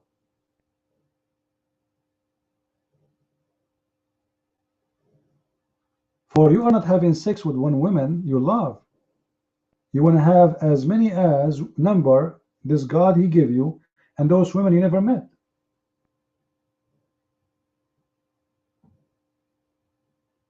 Muslims, they will sleep with women they never met.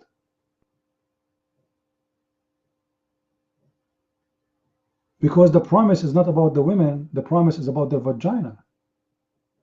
The promise is a lot of sex.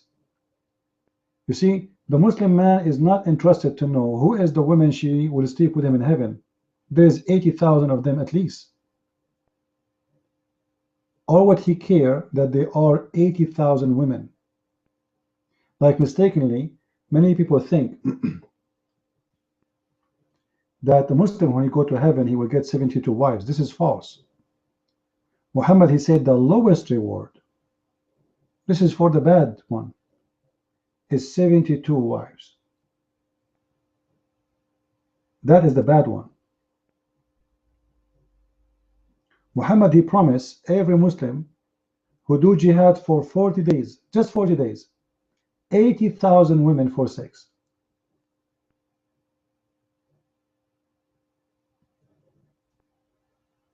Just for 40 days. Well, if if 40 days, you can calculate the number. So if 40 days, you see in Islam there's something called a qiyas, which means measurement.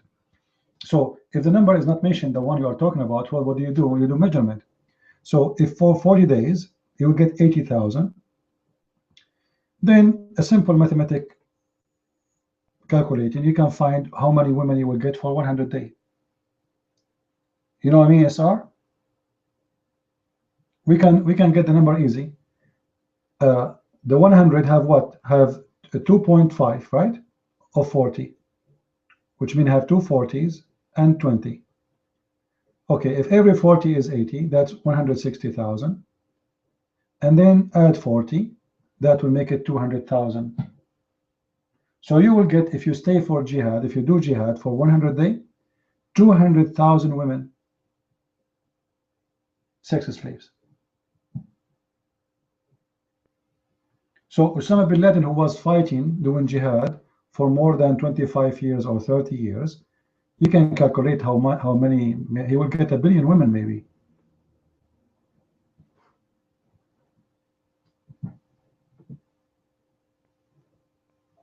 And not to mention that if you kill a salamander, as an example, there's other reward.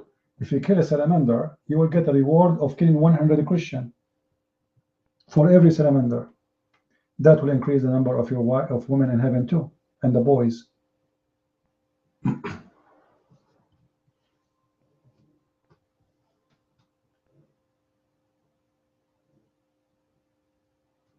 How can women be of any good since Muhammad said most of women? You know, the issue is Muhammad, he differentiate between women in earth and women in heaven. This is why Muhammad always he described women in earth are bad.